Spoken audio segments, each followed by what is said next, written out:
Imagine suddenly finding out you've got this insane secret power to just tear open portals. The possibilities are endless. You could casually stroll straight into a bank vault and swipe as much cash as your pockets can hold, or backpack across the entire globe without ever stepping foot on a boring airplane. Well, that exact crazy scenario just became reality for our guy Callum Wells. He was just your totally average 30-year-old dude. No fancy bloodline, basically an NPC, right up until he wakes up holding this god-tier ability. That dream life he always craved was finally sitting right in the palm of his hands. But here's the catch in this reality: people flexing superpowers are kept on a super tight leash by a shady, mega powerful organization. Everyone's forced to play by the rules, and word on the street says anyone who steps out of line gets quietly wiped off the map. Now, the massive problem here Callum absolutely hates: playing follow the leader. Plus, the dude is dealing with some major league paranoia. Our story actually kicks off outside some sketchy roadside motel. Nah, just kidding, we're inside. This super pale, skinny dude was demanding an update from this woman. She just gave him a cold shrug, bragging that her magical eye was wide awake, and she'd instantly know if anyone breached the perimeter. But before she could even finish flexing, bam! A blinding neon purple portal rips right through the room, pulsing with this insane heavy energy. A split second later, a massive gunshot rings out. The bullet nails the woman, dropping her straight to the floor. The sudden chaos leaves everyone absolutely frozen in panic, while that bizarre electric aura just lingers heavy in the air. The pale guy stares at her lifeless body and totally loses it, screaming and demanding to know what the hell is going on. His buddy right next to him, just as shaken, stuttering that he has absolutely no clue. Right then, this badass, heavily armed rogue steps through, declaring himself the ultimate enemy of the most overpowered mages alive. He smirks, warning them that he actually showed up way ahead of schedule, and drops a brutal suggestion they should probably just rewind this whole mess back to the start. Cut to a completely different vibe: a young dude sitting there heavily handcuffed to a cold metal table, getting intensely stared down by some guy in a sharp suit, giving off major secret agent vibes. The cuffed guy is totally freaking out, swearing up and down that he doesn't know what these suits want from him. He practically begs for anyone to just explain what on earth is happening. The agent slowly leans in, casually flashing this glowing symbol locked on his wrist, and introduces himself as a top enforcer for the Arcane Regulation Guild. Then he drops the hammer, telling our boy that he is the prime suspect in a brutal attack at the local Shahi fitness center. The prisoner just scoffs, asking if they are pulling some sick prank on him. But the agent's face is dead serious. He explains that a literal son of the dragon has broken loose, and this very confused guy happened to be the only soul found breathing at the crime scene. Then the agent drops an absolute nuke of a truth bomb, revealing that magic, yeah, it's 100% real. And whether he wants to believe it or not, he is a legit sorcerer. The dude's brain practically blue screens right as the agent suggests taking things back to day one. So we flash back to Callum Wells, standing in the rain at his own mom's funeral. He remembers locking eyes with this creepy dude radiating a bizarre heavy aura, a completely unnatural ghostly presence that everyone else was completely blind to. Now, Callum had spotted these freaks before, but as a sharp pain violently stabbed his chest, he tried to brush it off as just another killer migraine. While that freaky blue-eyed stranger melted away into the grieving crowd, Callum's mind started racing back to all those other times he'd witnessed the impossible, finally accepting that these glitches in reality were happening way too often to just be hallucinations. Cut to a bit later as he pushes open the doors of his local gym. He remembers exactly who the owner really was. The boss, Mr. Shahi, throws Callum a warm, welcoming wave, joking about how our guy has been ghosting the gym lately. But right next to him, a massive, terrifying dragon cloaked in this fierce crimson energy, and it was perfectly mirroring the owner's every single movement. When they went in for a dap, Callum watched in absolute horror as the human hand and that deadly razor-sharp claw moved perfectly in sync, like they were one and the same entity. He forced a smile, trying his absolute hardest to ignore the beast, because in his eyes, Mr. Shahi was a genuine solid dude, dragon claws and all. Plus, Callum practically lived at this gym anyway to blow off steam. Out of nowhere, the dragon drops its massive claw right onto Callum's shoulder, asking for a quick solid. With a sneaky wink, the owner points across the room at a girl and whispers for him to show the newbie the ropes. Callum flashes an easy smile, totally down to play the helpful regular. Sure, he knew deep down his gym bro wasn't exactly human, but Shahi was a sweetheart, constantly trying to play matchmaker. Ever since Callum's wife passed away, he confidently steps up to the girl and hits her with a friendly hey, dropping the casual line that the boss sent him over to save her from rookie mistakes. While he was totally vibing and soaking in the moment, the girl's cheeks flushed a soft pink as she gave him a shy little nod. Out of nowhere, Marie started stammering, Callum blinked, completely lost. Then bam. She just crumpled to the floor. Callum scrambled over to her, screaming her name in pure panic. Just then, 3 dudes packing heat busted straight into the gym. His brain instantly went, "Crap, is this a stick-up?" Through the thick, blinding smoke, Mr. Shea hollered at Callum to hit the deck. The dude instantly dropped low, throwing his body over an out-cold Marie. Meanwhile, the 3 goons started blasting relentlessly at Shea. Shea's eyes flared blood red, shooting out intense beams of light, while thick smoke hissed from between his teeth. He unleashed this absolute monster of a roar. Taking a massive breath, a blazing sphere of literal hellfire started building right in his throat. Seconds later, he unleashed a brutal inferno right at the goons who were coughing and totally blind in the haze. Callum's brain was basically short-circuiting trying to process this madness, when a sudden stabbing agony ripped right through his skull. He fought like hell to stay conscious, watching the Dragon Kid throw down while vicious flames raced across the floor, swallowing the entire gym whole. As the blistering heat closed in, Callum finally blacked out and hit the floor. Groaning, he slapped a hand over his face. Man, he actually passed out. Blinking through the haze, he spotted Marie crumpled in the thick smoke. Panic spiked in his chest. She was in seriously bad shape. Adrenaline kicking in, he hoisted her onto his shoulders and made a mad dash to haul her out of the burning death trap. But right then, a live power cable snapped from the blazing ceiling and whipped straight down onto him. A brutal surge of electricity fried through his veins. Muscles screaming, he somehow gritted his teeth and kept dragging them forward. Suddenly, wrapped in this weird, crackling purple aura, only one thought looped in his head. I am not letting her die today. Trapped in a literal inferno, Callum knew they had seconds to escape before getting roasted alive. He let out a ragged scream. The toxic black smoke burned his eyes shut rapidly, draining every last ounce of his stamina. His knees slammed into the concrete, Marie's limp arms still draped around his neck, scraping the very bottom of the barrel for energy. The dude practically forced his own body to cheat death. As he pushed through, that eerie purple glow surging around him went totally overdrive, blowing his mind completely. Next thing he knew, flash, he was somehow outside the gym, having literally glitched through space via some crazy portal. Staring blankly at his trembling hand pressed against the cold asphalt, his brain totally out of the blue, some guy rolled up behind him. What the hell are you doing? The dude ordered him to stay put, then just snapped his fingers. Callum froze.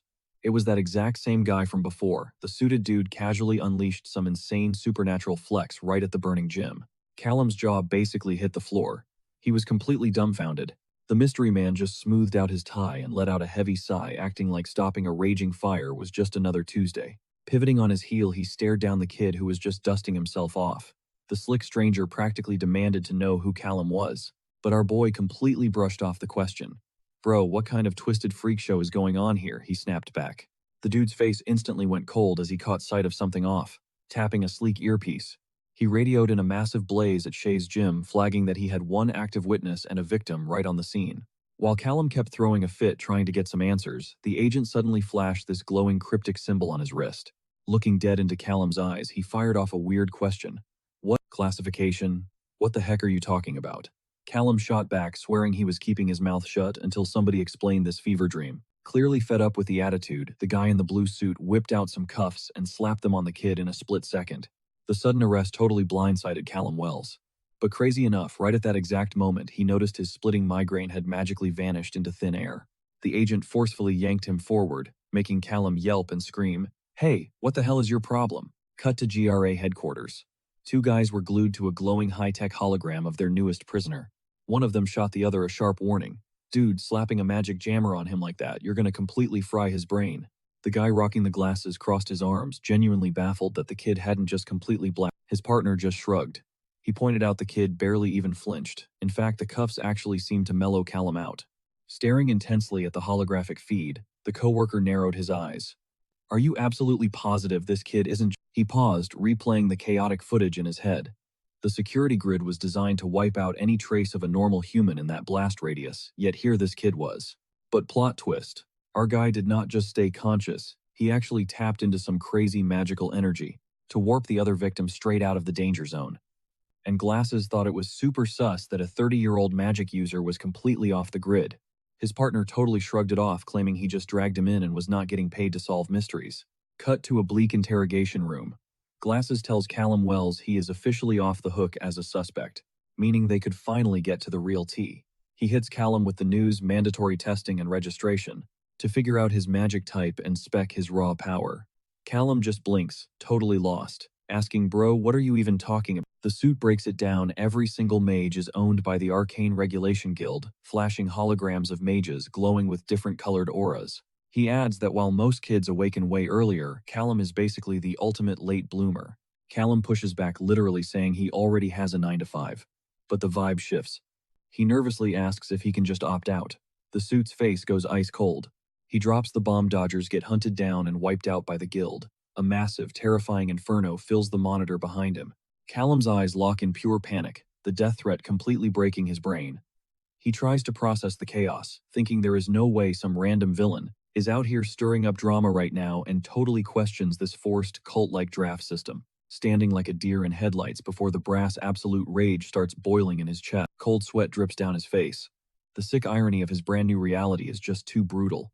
His whole body is practically vibrating from the crushing pressure, completely surrounded by eyes judging his every move. It clicks in his head. This toxic guild literally operates on a serve us or die policy. Clenching his fists until his knuckles turn white, he swears he will never be their pawn. Glasses snaps him back to reality, asking if he is ready for the trial. Callum squints, totally confused, muttering, "Ready for what?" The agent smirks, explaining that this warded room is about to nuke his system with pure mana. Callum glances up. Glowing alien runes are pulsing across the ceiling. This scan will expose his exact magic class. Suddenly, the rig above blasts a massive wave of neon blue energy straight down. As the aura rushes toward him, Callum frantically asks how long it takes. The suit casually yawns. "Oh, just a few seconds." Give or take, dropping the most unbothered response ever while Callum low-key panics. For a split second, our guy thinks it is a total dud. He feels literally nothing. But then bam, a skull-crushing agony violently spikes through his brain, instantly dropping him to his knees. "Stop, something is wrong," he screams, practically begging them to cut the power. But the suit, chilling with his squad, just coldly notes he is almost cooked, screaming his lungs out and clawing at his head. Callum genuinely thinks he is about to flatline. Hard cut. Slowly, his eyes flutter open. Standing over his hospital bed is the exact same suit, arms crossed smoothly, asking, "Welcome back to the land of the living." Flooded with relief that he is not dead, Callum struggles to sit up, gasping out, "Is it supposed to hurt that bad?" The guy brushes it off, guessing it was just a gnarly side effect of running the trial on a 30-year-old boomer. Oh, and he casually drops another bomb while Callum was completely knocked out. They went ahead and stamped him with his official mage mark. Wait, hold up. They literally gave him a tattoo while he was unconscious. Callum stares down at the fresh burning ink, permanently scarred onto his wrist. Absolutely livid, he glares at the mark, realizing these freaks literally give zero cares about human rights. Unbothered, the suit keeps talking, hyping up how insanely rare spatial mages are. Because of that, Callum gets a mandatory mentor. Oh, and the best part, they are totally charging him for it by adding time to his slavery contract. Convinced this dude is a massive scammer, Callum shoots daggers at him, ripping himself out of the hospital bed. Desperate, he asks, "Look, can I at least bounce home and pack my life up?" Before I get shipped off, the suit shuts him down. The agents are grabbing his stuff. He then introduces himself as Callum's handler. For the next week, just until he is officially broken into the system, he gestures toward another guy nearby, who is aggressively doom-scrolling on his phone, looking totally bored out of his mind. Callum tries to be polite, throwing out a standard, "Nice to meet you." The agent literally leaves him on red, in real-life eyes glued to the screen. Getting blatantly ignored sparks a new wave of annoyance for our boy. Fast forward, they are cruising in a sleek black car to an undisclosed drop zone. Callum breaks the silence, asking, "What makes a spatial mage so god-tier anyway?" Sim, the moody agent, basically sighs and spells it out. Since space magic has zero actual offensive stats, they are basically just glorified delivery boys on steroids, basically turning him into a living battery. When Callum casually asked what Sim's deal was, the guy bragged about being a pyromancer. Right on the front lines, even hinting at some spicy romance on the side. Callum rolled his eyes, totally buying that Sim was just an overgrown trust fund kid. Still scrolling through his phone, Callum pressed him on what exactly this guild was fighting. Sim explained that some agents tracked down rogue mages right here on Earth while the heavy hitters threw down on the front lines of the 6 portal dimensions. When Callum Wells asked what the heck a portal world was, Sim broke it down. They were basically pocket dimensions wedged between Earth and the multiverse, pumping raw mana into the planet while the GAR played security guard. He kept going, dropping the roster of who lived in each dimension. Vampires, shapeshifters, fairies, straight-up dragon bloodlines, and massive sea monsters. But when Callum questioned him about the 6th world, Sim just bluntly claimed it was completely empty. Our guy just stared at him in dead silence, not buying that bull for a single second. Fast forward a bit, and the ride finally pulled up, outside a random building. Once inside, some basic office, Sim shoved a laptop into the shocked rookie's hands, telling him to do his own deep dive to get the absolute basics. He casually mentioned he would drag Callum to the East headquarters tomorrow. As Callum awkwardly gripped the device, the agent headed for the door, barking at him to be ready by morning. Digging in, it looked like magical energy was split into two main vibes, mana and vis. The young guy scoured the screen, squinting hard to lock down the exact difference between the two. He figured out that mana was basically ambient magic thick in the atmosphere, where mages could siphon their raw power. Meanwhile, a mage's own personal magic reserve was called Viz, which could morph into crazy, unique traits, just like his own insane spatial talent. Groaning in frustration, he slumped back against his chair. He wanted to absorb everything, but this garbage laptop barely scratched the surface. It hit him hard that he was starting entirely on the back foot, especially since most rich kids his age learned this basic stuff back in kindergarten. Deciding he better start with baby steps, he snapped upright. His eyes locked onto a random mechanical pencil chilling on the desk, figuring this had to be a total piece of cake. Gripping his own forearm, Callum extended an open palm toward the object, desperately trying to channel that magical juice. He hyper-focused his power right onto the pencil as a surging blue aura blasted from his hand. Instantly, the mechanical pencil started aggressively vibrating across the table. Sweating with focus, he barked push. The thing launched with insane force, ripping through the air and leaving a blazing neon blue trail behind it. The pencil shot straight up, violently piercing the ceiling and getting completely stuck. Realizing he actually pulled it off, our boy hit a low-key celebration, grinning with pure pride. Propping his chin on his hand, he realized this was basically brute force. Magic hijacking the ambient mana instead of burning his own innate vis. But hey, it actually worked. He stared down at his tattooed wrist, thinking that playing the role of Jerry's pack mule wouldn't be absolute trash if it gave him a legit excuse to grind his skills.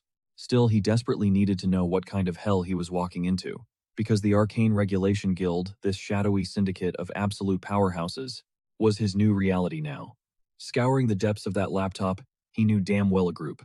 This elite was hiding some massive skeletons in their closet, and there was zero chance he was going to be just another disposable cog in their corrupt machine. It didn't take long for Callum to catch a massive red flag they completely ghosted him on during recruitment. Over 50% of all Jerry's recruits straight up ended as casualties, mostly getting wiped out from brutal combat street crimes or reckless contact with those pocket dimensions. The young dude chewed on the terrifying fact that the body count and the actual causes of death were practically buried. It was an open secret that this whole twisted system was pure politics, considering almost every single victim was just a nobody wizard, without any backing from major bloodlines or elite guilds. He connected the dots. If the top-tier archmages running the GAR were out here living for hundreds of years, there was definitely a way bigger game being played. No wonder. They made sure everyone either lived totally under their thumb or didn't live at all. They had likely hoarded so much raw power by now that they didn't even need to lift a damn finger. The corrupt system did all the dirty work for them, while the bureaucracy literally kept itself alive because the guys at the top absolutely loved the status quo. Slamming the laptop shut, he scowled, "Screw this garbage," while Sim was loudly snoring his life away on the couch. Callum coldly thought to himself that the GAR could keep everyone else on a leash, but not him. Trapped under their thumb and expected to just roll over. No way. Pushing back his chair, Callum Wells made his choice. He'd literally rather bite the dust than give up his freedom. If the guild wanted a rogue mage, well, they were about to get the ultimate one. But going off the grid meant playing it smart. He instantly raided a safe, snatching up massive stacks of cash. Zipping up his loaded duffel bag, a heavy realization hit him. Even one tiny slip-up would bring the entire magical hit squad crashing down on his head. Slugging the bag over his shoulder, he popped the window and ghosted into the night. Thud. The heavy smack of Callum's sneakers hitting the pavement instantly jolted Agent Sin awake. The rookie mage cursed under his breath, realizing he screwed up, and prayed the guard hadn't heard him. No such luck. Sin kicked the bedroom door wide open, only to find dead air and an empty space. The guy was absolutely livid. Clutching his head in pure rage, he spat out curses about this loser escaping on his watch, while a crackling, toxic green aura erupted all around his body. With his magic surging out of control, Sin promised to see exactly how far this little rat could sprint. Meanwhile, our rogue mage knew he had to get the heck out of Dodge, weaving wildly through the packed city streets. Gasping for air, Callum banked on having a 2 or 3 minute head start against his psycho handler. But honestly, he had absolutely no clue how fast the guy could actually move, sprinting for his life. Callum suddenly flashed back to Sin bragging about mastering both fire and wind magic. Oh crap. Back at the hideout, Sin crushed his fist in pure fury, leaking intense green shockwaves. And yeah, Callum's absolute worst nightmare became reality. The agent literally lifted off the ground, soaking in a glowing aura that pooled right into his knuckles. And then, boom! Like a green lightning bolt, Sin blasted straight into the sky. Down below, panic gripped Callum. He realized he was totally toast. If a flying wizard was tracking him from above, tearing through the clouds like a human missile, Sin thought to himself that this idiot better have a bulletproof excuse. Otherwise, he just declared war on the entire GRA, face twisted in savage rage. Sin knew that going rogue meant Callum just painted a massive target on his back for the guild's deadliest hitters. The guy was literally begging for a death wish, especially since Sin knew some operatives out there.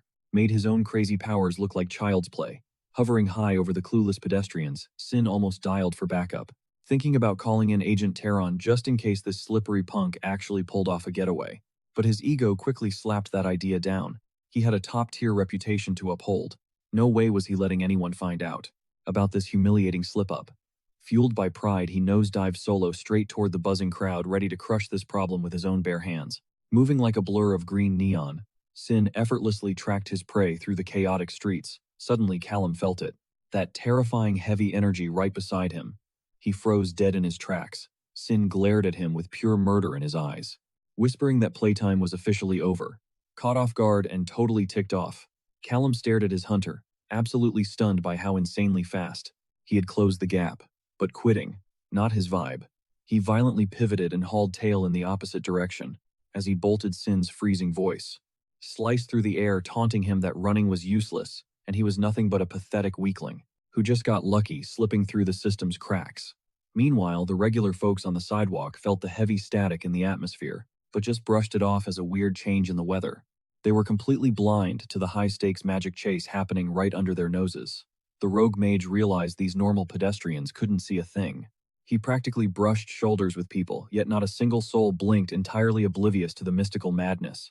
At first, Callum hoped the packed sidewalks would bottleneck the agent's powers, but reality hit him like a truck. He seriously needed a genius backup plan if he wanted to survive this night. Catching his own terrified reflection in a shop window, a slick display jacket caught his eye, sparking an instantly brilliant scheme, floating ominously above. And radiating raw power, Sin scanned the area, trying to figure out where the little roach scurried off to before finally locking onto his target's back once more. Smirking with total confidence, the agent snatched what he thought was Callum Wells right by the shoulder. "Need some help, buddy," he sneered with max sarcasm, ready to crush the kid's hope. But as Sin yanked him around, the agent's smug expression instantly vanished. To his absolute horror, the chunky duffel bag his target had been lugging just flopped sadly onto the concrete, totally empty. Grinding his teeth hard enough to break them, Sin tore the bag open, just a pile of random decoy clothes. Callum was a total ghost, leaving the furious agent stranded, looking like an absolute fool in the middle of the crowd. Cursing that sneaky little rat, Sin clenched his fists as they glowed violently with unhinged magic. Just a few blocks away, rocking a brand new bag and blending in perfectly with that stolen window display jacket, stood Callum. He flagged down a cab. Face totally hidden, he ordered the driver to hit the gas toward Wesley Farm. Once trapped inside the stuffy ride, Callum yanked down his makeshift mask. "Stick to the back roads," he muttered. Commercial flights, way too risky, he'd be tracked in seconds. So he cut a sketchy deal with a local crop duster. Cramped inside the tiny rust bucket plane, he knew this ride was going to drag on forever. But by sunrise, he'd be completely off the grid. After ditching his getaway pilot, Callum realized his fresh drip wouldn't keep him hidden forever. Staring down his reflection, gripping a cheap box of hair dye, he knew he had to totally nuke his old identity. Snatching up a pair of jagged scissors, he mercilessly hacked away at his messy brown hair. Chunks of his past life littered the grimy bathroom sink. As he scoped out his choppy new look, then went all in, slathering on the pitch-black dye. With his edgy glow-up complete, it was time to handle the boring stuff. Because guess what? Even magic users need basic mundane IDs. He tracked down a shady magical pawn shop where this massive green orc guy, looking exactly like an NPC with gnarly underbite tusks and pointy ears, grunted, asking what he wanted. Callum didn't flinch. "I need a brand new identity." The beast straight up slapped him with a $2,000 price tag. Handing over the fat stack of cash, Callum scored his fake ID, officially crowning him Chase Hall. Smirking at the Shrek knockoff, he knew this disguise was fire. Walking away, he hyped himself up. He had totally ghosted the GRA's radar for 30 long years, and he was ready to do it all over again, just to taste freedom. Meanwhile, back at the exact crime scene, Callum just ditched some stuck-up agent in glasses, was throwing a massive fit. How did that punk bypass our barriers? Another agent, Sin, frantically tried to cover his own tracks, stuttering that he had completely locked down the doors, but totally forgot the guy could literally just yeet himself out the window. A third agent, rocking a hat named John, pointed out there wasn't a single drop of magical residue, meaning the kid pulled a totally normal, non-magic escape. This bombshell just pissed off. Glasses, guy even more. Gripping his hair like he was losing his mind, he groaned. Archmage Duval was going to absolutely lose it. She was supposed to start training Callum literally the very next day. Hearing this tea, John dryly joked that if the kid knew what that training was like, he honestly couldn't blame him for dipping. Triggered by the sass glasses, Guy snapped back with heavy sarcasm. "Oh, you think it's hilarious, cool. You go tell Duval." John's face instantly drained of all color, as he shakily pointed at himself. "Wait me, but it was already over." A terrifying, enraged voice soon echoed, outside a super fancy mansion nearby. Cut to later, Archmage Duval was absolutely raging, tightening a lethal, invisible magic chokehold straight around John's throat. Choking for air, he begged, swearing a massive manhunt was already popping off. He gasped out that even the vampires and shapeshifters were on high alert. But she didn't care at all, just glaring at him with pure disgust. Desperate John pitched a crazy theory. What if Callum just wanted to live a basic, normal life? Because teaching yourself spatial magic without a mentor, literally impossible. Duval spat his words back at him with venomous hate. Screaming that nobody just unplugs from their magic, she roared that Callum wasn't some weak, normal human. He was a rogue sorcerer. With a flick of her wrist, she violently slammed John into the dirt, coughing up dust. John frantically swore he'd tear the world apart looking for him. Stepping right over him, Archmage Duval gave a dead-eyed stare. "I'll pray for your success." But her tone was pure ice, warning that if he flopped, she'd pull her own strings to erase the problem. She sneered. If Callum Wells actually thought he could go rogue, he was going to be hunted down and executed. Period. Meanwhile, miles away, a dusty car rolled up to a cozy little house in the Midwest, where a blonde girl and a local sheriff were just chilling on the porch. When Callum hopped out, they asked if he was checking out the property. He shot back, asking if they were the landlords. The cop explained the spot actually belonged to his daughter Jessica. He pointed to the blonde, who flashed a sweet, welcoming smile and waved. "I'm Arthur Langley," he said warmly. Without missing a beat, our runaway dropped his slick new alias, Chase Hall. Arthur sized him up for a split second before shaking his hand tight. Cut to them kicking back in the kitchen. Arthur casually asked if he was actually going to rent the place. Looking around, Callum gave a small nod. "Yeah. This place is pretty solid." Callum shrugged, saying fixing the place up will definitely keep him busy. Jessica just side-eyes him, pointing out he looks way too young to be retiring. Flashing a chill smile, Callum clarifies he isn't officially retired, he's just hitting pause, for some much-needed health reasons. Sheriff Arthur Langley just stands there, arms crossed like a brick wall, while his daughter chimes in that she's been trying to offload this property for ages, but buyers out in the sticks are basically non-existent. Callum smirks inwardly. Honestly, that's an absolute win for him. Cut to the next day. Callum stares down a heavy bag of cash, crunching the numbers. After securing the crib, he's got roughly 2 years of survival money left in the tank. But whatever, he shoves the financial stress aside. Right now, his one and only mission is to absolutely binge every scrap of knowledge on magic. Because if he doesn't get a grip on this stuff, the clock is ticking. Before the GRA hunts him down, a dark flash hits his mind, his pursuers finally cornering him. Shaking it off, he scrolls through his deep dive research. On the glowing monitor, the lore is brutal. Every single text claims spatial mages are totally nerfed hard-capped at popping basic portals and bottom-tier enchantments. He tenses his fingers over his face, deep in thought. It just doesn't add up. Yet the system seems totally rigged.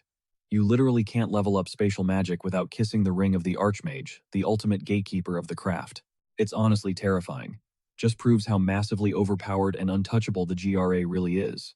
Staring out into the massive empty field, Callum's mind drifts back.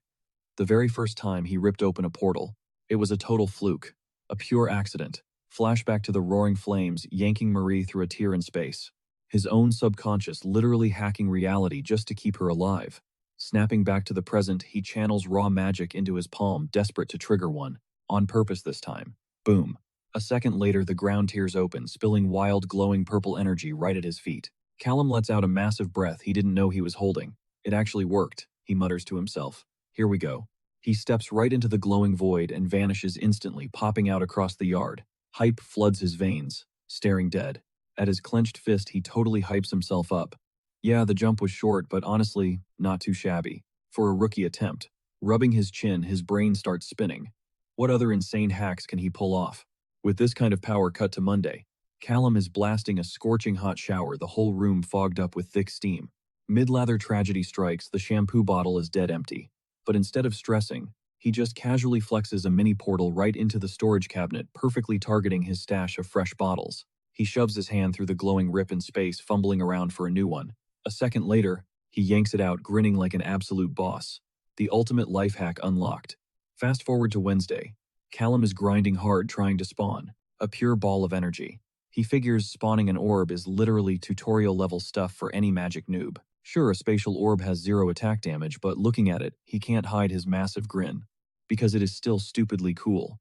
Flash forward to Friday. Callum balances a crackling purple orb in his palm, realizing the rulebooks are total trash.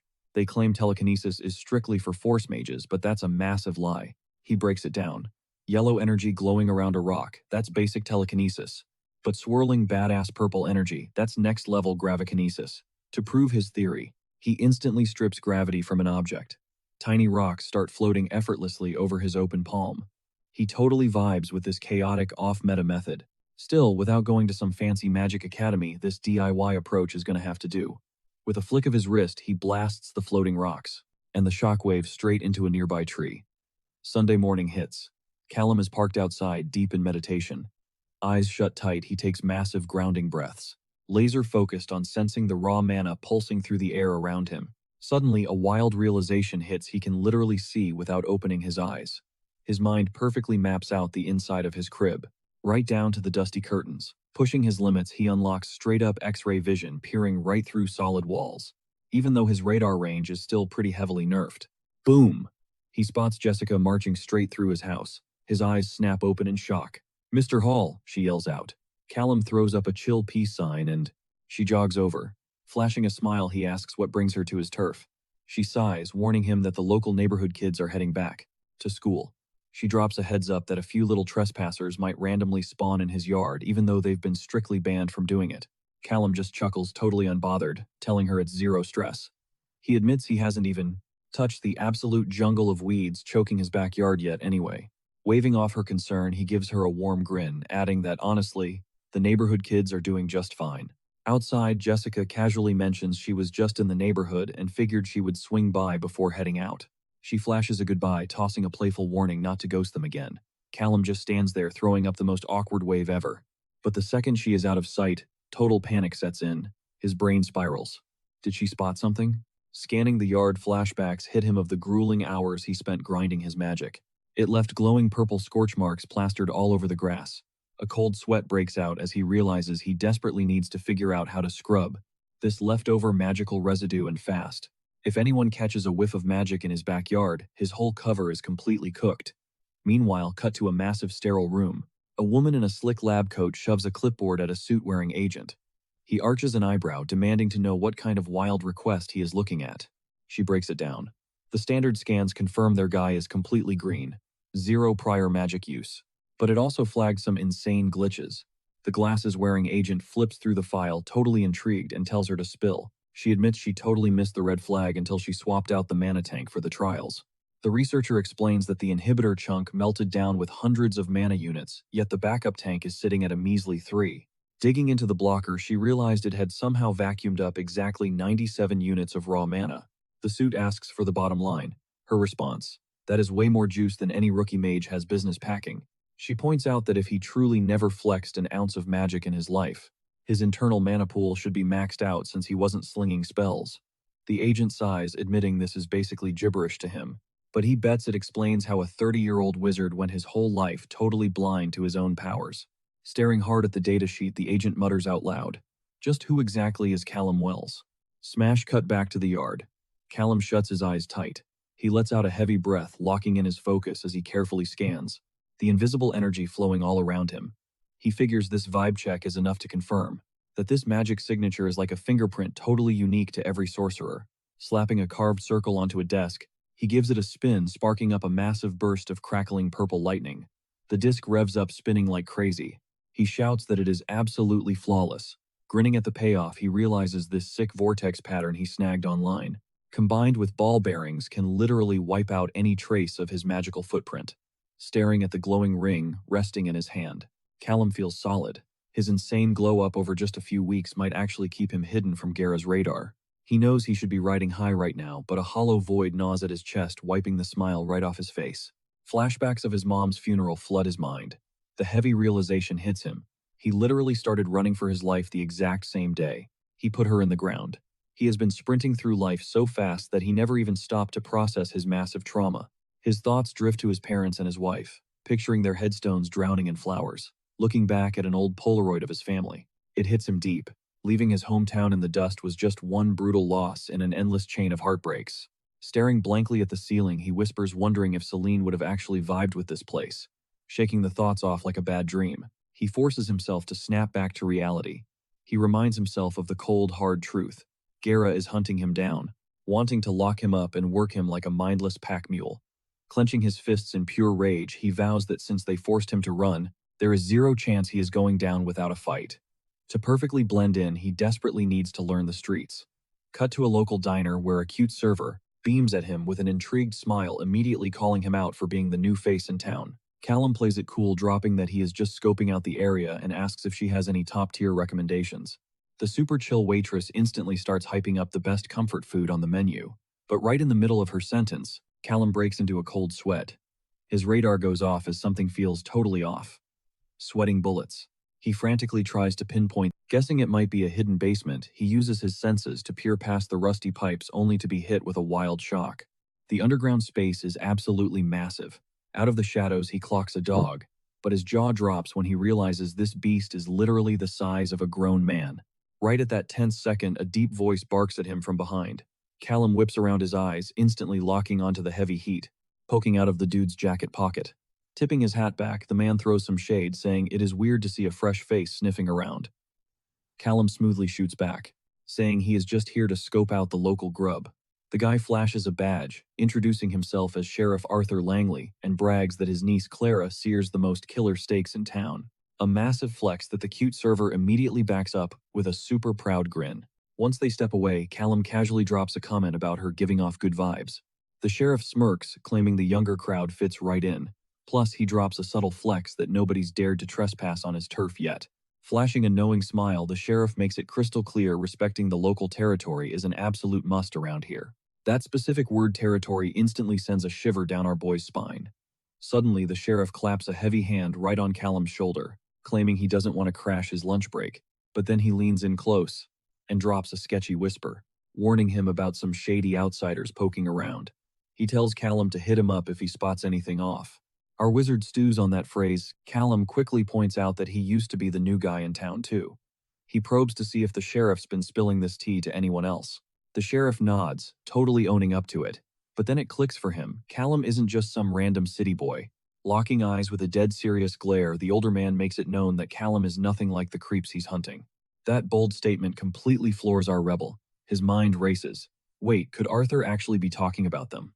Because if so, things are about to get real ugly real fast. Right on cue, Clara cuts through the tension, announcing his food is good to go. Sliding the takeout bag straight over, throwing her a quick nod, he bolts out the door. But outside, absolute panic sets in. What if they track him down using the literal bullseye tattooed right on his wrist? Glaring at the cursed ink, he makes a split-second call. This thing needs to be scrubbed, like yesterday. Inspecting it closer, he realizes the magic is super contained, isolated entirely inside the tiny dot marking his spatial element. He tries hyping himself up. It shouldn't hurt too bad, right? It's literally just one microscopic drop of ink. Bracing for impact, he drops into a chair and starts funneling pure raw energy straight into his wrist, laser focusing on that exact infected spot. A split second later, the cursed mark actually starts peeling away from his skin. Eyes blown wide, Callum rips out a guttural groan of pure agony. He violently clenches his fist, refusing to stop the brutal extraction. When the mark finally rips free, it leaves behind a gnarly bleeding gash, and right from the core of the wound, A tiny, pitch-black orb floats up, hovering dead in the air. The wizard is straight up gasping for oxygen, blinding pain still zapping through his veins. He stares down at the dark sphere now resting in his violently shaking palm, and breathlessly mutters that he finally bagged the prize. Yeah, the rest of the ink still needs to get nuked, but that's a tomorrow problem. Right now, he yeets that creepy orb straight into the roaring fireplace. Watching it painfully melt into the embers, he aggressively mutters for it to burn in hell. As the scorching flames absolutely decimate the sphere into ash, a wild idea hits him. Could those tiny magical batteries he built for storing mana actually unleash power when he's backed into a corner? Crafting mini portals and low-tier gear is a total breeze, but the mana cost literally. Our guy realizes that teleporting anything bigger than a human completely drains his magical tank to zero. But wait, he instantly clocks that he could totally use these batteries for an emergency fast charge, especially if he needs to dip out of a life-or-death scenario. Suddenly his massive brain blast is shattered by a heavy knock at the door. He physically jumps. Clocking that someone's actually outside, he freezes up completely, torn on whether he should even open it. Whipping his head toward the entrance, the tension spikes to max levels. Cold sweat instantly starts dripping down Callum's face. Pure panic takes over. Is it the Royal Guard already? Refusing to go in blind, he triggers his magic for some X-ray vision straight through the wood, and his mind is completely blown. Standing right there on his porch is Arthur Langley, backed up by another cop. He spots the older guy as the sheriff, just chilling patiently next to some rookie in a baseball cap. Cracking the door open, Callum awkwardly stammers out a greeting, and super hesitantly asks what exactly brings the law to his doorstep on a random afternoon.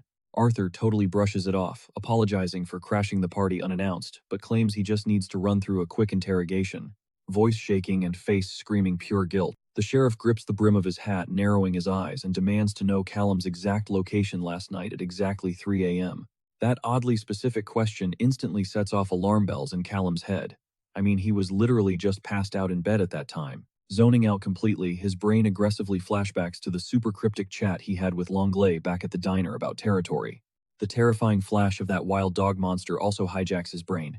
Piecing together the old man's weird greeting, it all clicks. The Langley family are 100% shapeshifters.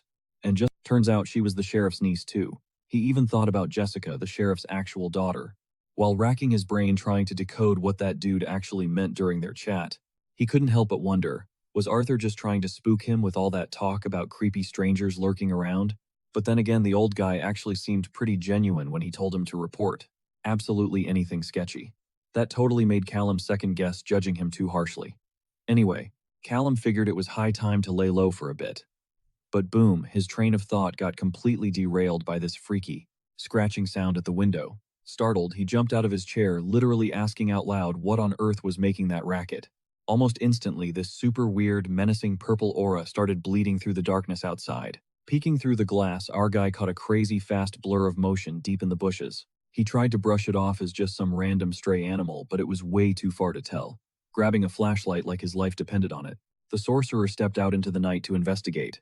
But as the beam sliced through the shrubs, nothing. Just the wind, rustling the dead leaves. Thinking he was just being totally paranoid, he finally started to chill out, until an ice-cold gust of wind slammed into him, sending crazy shivers straight to his absolute core. Nope. The kid instantly sprinted back inside, slamming the front door shut, his heart practically pounding out of his chest while he shook like a leaf. Snapping back to the present, the sheriff circled right back to his original question, demanding to know where Callum was at exactly 3 in the morning. He quickly told the kid to chill out, claiming it was literally just his job to ask these kinds of heavy questions. Callum fired back that he was dead asleep and asked if some crazy drama had gone down. But when the deputy pushed him for hard proof, like actual security footage, our main character got super defensive and snapped, asking if he needed to lawyer up. Looking instantly awkward, the sheriff swore to Callum that he wasn't a suspect at all. They just really wanted to officially cross his name off the interrogation list. Callum finally caved and admitted he had a setup, but it was literally just a smart doorbell that only recorded audio, with 0 cameras. But deep down, Callum was thinking that even if he did have a video feed, there was no way he'd ever tell the cops since he was constantly out in the yard practicing his magic. That's when the deputy finally dropped the absolute bomb. There had been a brutal murder in the neighborhood.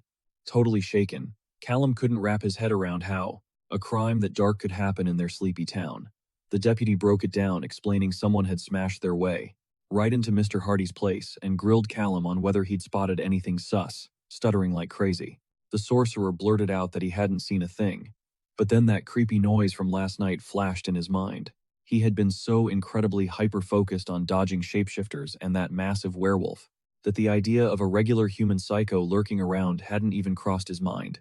Catching Callum, turning totally pale. The sheriff leaned in, asking if he suddenly remembered a massive clue, super awkward about the whole vibe. The sorcerer decided to just spill the tea, explaining that something sketchy had definitely woken him up last night. He played it off, telling the cops he figured it was just some massive stray roaming around, and that was literally all he knew. While the deputy kept grilling him about this so-called animal, the sheriff scribbled down notes, thanking him for stepping up, and promising this would massively help the case. He even swore to keep Callum in the loop if anything dropped. As the two cops finally walked out the door, the deputy turned to his boss and asked if he actually bought Callum's wild story.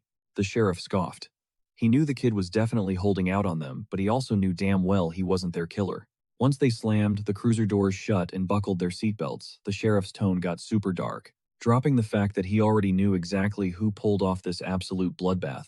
He just really didn't want to believe it. Cut to a completely different spot, where a totally tense Arthur muttered that things were about to get incredibly messy. Out of nowhere, the sheriff just went off on him, screaming that Arthur had zero right to pull off crimes in his town, especially since it wasn't even his turf. But the vampire, he just flashed this highly sarcastic, wicked smirk, and casually claimed he had absolutely no clue what the sheriff was even barking about. Then he coldly dropped that if one of the sheriff's little pets suffered a tragic accident, that was totally a mess for the cops to clean up. Pissed beyond belief, the sheriff just glared. He pointed out the victim was obviously drained dry by a bloodsucker. Arthur just sat back, totally unbothered, calling out their sloppy attempt to frame someone else. But the sheriff snapped back, swearing he could smell a filthy leech like him from over a mile away. Brushing it off with a cocky shrug, the pale creep smirked, playing dumb about why this was his mess to clean up. He straight up mocked the deputy's incompetence at handling his kind. Leaning in, he challenged the sheriff, asking if he was seriously implying that one of his own fanged freaks pulled the trigger, warning him that throwing around accusations like that was crossing a massive line. The vampire shot him an icy death glare, trying to flex his aura, but Arthur didn't even flinch. He fired back that this town was completely vampire-free, until his crew rolled in flat out, stating he knew one of them was the killer. And he swore on his life he'd hunt the psycho down. The vamp just busted out laughing, daring him to try. The deputy ground his teeth, completely furious at the sheer nerve of this guy. Pushing his luck, the bloodsucker added that if the Winnet wolf pack wanted a real war, he'd happily bring it, making the enraged sheriff violently lunge forward. As Arthur got up in his face, the vamp just dropped a chilling warning to watch his back, hitting him with a deadly stare. Arthur locked eyes with him, secretly realizing he was actually shook before spinning around and barking at his deputy to drag this pale freak out of his sight. Later on, cooling off at home with his daughter Arthur Langley, broke the news that the leeches had slaughtered a local, and worse, they'd probably keep dropping bodies since the pack was way too weak to stop them. Totally stressed out, the sheriff vented about how he couldn't even get a sit-down with their actual boss, and that the arrogant jerk he just dealt with was literally just a low-level grunt. Clenching his fists in pure frustration, the deputy wished he could just send those freaks straight back to hell, muttering that if he were still in his prime, he would have handled the trash himself. Cutting to a phone call, a guy named Chester brutally asked if the sheriff was finally done whining. The deputy quietly mumbled, "Yes, Alpha Chester." Chester laid it out straight. Without hard evidence, the GRA would completely back the bloodsuckers. He promised to deploy 2 wolf packs as backup, but made it crystal clear he wouldn't step in if an all-out war kicked off. Because his gut told him this whole mess was way bigger than just a random nest of street-level thugs. The sheriff was totally baffled, wondering why they'd ever target Winnet when this dead-end town had absolutely nothing worth taking. That's when Chester dropped a massive bomb. It wasn't just Winnet. 5 other towns were dealing with the exact same nightmare, leaving Langley completely shook to his core. Fueled by rage, the deputy fiercely called out the absolute uselessness of the GRA rules. If the leeches could just waltz into their territory, run wild, and do whatever the hell they wanted. Chester sighed, saying he totally felt Arthur's pain, but told him that if they could actually capture the culprit, they could shut the vampires down for good. He ordered Langley to stay hyper-alert, and they agreed. But right before hanging up, Chester asked a bone-chilling question. He pointed out that the real nightmare wasn't if the vampires would strike again, but exactly who they were going to butcher next. Meanwhile, cutting over to a chaotic, crowded market, a young guy named Callum was mentally telling himself to keep his head down and lay low. He was super stressed over being practically dead broke, knowing he desperately needed to stash away more cash for absolute emergencies. With all the recent brutal murders and the local paranoia about shifters, the mage was totally on edge. He nervously glanced around, feeling completely exposed, thinking it might just be better to pack up and ditch Winnet entirely.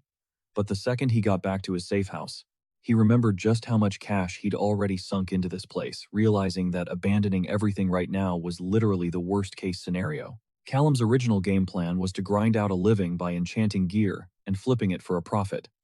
Sitting at his desk, he started scrolling through the web, ranting to himself about the insane restrictions that had completely locked down all the underground magic forums. He was completely blocked from accessing anything good since he didn't have a verified account, after agonizing over it for a few hours. A glowing, enchanted orb on his desk just fizzled out and died. Frustrated as hell, Callum slammed his fist against his notebook.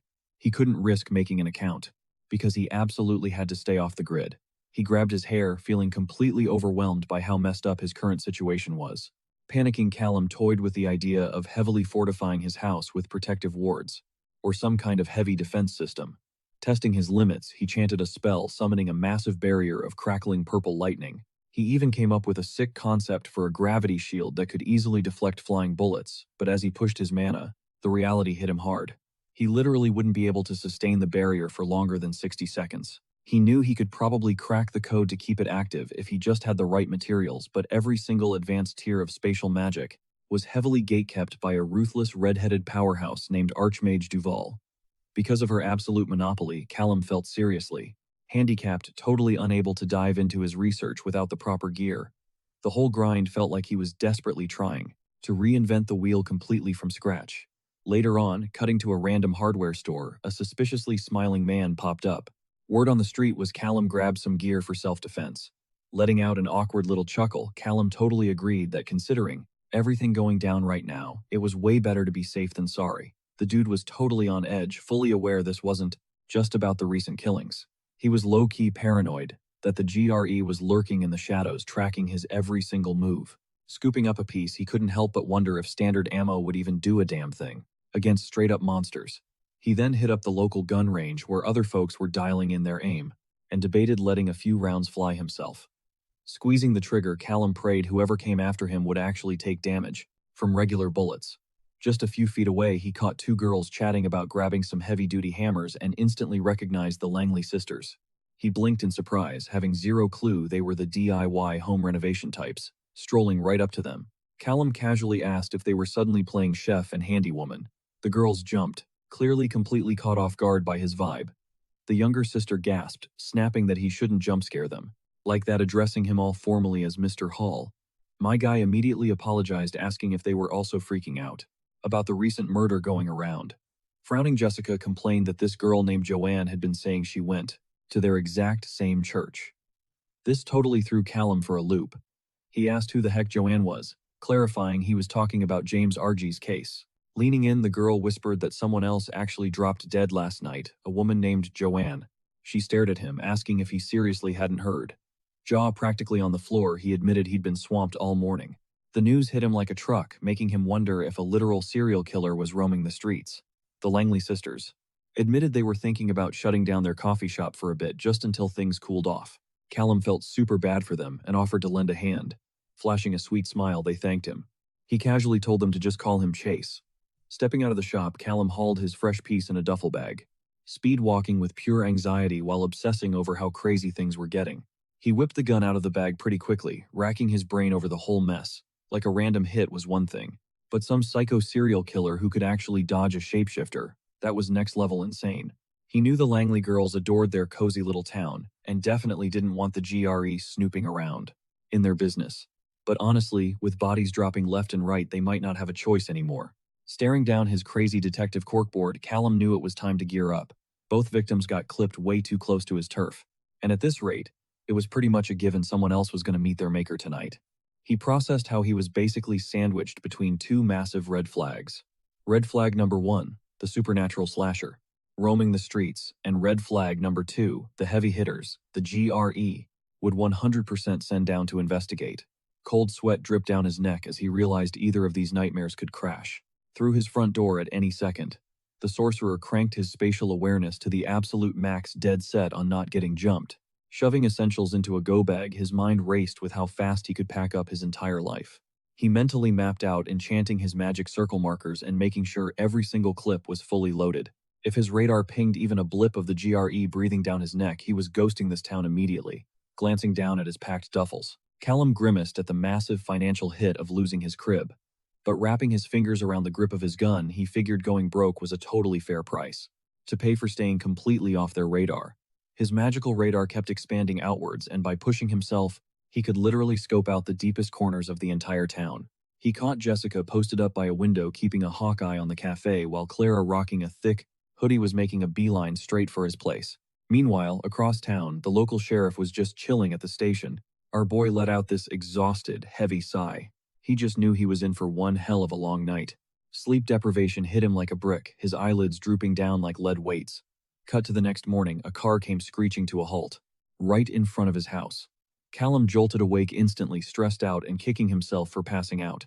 His eyes widened as Jessica practically sprinted inside, frantically screaming for Mr. Hall. Her just showing up like this was super sketchy, and his brain instantly jumped to worst-case scenarios.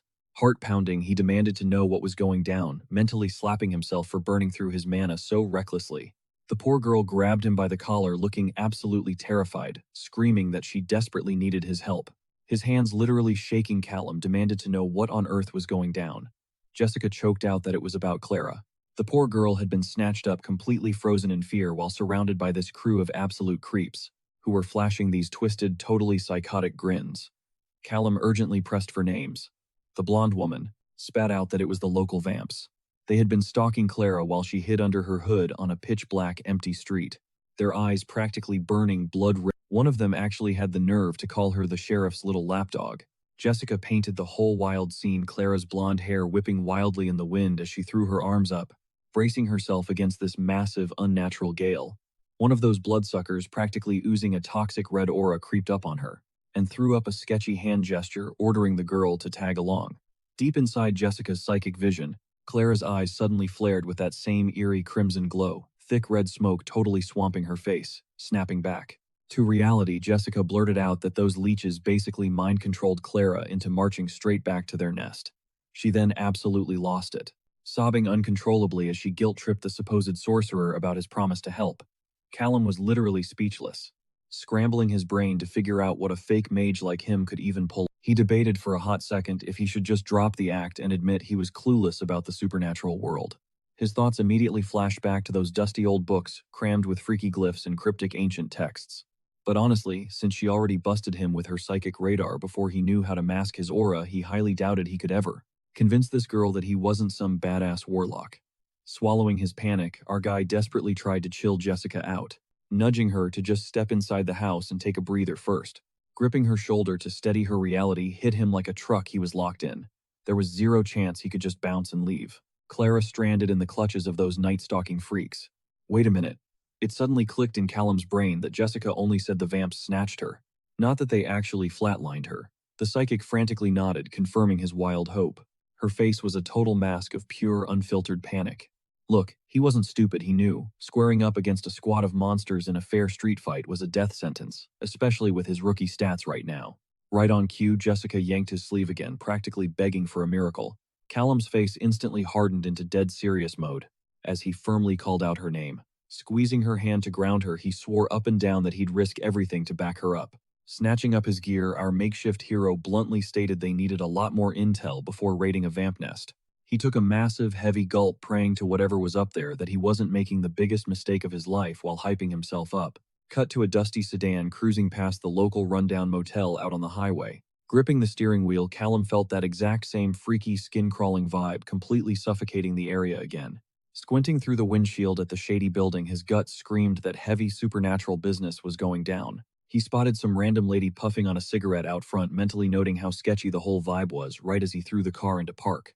Jessica leaned over and tipped off the warlock that her family crew was ready to jump in and assist. He scanned the lot, his face practically screaming major anxiety. Suddenly, his jaw straight up dropped in pure shock at the absolute madness unfolding right in front of him. It hit Callum like a ton of bricks. Literally every single person chilling in this parking lot was a shifter. His eyes darted wildly across a whole zoo of different monstrous forms. Out of nowhere, the town sheriff aggressively snatched Jessica by the shoulders, furiously demanding to know what the heck she was playing at. He snapped that bringing the Gira into their messy turf war was a massive mistake, And right then and there, Calum totally recognized that this growling beast rocking razor-sharp fangs and pointed ears was actually the sheriff in his true form. Our fake sorcerer was totally blindsided that this guy actually pegged him as some elite Gera operative. Sweating bullets, Callum hissed at the older guy to play dumb, begging him to pretend they were total strangers who'd never crossed paths. But instead, the grizzled, gray-bearded sheriff just shot him the most intense, suspicious glare ever. Then the guy's eyes practically glowed with wild energy, and he ripped this ear-shattering supersonic roar from his chest, blasting literal shockwaves through the night air. Pacing like an alpha, he barked out to the whole crowd, demanding if everyone heard that battle cry loud and clear. Fast forward a bit and there's a guy slumped on a rusty bench, just listening as someone stepped up offering to throw down and help. One massive, hardcore werewolf-looking dude took the floor growling out that he wouldn't waste time interrogating anyone, but he needed a solid sit rep on exactly what kind of hell they were walking into. The sheriff laid it out. Those bloodsuckers had completely hijacked the motel just down the block, and now they were pushing to steal their turf too. Flashing back to that quiet little roadside spot, the sheriff dropped another bombshell. The vampires were backing a rogue mage. He'd been feeling this creepy energy all week long, figuring it was just that weird chain-smoking chick. He honestly thought so until right about now. Then his voice got heavy. These leeches had already flatlined two innocents. Callum was completely baffled. Why the hell was everyone just sitting on their hands if they knew exactly who the killers were? The bearded guy sighed, admitting the Winnet pack just didn't have the muscle to brawl with vampires head-on. Plus, some red tape treaty blocked any other supernaturals from jumping in without rock-solid proof. He ranted about how shifter packs always end up as easy targets, taking the fall whenever things go south, calling it absolute garbage that the so-called Peacekeeper Guild was just ghosting them. Our boy was stunned hearing about this bogus treaty. It boiled his blood seeing vampires freely stacking bodies, while everyone else was totally handcuffed by the GRA's trash rules. Dropping his gaze, his mind immediately went into overdrive. He zeroed his focus in on Clara, who was still trapped at that cursed motel. Reaching out with his spatial senses, he pushed his mana to the absolute limit. A second later, bingo, he locked onto the girl's exact coordinates. He remembered the sheer nerve of that vampire smirking and claiming she was hanging out willingly. A massive load of bull that the sheriff had fiercely shut down on the spot. So Callum cut to the chase. What's the game plan once they actually yanked the girl out of there? The old wolf growled that the second Clara was safe, he'd dial up Alpha Chester and unleash the entire wolf pack. With that kind of backup, they'd finally have the firepower to wreck those leeches and kick the scumbags out of Winnet permanently. Hyped for the upcoming clash, our guy asked what it actually takes to flatline a vampire for good. The sheriff revealed that anything forged from Mordite ore would completely short-circuit their healing factor. Problem was, his stash was currently empty, but he gave Callum a grim smile, swearing that a classic knife straight through the heart or brain would get the job done just fine. When Callum asked if packing heat would work, the old man shook his head, warning him that those parasites were insanely fast, landing a clean headshot, next to impossible. Realizing this was going to be a total nightmare, Callum just shrugged and said he'd figure something out. The sheriff looked totally caught off guard. Jessica couldn't help but doubt if he actually had a trick up his sleeve, gripping his weapon with dead serious focus. The protagonist vowed he was bringing Clara home tonight, but first, he needed a little setup. Fast forward a bit, and Callum was locked inside what basically looked like a prison cell. The sheriff pointed out it was the only soundproof spot in the building, and tossed him the pillows he'd specially requested. The anxious bearded dude barked that they were on a super tight clock, so no messing around. The spatial mage smirked, promising he'd wrap it up in just 10 minutes. But right as the wolfman stepped out, he slammed the door, shooting back that he only had 5. Now completely alone, Callum spun around, taking a deep breath. A massive wave of anxiety hit him like a truck. What the hell did he just sign up for? If he flopped this, not only would the GRA be hunting him down, but he'd also have a mob of enraged vampires on his neck, and completely let down the shifters. He was walking blind against whatever that enemy mage could throw at him, but the image of Clara chained up and terrified flashed in his head, fueling his absolute resolve. He couldn't just stand by and do nothing. Meanwhile, back at the shady motel, one of the bloodsuckers was mocking how dead quiet the shifters were, betting they would have tried some hero stuff by now. He checked in with their mage for updates, and she bragged that her protective ward was still fully active. Taking a long drag from her cigarette, she smugly promised that if anyone even breathed near the motel, she'd instantly know it. Yeah, right. At that exact second, a portal straight up ripped open right inside the room. And boom! Something violently slammed into her head, dealing massive damage. The other vampires completely froze in sheer panic, wondering what the hell was happening. They instantly guessed the shifters had breached, but they were absolutely clueless about the real threat. Like, how did they even pull off an ambush that insane? Cut to Callum. He's standing there absolutely glowing in this sick purple aura, gripping his piece and mentally checking the scoreboard. One down. Flashback to him cooking up a massive big brain strat. He wanted to weaponize his portals and teleportation, combining them with his mana sense in a way that would totally blindside the Gar. People love saying spatial magic does 0 damage, but Callum called cap on that. He desperately needed a way to fight back. Our boy had been grinding, trying to figure out how to combo his portals with actual weapons. Picture this. Chucking a knife into a portal right in front of him only for it to spawn and snipe a target miles away. But spinning a pencil in his hand, it clicked. Why use a knife when he could just use a freaking gun? Back in the present, he lines up his barrel right at a portal's edge. Next up on his hit list, the Bloodsuckers.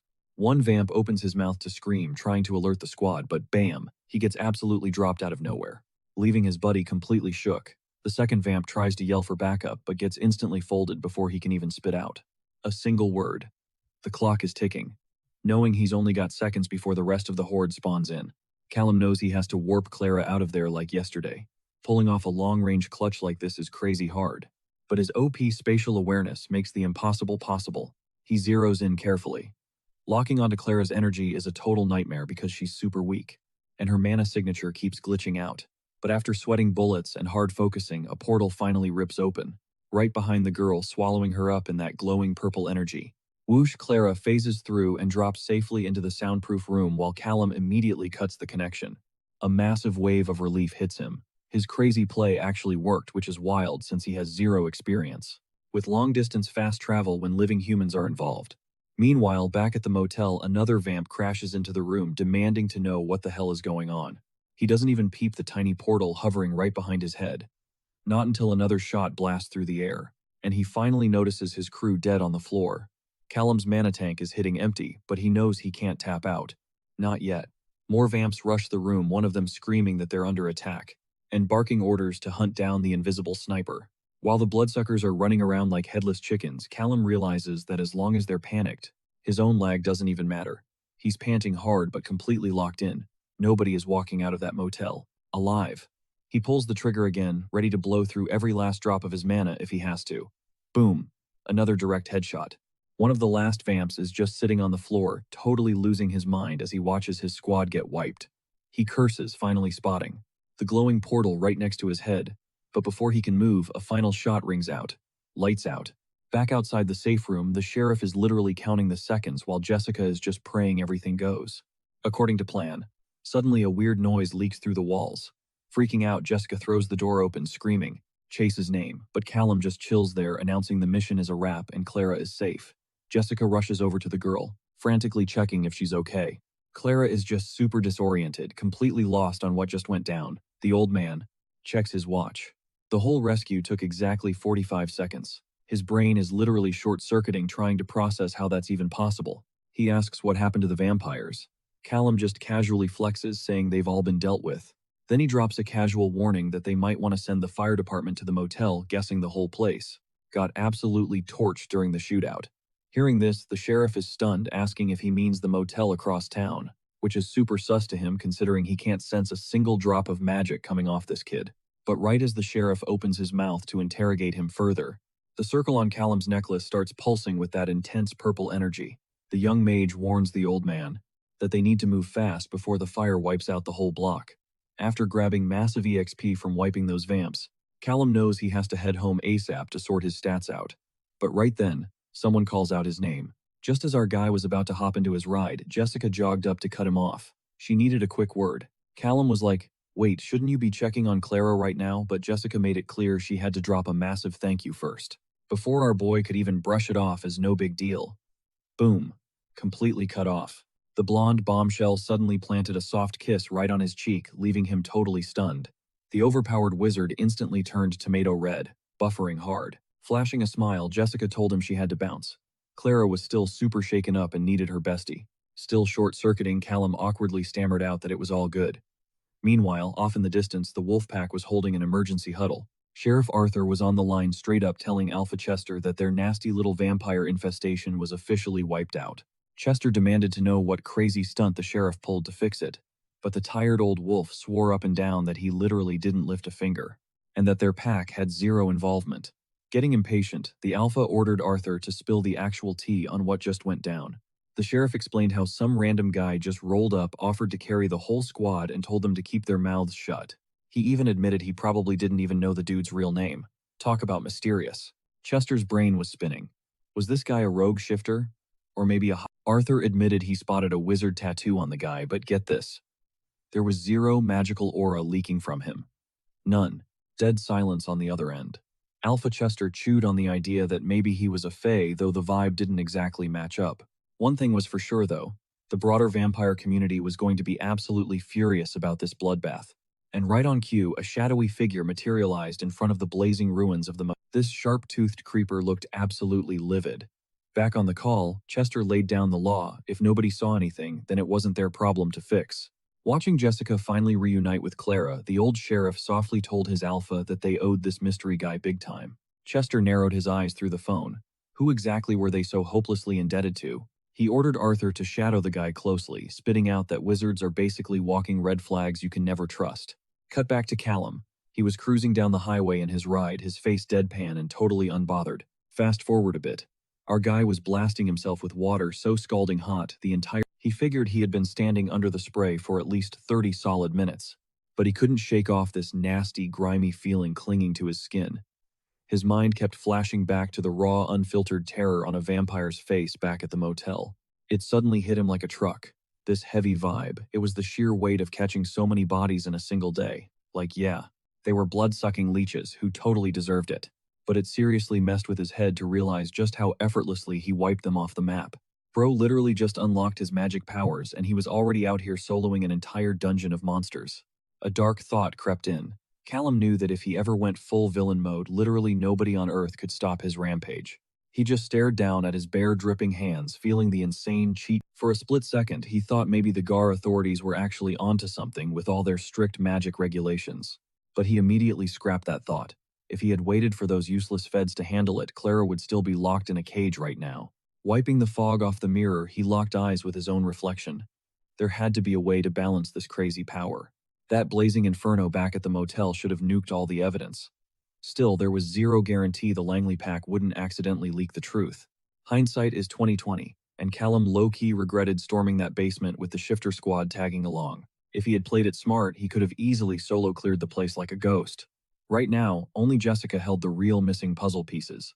Even though he initially planned to grind for more cash in this town, his gut was screaming that it was time to pack up and vanish. Meanwhile, let's cut over to the local precinct. The exhausted sheriff dragged himself through the front doors. The mustached old-timer immediately asked the desk clerk if the agents had rolled in yet. She nodded, confirming the VIPs were waiting downstairs. Arthur let out a heavy, bone-deep sigh, silently praying to God. They didn't send a bloodsucker to investigate a bloodsucker crime. But a second later, his heightened senses picked up two very distinct scents drifting up from the basement, a wizard and a fae. Tipping his worn-out hat, he stepped down to greet the suits. One was this intense-looking woman rocking dark tactical gear and icy blue hair. She stood shoulder to shoulder with a massive blonde-haired absolute unit of a guy. The big guy took the lead, respectfully addressing him as Alpha Langley. The blonde agent flashed his badge, introducing himself as Ray Danforth, and pointed a thumb at his silent partner, Agent Felicia Black. Arthur gave them a tired but polite nod of welcome. The sheriff put on a good front, saying he hoped the Gar elites could wrap this mess up, but Ray didn't waste a single second, immediately pressing him on how the motel cleanup was looking. Arthur mentioned the rest of the task force was still hanging at the motel when he took off, but the corpses were prepped and ready for a deep dive. The two agents swapped a quiet nod. Down in the morgue, Ray leaned in to inspect one of the bodies, and spotted something super intriguing. He pointed out how every single wound looked like a literal carbon copy of the last. The sheriff nodded along, totally agreeing. This definitely wasn't a shifter's handiwork, and straight up admitted he was completely clueless on how to crack this mystery. A creepy little smirk crept onto Ray's face as he promised them he'd dig up the truth. Ray then waved Agent Black over to the slab.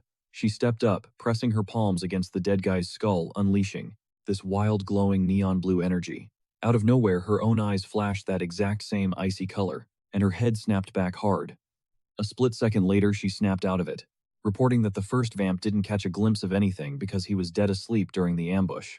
The old sheriff low-key freaked out, realizing this agent could literally binge-watch dead people's memories. Felicia kept going, explaining that the second bloodsucker actually heard the gunshots pop off, but got dragged away before he could even react. Ray threw in that at least. One of them must have spotted the attacker, but his partner shut that down, insisting she only witnessed pure chaos. She made it clear none of these vamps had a clue what hit them. This made Ray completely certain that they were dealing with an ultra-lethal pro. Hearing this, Arthur muttered under his breath that this whole vibe was absolutely terrifying. The agent instantly pressed him on what he just whispered, but the boomer sheriff quickly brushed it off, claiming he was just stressing over how insane the carnage was. Ray clearly wasn't buying that weak excuse, but just played along and nodded. Then he hit the alpha with the news that they'd be crashing and win it for a bit. Because letting a monster capable of this level of slaughter roam free was way too risky. Arthur offered to hunt down a room for the duo and personally escort them over, but Ray hit the brakes, stating he wanted to grill a few locals first. The old sheriff started sweating bullets, while the agent laid out his master theory. Since the local pack's hands were clean, they only had two scenarios. Either the killer was just ghosting through Winnet, meaning they'd probably never catch him, or this was the work of a rogue local, who got pushed to the absolute edge by the vampires. The alpha swore up and down that literally nobody in town packed enough firepower to wipe out an entire vampire nest. But the blonde fed doubled down, insisting they were going to verify that for themselves. Arthur gulped hard, totally panicking on the inside, but forced a smile and said that was fine. Cut to another spot where Callum stood hovering over a suitcase, staring down at his loot. This was everything he'd managed to snatch from the vampire den. Weapons, stacks of cash, and a few random hard drives. While the guns themselves looked pretty basic, the ammo was a whole different beast. These bullets were forged from silverite, mordite, and chlorite, heavy-duty minerals that deep web forums claimed were ultimate kryptonite against shifters, vampires, and fays. Callum knew this intel was going to be an absolute game-changer. As he sifted through the stash, his eyes locked onto this weird ceramic plate covered in glowing runic symbols. He racked his brain, trying to decode it, guessing. It definitely belonged to that dead witch. He made a mental note to dive down that rabbit hole later. Popping the suitcase wider, Callum shifted his focus to the main event he saved for last $100,000 in cold hard cash plus a totally unverified stack of solid gold bars. Dumping all his cash into fixing up the house had left him super broke lately, so he decided to stash the bulk of this massive payout into an emergency rainy day fund. If everything completely hit the fan, this fat stack would easily fund a fresh start off the grid. Even though he still desperately needed to level up his magical arsenal, the junk from the local hardware shop just wasn't going to cut it for his mid-tier spells. He figured that Witch definitely didn't snag her magical ceramic plate from some random convenience store and win it, meaning he might have to start hunting down custom gear drops. Out of nowhere, the screech of tires ripping through the gravel outside made him jump out of his skin. Callum leaped up, his heart practically hammering out of his chest. He couldn't believe someone had already tracked his location. Thinking on his feet, he knew there was zero chance he could let anyone peep this highly illegal loot. He slammed the closet doors shut right as two heavy, aggressive knocks echoed from his front door. Peeking outside, the heavy tension completely vanished from his shoulders. Turns out it was just the sheriff's two blonde daughters rolling up to his spot. Swinging the door wide, he checked if everything was cool. Fidgeting with a takeout bag, Jessica awkwardly mumbled that she wasn't even sure if he'd be home. Callum smirked, asking if he should have ghosted the town, but she frantically shook her head, super relieved he was still around. But then Jessica dropped a massive bombshell. GRA agents were now officially tied up in the whole mess. Callum's jaw practically hit the floor, the GRA actually showing up in Winnet. He had totally braced for it, but hearing it confirmed still hit different. Clara jumped in, explaining she literally begged Jessica to drive her over here just to make sure he was safe. Suddenly, the younger girl launched herself at the wizard, wrapping him in a tight hug and endlessly thanking him for saving her. Callum gently brushed it off, but immediately laid down the ground rules for the record. He did absolutely nothing, and was never even. Jessica swore they completely understood the assignment, but admitted it was impossible to just wipe that insane trauma from their minds. The girls figured he'd be dodging their cafe for a hot minute to lay low, so they brought the snacks straight to him. And right on cue, Callum's stomach unleashed a massive, embarrassing rumble. We're talking deafening, like a revving motorcycle missing its muffler, totally exposing that this dude was literally starving. Chowing down a few minutes later, he got straight back to business, telling them to spill every single detail they had on those GRA agents. Jessica spilled the tea that her dad actually met with them that morning. And get this, one of those feds could literally talk to the dead. But lucky for them, the bloodsuckers' ghosts were completely clueless and dropped zero useful intel. Callum knew he had to stay strictly on his toes. Still, a massive wave of relief washed over him, knowing those vamps had absolutely no clue what actually hit them right before they got wiped out. Clara chimed in, saying the suits had been tearing the motel apart for a solid 24 hours. But honestly, they were chasing ghosts. That massive blaze had completely torched every single shred of evidence. Then Jessica dropped another bomb. An alpha named Chester was low-key freaking out, totally paranoid that the wizard's massive carry was going to come with an insane price tag they couldn't afford. Mid-bite, Callum just blinked, looking super confused by that random name. Clara broke it down. The sheriff ran the Winnet pack, but he actually bowed to Chester, the big boss of the West. So by saving their skins, Callum had accidentally done a huge solid for the top dog too. The wizard just shrugged it off straight up, saying he wasn't looking for a payday or any kind of clout. Clara's jaw practically dropped, realizing this dude was doing it totally pro bono. He promised them they were 100% even, and begged them to permanently drop the subject. Hearing that, the girls broke into huge smiles, swearing to keep their lips totally zipped. Meanwhile, back at the scorched remains of the motel, Agent Ray scanned the ashes, barking out to see if anyone had dug up anything juicy. One of the grunts yelled back that he had locked onto a magic footprint but totally brushed it off as a dead end. Ray narrowed his eyes, double-checking if those vamps had been running with a windcaster. The agent gave a nod, confirming the theory, and dropped the detail that the area was totally wiped clean of any other magic vibes. Ray pushed for more dirt, and the agent pulled up a full inventory of the vampire's stash, but pointed out that the entire loot had been completely scrubbed from the scene. He threw out a wild guess that the big bad vampire council over in Minneapolis was going to absolutely flip out over the missing gear, telling Felicia to stay hyper-focused on tracking down the stolen goods. The fish-like woman just gave a stiff, silent nod. Ray crossed his arms, muttering that this whole inferno setup was giving off major sketchy vibes. Dropping to one knee, he touched the ash, pointing out that the local wolf pack should have already sanitized the crime scene. It made zero sense to let regular humans stomp all over it first. His partner shot back, reminding him that the furballs had sworn up and down they had nothing to do with this mess. But Ray wasn't buying it. He could practically smell the lies. Everyone was hiding something, and those wolves were just playing dumb. It was a trash story, and he wasn't eating it. Felicia smirked, daring Ray to activate his personal radar to eavesdrop on the town's gossip, considering the guy could literally hear a pin drop from a mile away. Flexing his powers, an eerie green aura exploded around Ray. After a beat, he sighed. Yeah, he was picking up a ton of chatter, but absolutely none of it helped their case. Honestly, the town was weirdly quiet about the giant fiery explosion. Too quiet. Blowing a thick cloud of smoke from her lips, Felicia coldly offered to go crack some skulls and literally force the truth out of them. Ray instantly shot that down. He wanted to play nice for now, mostly because he really didn't want Alpha Langley ripping his throat out. He made the call to speedrun the rest of the interviews. Bored, his partner demanded to know who was next on the chopping block, swiping through his phone. Ray mumbled that they were hitting up some 30-year-old dude named Chase Hall. Fast forward a bit, and the heavy, ominous shadows of the two feds crept over a quiet porch. They hammered on the front door. A chill-looking Callum swung it open, totally relaxed, asking if someone had left their keys behind. But nope. Standing right there were the two hardcore GRE agents, and one of them, Felicia, was literally rocking creepy fish scales and gills. Playing it cool, Callum asked what he could do for them. The duo flashed their badges, Ray Dan and Felicia Black, FBI. Hearing those three letters, the young mage's heart completely dropped. He could physically feel the insane heavy magic suffocating the air around them. This wasn't some basic level threat. These guys were wildly more OP than those vampires he had just smoked. Ray stated they were looking into the massive motel barbecue and smoothly asked if they could step inside for a little chat. Backing up, Callum put up his guard, stating this felt exactly like the kind of sketchy situation where he absolutely needed a lawyer in the room. The freaky fish-faced woman just blew out a harsh stream of smoke, coldly telling him he really didn't want a lawyer.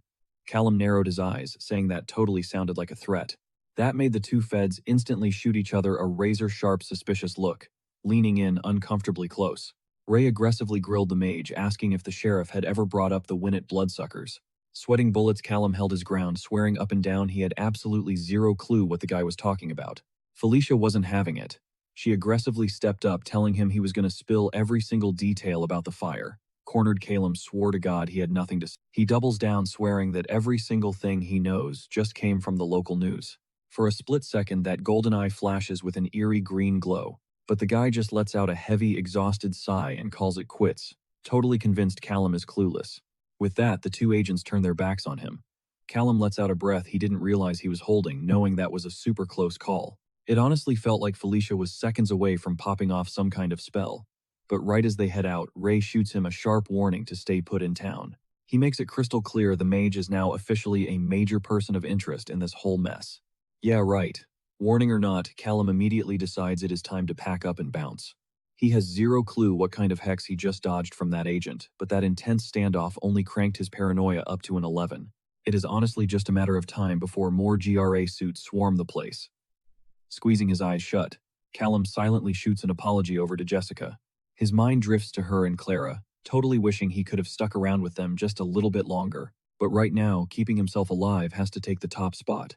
He slams on the gas, his car tearing down the highway as his brain scrambles to figure out his very next move. He knows the GRA is going to clock his disappearance eventually and slap a massive bounty on his head. Still, he figures if he sticks to the dusty backroads and keeps his spatial radar dialed all the way up, he should be golden.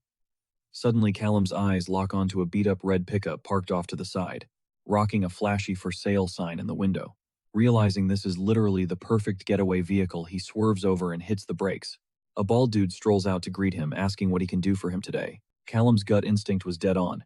He instantly senses the guy is a shifter radiating the exact same magical vibe as the Langley crew. Cutting right to the chase, Callum casually drops that he needs a totally fresh identity. He hints that a little bird told him this was the prime spot to grab one. The shifter instantly looks sketchy, narrowing his eyes and asking if they have crossed paths before. Instead of answering, Callum just casually slams a solid gold bar right onto the counter, adding that he is taking the red truck too. Staring wide-eyed at the chunky gold brick, the guy mutters that he will see what he can whip up. Not even 10 minutes later, he is back tossing over some fresh paperwork and the truck keys. He smirks, claiming this stealthy setup should keep him off the radar for both normal cops and supernatural freaks alike. Callum glances down at his shiny new alias, Denver Brown. Since his fake backstory says he is a high school teacher, he figures slapping on some nerdy fake glasses would totally sell the whole vibe. The bald dude asks if he needs anything else for the road. Callum casually mentions he is hunting down some magic spell books for a rookie apprentice. The shifter shrugs, suggesting he could try his luck over in Pearson, though he highly doubts he will score any top-tier loot there. Callum snorts to himself. No shocker there, considering the GRA aggressively gatekeeps all the good magical intel. Hopping into his slick new ride, he decides to hit up Pearson tomorrow since the sun is already dipping way below the horizon. He cannot help but wonder if the Langleys have realized he ghosted them yet. A heavy wave of guilt washes over him for ditching them so suddenly. Flashes of how incredibly sweet Sheriff Jessica and Clara were to him pop into his head. He firmly resolves to figure out some safe way to hit them up again down the line. Flash forward a few hours, and that bald shifter is chilling back at his shop, mindlessly stacking soda cans on the racks, zoning out while trying to guess the total count. Right as he is mumbling the numbers, a blazing portal randomly rips open straight through the solid wall. Right next to his head, a disembodied, eerie voice echoes in his mind, asking for permission to speak and scaring the absolute life out of him. The creepy voice demands he pass an urgent message straight to the Alpha. When the guy stammers out, "Who the hell is this?" he gets zero response. Just a cryptic confirmation that Clara's friend was completely off the grid and safe. Once Alpha Chester actually gets this weird message, he scrambles to verify it. And the shifter swears up and down that is exactly what the voice said. But get this, the portal voice also dropped a massive warning telling them to back off and stop hunting. The wizard branding the guy as a total lethal threat. Chester immediately pivots to two of his most brutal wolves, grilling them about this so-called friend and demanding to know if they had ever crossed paths with him. One of the muscle-bound wolves barks back that they were actually chilling with Alpha Langley the very first day that Mystery Dude rolled into town. Chester's eyes gleam as he asks if the wolf could still track down his specific scent. The wolf flashes a cocky grin, confidently swearing that he absolutely could sniff him out. Hearing that jackpot of an answer, a grizzly pack elder barks an absolute order at the two wolves. Roy and John hunt down this friend at all costs. Roy and John instantly swear to kick off the massive manhunt right that second. Meanwhile, Felicia is riding shotgun in the car with Ray, throwing a total fit and questioning if chasing down this random singlet was seriously the only garbage lead they had left. She aggressively argues that there is zero chance he is just some normal guy, especially since he effortlessly shrugged off her mind-bending powers. Ray fired back though, pointing out that just because someone's a complete normie doesn't mean they're flying solo without protection, and they might not even realize someone's guarding them. Felicia then jumped in, pointing out that Chase was easily the most sus guy they'd questioned so far. Plus, his crib was sitting right next door to one of the mundanes the vamps recently snatched up. She pieced together a wild theory. What if the bloodsuckers actually targeted Chase first but accidentally clashed with his secret bodyguard? Instead, Ray practically ripped his hair out in frustration, admitting their lead pool was bone dry. Left with zero options, the duo rolled back to the shady house owned by a guy named Hall. They hammered on the front door, shouting for him to open up. But when Felicia realized they were basically talking to a brick wall, her partner decided to go loud. Ray unleashed a swirling vortex of glowing green energy, straight from his fingertips, letting the magic rapidly expand to swallow up the entire property. The scanner dropped a massive bombshell. The house was gutted, totally barren. Ray scoffed, muttering that the place was way too spotless, looking like nobody had ever actually breathed in there. As his emerald magic drifted through the shadowy corners of the crib, it confirmed there were absolutely zero life signs hiding out in the backyard either. But then boom, Ray's radar pinged. His power locked onto this tiny disc-shaped object, shoved under some furniture, yanking it straight across the floor to his boots. Felicia's curiosity instantly piqued. As he scooped up the weird circle, she demanded to know what he just scored.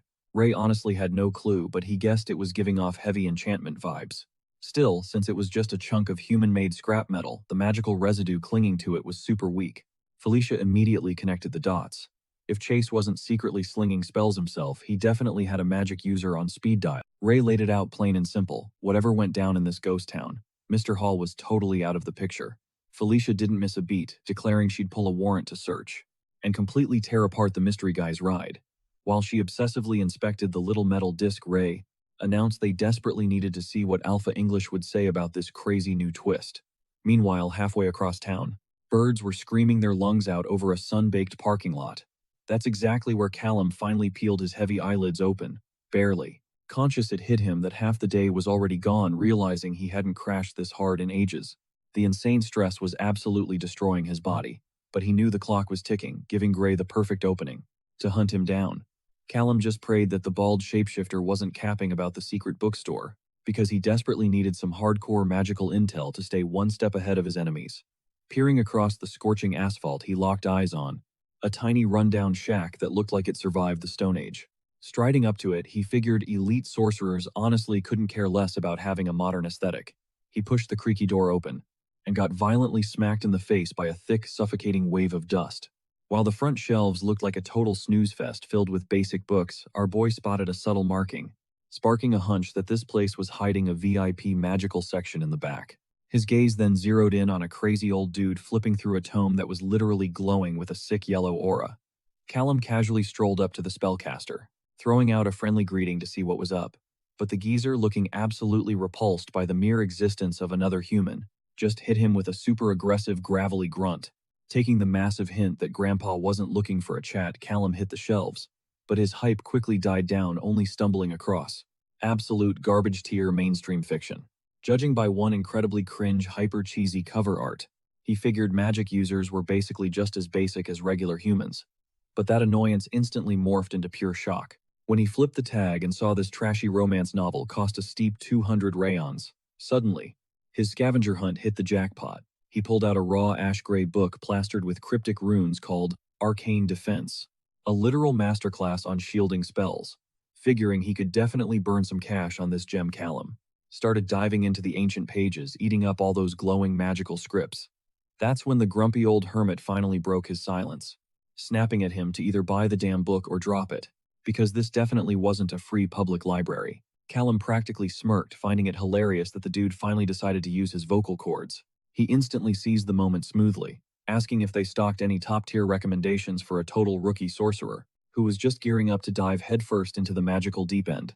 The grumpy old dude scoffed, saying Callum was way too old to be a total beginner. Callum instantly shut that down, claiming the books weren't even for him since he was actually a teacher. In response, the cranky guy just snapped his fingers. A sudden burst of energy flared from his hand, all while casually holding his own book. Out of nowhere, 3 more volumes popped up, just floating right above his head. Callum instantly recognized it as levitation magic. Honestly, it was leagues better than his own clunky attempts, and he was low-key blown away by how effortlessly the geezer pulled it off. His eyes immediately locked onto the covers: Moses's Encyclopedia of Magical Houses and a slick first edition of Portal Worlds. As Callum grabbed the heavy tomes, the old man barked that this was his entire stash. He then asked if Callum needed anything else, and Callum confirmed he was just grabbing these 4. The grand total hit just over 1,000 re, so he slapped down a thick stack of cash. The shopkeeper started punching keys on his register, but abruptly stopped. Bro just went right back to reading his book, leaving Callum standing there looking completely dumbfounded. When the cranky dude asked again if he needed anything else, Callum just muttered a flat no, even though he was heavily fuming inside since the geezer apparently just pocketed all his change. Cut to 6 hours later. A massive wolf-like shadow was intensely sniffing around the scene. His buddy asked if he got a hit, but the wolf growled that there was zero magic residue left behind, and the other guy completely agreed. No magic signature, fine. But he knew covering up their actual physical scent was going to be basically impossible for their target. The scent was super faint, but the vibe was undeniable. Somebody was definitely here. One of them debated interrogating the store clerk to see if a guy matching their target's description had rolled through. His partner quickly shut that idea down, however, reminding him they absolutely had to keep things low-key. The Alpha only dispatched the two of them for a reason: no drama, no scandals. Fast forward to late at night, and their deep dive led them straight to a parking lot glowing with this sketchy purple sludge. One of the wolves figured their prey parked right there, most likely driving some kind of van. He suggested pulling strings with his old normie connections to scrub the security cam footage, but his buddy figured they should definitely check in with Lucy first before making a move. Boom, scene change. We see this super mysterious girl just chilling, sucking on a lollipop. She was sitting in a dark room completely stacked with insanely high-tech gear. Yeah, hardcore hacking was definitely her entire vibe. Meanwhile, Callum pulled up to a totally different spot in his chunky red van. He was mentally replaying his shopping spree, feeling like those books were a massive waste of cash, even if he did manage to squeeze out a couple drops of actually useful info.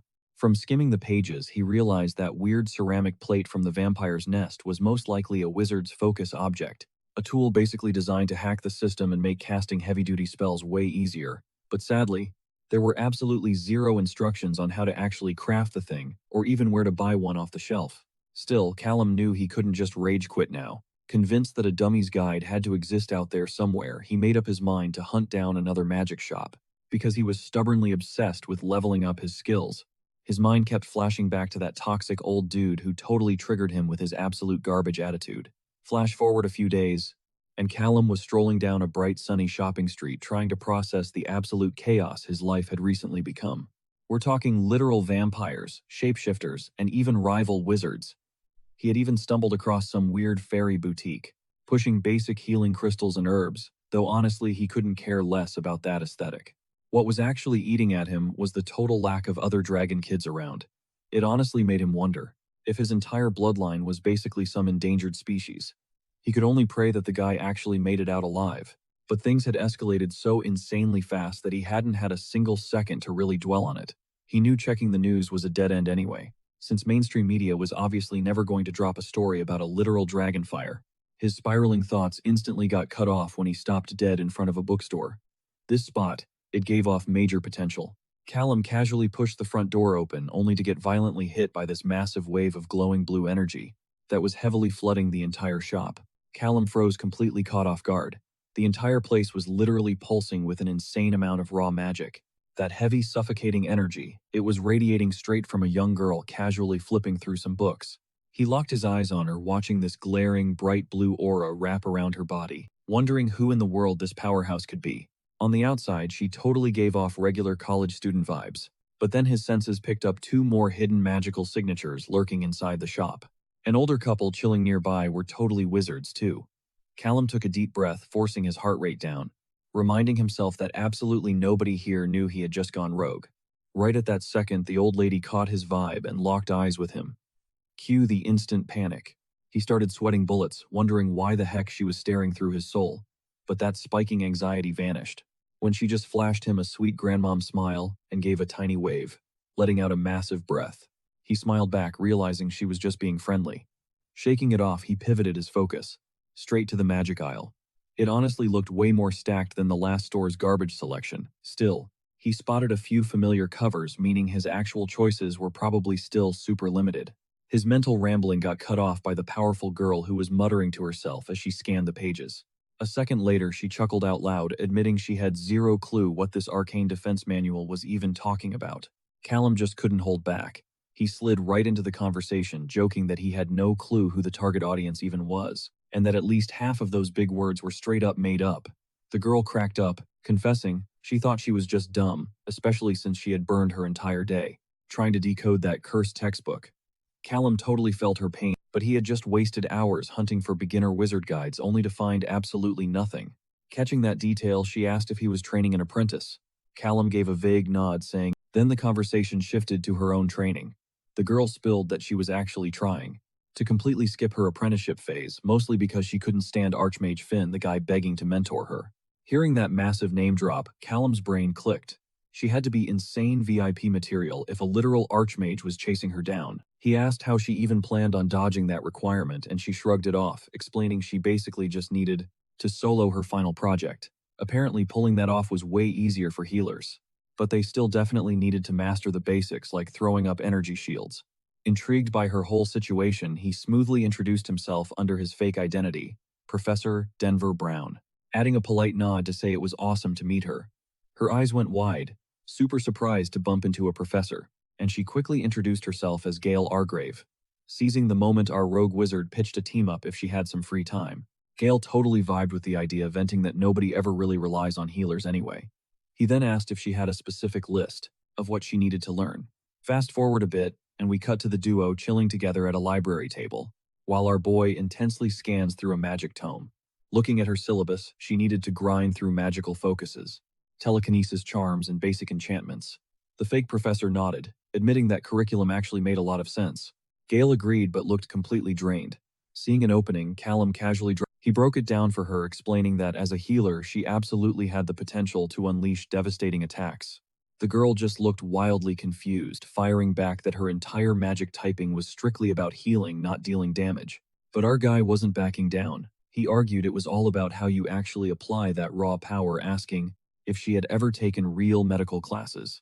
She shook her head, explaining she got a super untraditional magic upbringing. So yeah, zero normal college experience. Her folks just dropped her into the most elite, slightly outdated academy, where all the highest-ranking families dump their kids. And just like that, it clicked in his head. He was literally talking to a massive Nepo baby. He decided to just drop the whole school debate for now, but he challenged the girl to go research blood clots and neurochemicals whenever she had free time. Callum flat out admitted his knowledge on healing magic was pretty garbage, but he imagined that if she hyper-focuses on just one thing and cranks it up, the whole balance goes straight out the window. Gale is totally eating up this theory, calling it an absolute game changer. Our wizard guy, he is low-key thrilled to actually be useful for once, but catching the time, he snaps the dusty book shut, calling it a wrap for the day.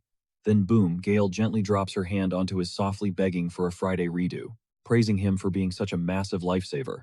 Our boy gets visibly flustered, stammering that he will see what he can do. Cut to the next day, Callum is cruising in his truck, just grinning over his insane luck of bumping into a rookie mage. Like now he gets a free pass to dive into hardcore magic lore, all while pretending to be her mentor. But let us be real, he would have helped her anyway, she is just too sweet. Vibing with that thought, he figures he better hit up another shop to grab some extra gear the girl might desperately need. Flash forward, our wizard is leaning on a dusty counter, stacking some tomes. A clerk, radiating heavy magic energy, hits him with a greeting, asking if those two are all he wants. Callum instantly pegs her as a shifter, but plays it cool with a simple yes, brushing it off as basic homework for his student. The clerk bags the stuff, but then drops a major side-eye, asking if he actually found everything he was hunting for. Her gaze is straight up piercing. Callum is totally caught off guard. He freezes up hard, before blurting out a quick confirmation. The woman smirks, teasing that they have hidden shelves in the back if he wants to keep digging. Our hero forces a nervous chuckle, lying that actually, he is running super late for a hot date. She shoots him a knowing smile, saying she totally gets it and wishes him a good one, while the wizard spins on his heels to bail. Once outside panic sets in, that shifter definitely knew something, and he needs to ghost this place right now. Our guy realizes he massively messed up by sticking around this sketchy spot, doing the math on how helping the girl could end up biting him in the back. Callum decides he has to move fast, but right then he spots a tiny scrap of paper wedged tight inside one of the newly bought books. Super curious, he reaches over and gently yanks it out. It is a straight-up ransom-style note. Written on it, the name Alpha Chester, 10 digits to dial, and a blatant order to call him up. Meanwhile, cut to Lucy bragging to Alpha Chester that his boys made the ultimate big brain move by hitting her up. She flexes that hacking the local security feeds is absolute child's play for her. When Chester growls, asking if she actually tracked their prey, Lucy smirks. Finding him was a total cakewalk. She snatched up high-def footage of his exact coordinates, in literally just a few hours. But she knows that merely having his current spot keeps them lagging one annoying step behind. The million-dollar question was predicting his next move. Losing his patience, Chester snaps at her to cut the fluff, and Lucy swears she is getting to the good part. She reveals that his grunt boys were out doing the messy legwork, shaking down the staff at his usual hangouts. Boom, turns out our mystery guy is a huge nerd for local bookstores. After that lightbulb moment, Lucy tapped into every major highway exit cam and nailed his route. He was gunning it down south. The lens caught a crystal-clear frame of his beat-up red truck. The hacker chick breaks it down. Roy threw together a hit list of likely pit stops, and it barely took a second to spot the dude's face on a shop's live stream. When the Alpha barks for the exact address, Lucy casually drops that Professor Denver Brown is currently chilling at a shifter-run book joint, and the muscle is already speeding toward him. But plot twist, Chester immediately radios the boys to stand down. He lays down the law, Mr. Brown. Has to come crawling to them, never the other way around. Lucy just grins, betting he will cave and call soon. Meanwhile, back at the bookstore strip, Callum is pacing around a rusty payphone, low-key questioning his own sanity. His brain is short-circuiting over the fact that he is actually about to dial up Alpha Chester. Like, has he lost his mind? Because if the big bad wolf can easily track his every move, it means his cover is completely blown. Hitting up that cursed number feels like the only option left to figure out his next survival play. A beat later, the line rings. The Alpha picks up smoothly, thanking Mr. Brown for reaching out before dropping a massive bomb. Should I be calling you Mr. Hall instead? That pure disrespect sets Callum off, prompting him to fiercely demand what they want from him. Chester chuckles, saying he just wanted to show gratitude for saving Clara, but quickly shifts gears, warning that Winnet is not the only turf crawling with those night-stalking bloodsuckers. Callum bites back heavily, insisting he is no gun for hire, but the Alpha just smirks through the phone. You have absolutely no idea, kid. Seeing him for who he really was, Chester straight up admitted he could spot a top-tier asset and offered to scrub Callum's name from every single GRE database if the guy agreed to help out. Callum fired back that cash wasn't an issue, but he was absolutely starved for intel, especially the deep dive on sorcerers and their hidden society. The Alpha didn't even blink, telling him to consider it a done deal. He apparently had a magic expert on speed dial and promised to set up a sit-down or two. With the terms locked in, Callum demanded the mission details. Chester dropped a bombshell. Bloodsuckers were currently blitzing 4 different shifter cities, a shady political power play designed to crush their influence. The sorcerer's jaw practically dropped. He caught himself panicking, wondering if it was actually 4 whole cities. He mentally sweat-dropped, realizing he might be completely out of his depth for a bloodbath of this massive scale. There was zero guarantee he could pull off that same insane magic trick twice. Callum knew he had barely scraped by on pure luck. That first time, plus those GRE agents had been millimeters away from locking him up permanently. Trying to keep his cool, he asked about the deadline, and the Alpha immediately took the bait, assuming the sorcerer was fully on board for the gig. Callum pumped the brakes. He was down to meet the expert, but first he needed to know how the hell Chester tracked him down. Chester casually revealed he had ordered his hounds to lock onto Callum's scent a while back. But honestly, they would have lost the trail completely if the guy hadn't popped into literally every single bookstore on his road trip. Down south. Cringing hard at being so painfully predictable, Callum found out the tracking team had dead-dropped a package for him. Inside a dumpster at the end of the block, that stash contained every gritty detail he needed to hunt the vampires. Callum promised to drop his final answer soon, and Chester smoothly backed off. Fast forward a bit, and our magic user was chilling in his van, staring down a dossier so thick it looked like a literal encyclopedia. Chester was clearly a guy with crazy connections. But then reality hit Callum. He was looking at a brutal road trip of over 1,000 kilometers, just to bounce between some of these cities. Driving that in a clunker wasn't going to cut it. Then a massive light bulb went off in his head. Teleportation was a thing, sure, but it tapped out at a miserable 15 meters. Gravity telekinesis, on the other hand, that bad boy had 0 speed limits. He had literally never attempted this flex before, but the math in his head was mathing perfectly. A heartbeat later, blazing purple energy swallowed his body and his boots hovered straight off the dirt. The rush was insane. He was actually floating in midair, but his hype died instantly. He lost his center of gravity, yelling out as he spiraled. Turns out flying is insanely hard to steer. Out of nowhere, he launched like a rocket and slammed face first right into a thick tree trunk. He completely ate dirt, groaning in pure frustration. He knew he could master this broken mechanic eventually, but right now he desperately needed something solid to keep him from wiping out and breaking his neck. That's when a core memory unlocked. He knew the exact perfect vehicle for this job. Meanwhile, those two relentless GRE agents, Ray and Felicia, were currently stalking down a desolate road. Ray had his powers actively flaring. Felicia shot him a look, asking if he'd caught a ping. He nodded grimly. Something was definitely up ahead. Crunching through the tall grass, he ordered her to scope out the nearby ditch. His partner smirked, noting it was a solid spot to ditch evidence. Peering over the steep edge, they spotted Callum's busted old van shoved into the bottom of the ravine. Felicia yanked a door open instantly, noticing the interior had been scrubbed clean and stripped down to the bare bones. Inspecting the scene, Ray realized their guy had bailed recently. He looked at her, asking if she realized what this meant. A twisted, sinister grin crept onto his face as he bragged that they were practically breathing down their target's neck. Cut back to Callum. A heavy motorcycle engine absolutely roared down the highway. The sorcerer, rocking a full-face helmet, knew he had to push this rig past its limits. He sparked up his gravity aura, letting the wild purple energy swallow the entire vehicle. The chopper instantly blasted forward, tearing through the wind at crazy speeds. Callum cheered behind his visor. Merging his gravity telekinesis with the bike was a total game-changer. He could finally rip across the massive gaps between the shifter cities in record time. With the epic travel logistics completely handled, Callum pivoted to his first objective, scouting out a vampire nest to see exactly how brutal this enemy actually was. He stashed his glowing bike out of sight behind some thick trees, the perfect covert drop zone, even though Chester had hooked him up with the pinpoint coordinates for every local alpha. Callum figured playing it solo was the big brain move to dodge any messy drama, for now. Powering up his aura once again, Callum cracked his knuckles. Time to hunt down this bloodsucker nest and see what he was really up against. If the intel in that package was legit, he knew exactly where to track her down. He suddenly whipped his head around, that look in his eyes, bingo. He just found his target. His spatial awareness zeroed in on the old city theater, locking onto 9 distinct bloodsucker signatures. Looks like these vamps teamed up with a local mage, because he could literally feel the heavy magic barriers locking down the whole block. But here is the kicker. Those shields only covered the ground floor. That meant he could totally bypass their defenses if he just stayed outside. The real headache, taking down the magic user. Their magic barrier was crazy complex. Like Callum definitely wanted shields like that for himself. But they completely clashed with his void magic. Realizing this gig might just be way too messy, he actually thought about just leaving Alpha Chester on red. But then, a blurry flash of red aura caught his eye. His jaw dropped. A 10th vampire just crashed the party.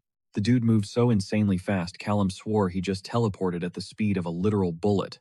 Since his last fight with Winnet was a pure stealth ambush, Callum had never actually witnessed a vampire moving at full throttle before. Honestly, it was terrifying. But then his eyes locked onto one of the leeches dragging something across the floor. He squinted, trying to figure out what it was. His blood ran cold. The monster was dragging a heavily beaten kid. Pure, unadulterated rage exploded inside him. These vamps weren't just threats, they were absolute monsters, and that mage helping them was straight up scum. There was zero chance Callum was letting them live. He whipped out his phone and fired off a quick text, locking in the bounty. The job was officially his. Weaving his sleek bike through heavy traffic, his mind raced. Going in, guns blazing, wasn't going to cut it this time. He needed a surgical strike. Fast, lethal, and absolutely ghost-like, so those pesky GRA feds wouldn't trace anything back to him. Just as he was deep in plotting mode, his phone buzzed in his pocket. One glance at the screen. 7:45 a.m. Crap. He was super late. Cut to the bookstore where he finally plopped down across from Gale. She totally brushed off his tardiness. Eager to shift gears, Callum asked to check out the rune-covered metal plate in her hands. Scanning the etching, he nodded. "This is a top-tier telekinesis catalyst," he told her, genuinely hyping up her insane craftsmanship. Gale beamed, thanking him for hooking her up with the extra supplies. She admitted she had to scrap like 12 different boards just to nail these exact runes. Time to test it out. Callum told her to focus her energy. Gripping the plate, a fierce look crossed his face. "Let's do this." Vibrant blue mana flared around his fingers, quickly swallowing the entire metal surface in a glowing aura. "Is it actually working?" Gale gasped. "Keep pushing," Callum urged. As they synced up, the sheer raw power spiked heavily. The neon blue magic sparked outward, latching onto a random book on the table until it literally floated midair, hyped out of their minds. They both cheered. Gale jumped out of her seat, throwing her arms around her mentor in a massive bear hug. Getting a little flustered, he awkwardly patted her back. "Hold the applause," he chuckled, warning her this was just level 1. They still had a massive grind ahead. She just rolled her eyes, playfully whining at him for killing the vibe. Calling it a wrap for the day, Callum asked if they were still on for next week. Flashing a bright smile, she locked in their next session. Back on the road, the engine roaring, Callum mentally checked his watch. He still had a solid few hours to kill. He definitely needed to stock up on gear, but a genius, totally unhinged plan was already brewing in his head to wipe out that vampire nest. Peeling out at a green light, a savage smirk crossed his face as he pictured the upcoming carnage. If tomorrow's 7 o'clock raid goes flawlessly, those leeches won't even realize they're dead. Refusing to repeat that chaotic motel mess, guns were officially off the table. Instead, he needed something way more brutal, something packing way more punch than standard bullets. His secret weapon, thermite, a toxic cocktail of metal oxide and aluminum dust. You know, the hardcore stuff they use to melt down heavy railway tracks? This bad boy burns at a staggering 20,000 degrees, literally twice as hot as blazing lava. Yeah, that's more than enough firepower to completely melt a bloodsucker's ugly mug off. Whipping up this lethal compound, super easy. You just need some basic household junk. We're talking scraped off rust from a crusty pipe and some shredded aluminum foil. Once you nail the exact ratio and mix it up, just pack that gritty powder into a busted soda can. Boom. Just like that, our boy crafted a literal homemade bomb. Fast forward an hour, and Callum's got a whole arsenal of these spicy cans ready to go. He plans to stash his gear strategically, cutting out any wasted movement once the ambush kicks off. Wiping the heavy sweat off his forehead, the rogue sorcerer figures out he just needs one last thing, something incredibly heavy. He glances back and locks eyes with a massive boulder. Oh yeah, that's gonna do some damage. Meanwhile, inside a dark movie theater, two bloodsuckers are cringing through what they call a totally trash, zero romance vampire flick. One groans, asking if they have any quote-unquote ketchup left for the kids, but his buddy sighs, admitting they're completely tapped out. The vamp rocking a man bun casually asks whose turn it is to go hunt. But right before his friend can even open his mouth, a glowing mini portal tears through the air, dropping a single soda can right in their laps. Boom, a blinding blast rips through the seats, instantly deep-frying those vamps. The fire alarm starts screaming, dumping freezing water from the ceiling sprinklers. Out in the lobby, the rest of the coven is totally freaking out, wondering what on earth just happened. A spiky-haired vamp peeks around looking for flames, but guess what? Another purple rift pops right open, directly above his head. But it's way too late. The metal can is already dropping. Crash. Another savage shockwave detonates, turning those two into absolute mosquito barbecue. Watching from a safe distance, Callum smirks. His trap is working flawlessly. Knowing he can't let up the pressure, he channels his magic. Violent purple energy flares around him, simultaneously spawning portals underneath a whole line of thermite cans. He refuses to give these leeches even a single second to breathe or strategize. With ruthless focus, he watches a symphony of explosions utterly level the theater. Amidst the raging chaos, a panicked bloodsucker desperately wonders who the heck is crazy enough to attack them. Meanwhile, up in the projection booth, the Earth Sorcerer is straight up glued to the screen, totally vibing with the movie's plot. But his chill movie night gets completely wrecked when the alarms start blaring and thick black smoke starts bleeding into the room. Catching sight of the raging flames, the bald dude finally realizes they're under siege. He starts panicking, wondering why in the world his auto-defensive shields haven't triggered. In that exact moment, Callum's senses tingle. He can feel the Earth Sorcerer finally making a move, which means it's time for Phase 2. Our boy still didn't know much about how enemy magic worked, and he heavily suspected that neither his homemade thermite nor regular bullets could punch through those thick magical shields. But he had a wild workaround. Magic powers or not, the guy was still physically human, and that meant his raw reaction time was just as slow as an average Joe. Cloaking that massive boulder in his purple aura, Callum executes his genius exploit. By looping the heavy rock through portals mid-air, letting it free fall endlessly to build up insane terminal velocity. While the Earth Sorcerer is busy scrambling to cast a spell, Callum's portal tears open directly above the guy's bald head. The dude looks up just in time to see an absolute meteor of a rock hurtling straight at his face. Smash. The hyper-accelerated boulder slams down with terrifying force, and a disgusting bone-crushing crunch echoes through the screening room. Callum smirks, knowing perfectly well that the object dropped with so much kinetic energy and crazy speed that even top-tier Earth shields couldn't save the guy. The giant boulder now rests in a crater on the floor while ruthless flames. They start swallowing the entire building whole. Confident he just wiped the lobby clean, Callum casually walks back to his motorcycle. One filthy nest down, but he's still got 3 more to hit. Cut to an hour later, and our boy is chilling in front of a completely different building which is now blazing into the night sky. He literally pops open a cold soda to rehydrate, absolutely certain these goons never stood a chance.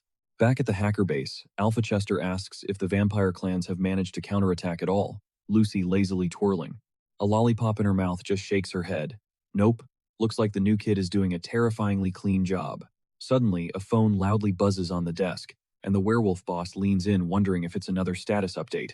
The text pops up, a second nest is already completely wiped out. The braided old man stares at the screen in pure shock, completely mind-blown by what he's witnessing. Wait, how is that even possible? Meanwhile, Callum was gearing up to hop back on his motorcycle and close in on target number 3, racking his brain over exactly how many bloodsuckers he would have to shred this time around. He quickly pinpointed 12 of them, plus a rogue sorcerer, throwing up some massive energy shields. But suddenly, a totally unexpected vibe hit his radar. Our guy could sense 2 completely distinct auras lurking inside, and his gut was screaming that these definitely were not supernatural creeps. It hit him like a truck. They were ordinary humans locked up as hostages, and he instantly started stressing over how to bust them out without blowing his cover and tanking the entire operation.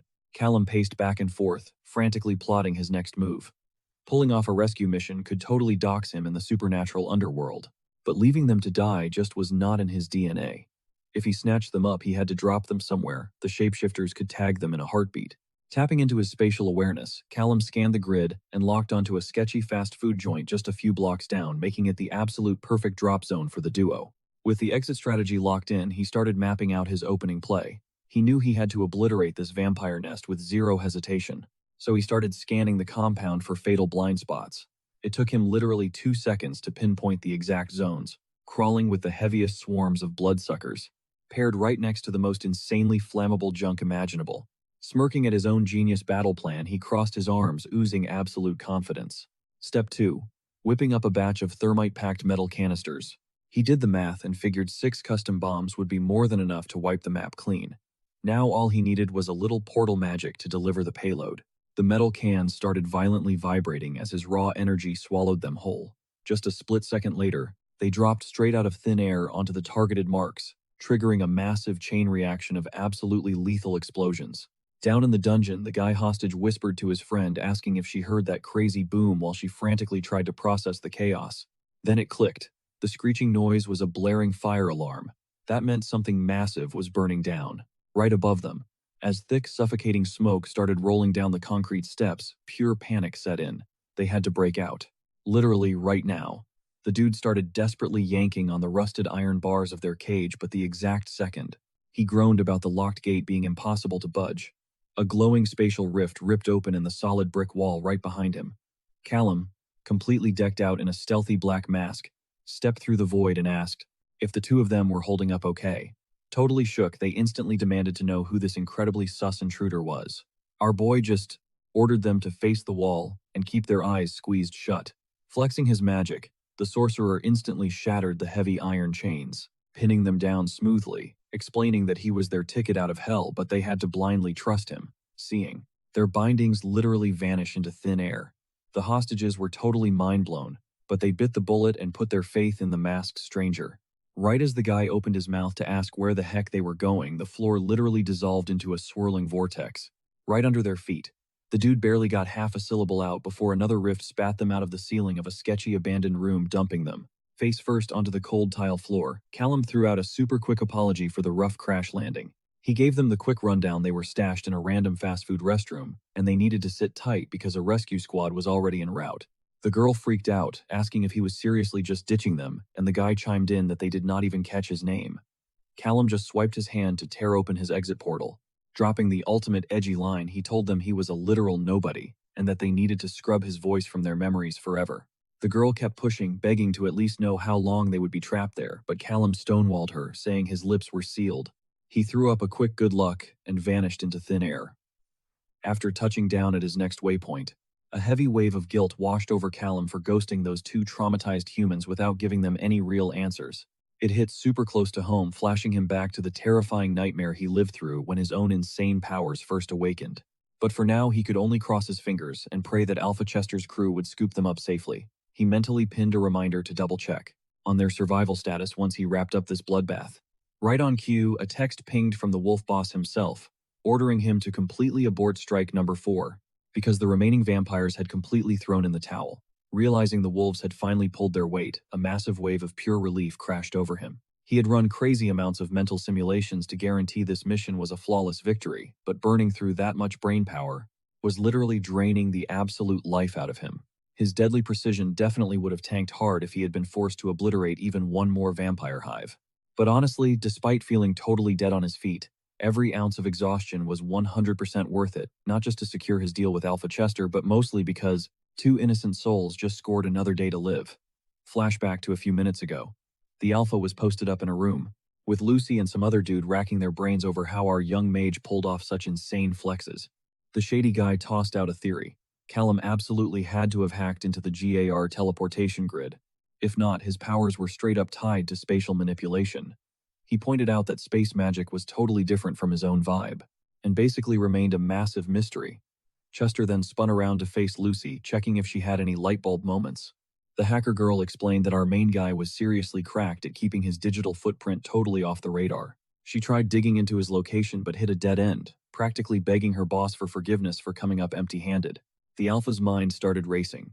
Imagine the raw power he would hold if he could warp his squad around as fast as Callum. But the silver-haired dude brushed it off, swearing that the mage would spill his secrets sooner or later. Chester stroked his chin. Maybe he needed to dangle a much juicier carrot than just a couple of boring training sessions with Jasper. Lucy then jumped in, pointing out that Callum was flying solo when it came to tech support. That basically meant he might actually say yes to a high-tier tech girl backing him up. Chester raised an eyebrow, wondering if she was pitching herself for the job. He made it crystal clear he wouldn't push her to dive any deeper, especially with her messy GAR situation. But Lucy wasn't backing down. She looked him dead in the eye and swore she broke it down. Sure, she could totally go clock in for some random guild, but they literally treated non-mages like NPCs. Right on cue, a cell phone started buzzing off the hook. The Alpha smirked at the perfect timing. He picked up the call smoothly, announcing that Chester was on the line. A straight-up Dracula wannabe vampire was fuming on the other end, growling for him to call off the attacks right this second. Chester just gave a super chill greeting to his buddy Antoine. The bloodsucker was throwing a massive fit, crying that the raids on their nest were totally ripping up their treaty, and the GAR was going to completely lose their minds over it. The werewolf didn't even sweat it. He played completely dumb, swearing he had zero clue what the guy was yapping about, claiming not a single one of his shifters had even stepped foot near the vamp hideout. Antoine threw in the towel. He angrily promised to pack up and ditch Chester's turf just so the brutal ambushes would finally end. Chester practically grinned at the massive win, but Antoine barked a warning.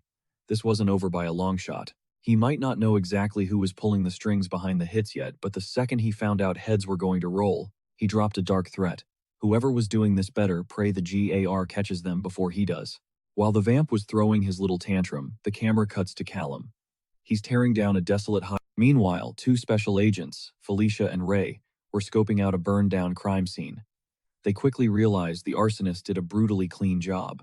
Felicia crouched down, dusting away some ash. She glanced at her partner, asking if this was the exact same psycho from their last case. Ray didn't even hesitate. 100% it was their guy. Even though the killer swapped up their execution style this time around, the deadly accuracy was honestly terrifying. He muttered that whoever was masking in the shadows was leveling up into a major threat. Right then, a dude zipped up in a hazmat suit, screamed that he hit the jackpot. The blonde agent's eyes lit up as he scooped the item off the floor. He was totally convinced this weird circle was the attacker's ultimate calling card. Ray let out a heavy sigh. He had zero clue what the heck it actually did, but it was undoubtedly the guy's signature flex. Out of nowhere, Felicia grabbed her partner's suit, making him jump out of his absolute skin. The blonde agent quickly shooed the hazmat guy away, dropping the excuse that his partner couldn't spill any top-secret tea with an audience around. The guy instantly dipped out. Honestly, Ray kept forgetting that other magic users were totally immune to his siren mind tricks, so he spun back to Felicia, waiting for her hot take. She speculated that the first nest got her theory. Those bloodsuckers must have snatched someone our mystery guy deeply cared about. In that crazy scenario, he just whipped out a gun because it was But then she flashed an evidence bag stuffed with some mangled soda cans. That piece of trash basically proved this second raid was a completely different beast. It instantly clicked for Ray. This new hit was complete. Felicia crossed her arms. They needed to pull Alpha Chester in for an intense chat, especially since every single bloodbath went down at Vamp Hideout smack in the middle of his turf. Ray's totally on board, adding that they can't just interrogate the Alpha. They need to press Anton Levin, and maybe even hit up Rava, the local Fae King. He figures the Fae might hold the missing puzzle pieces, thanks to this assassin's totally bizarre fighting style. Cut to a new scene. Alpha Chester is playing the perfect host, inviting the agents to take a seat. Ray skips the pleasantries, hitting him with a cold, "You already know why we're crashing your party." The wolf doesn't even flinch. He nods, completely unbothered, blaming the whole mess on that horrific bloodbath with Levin's vampires.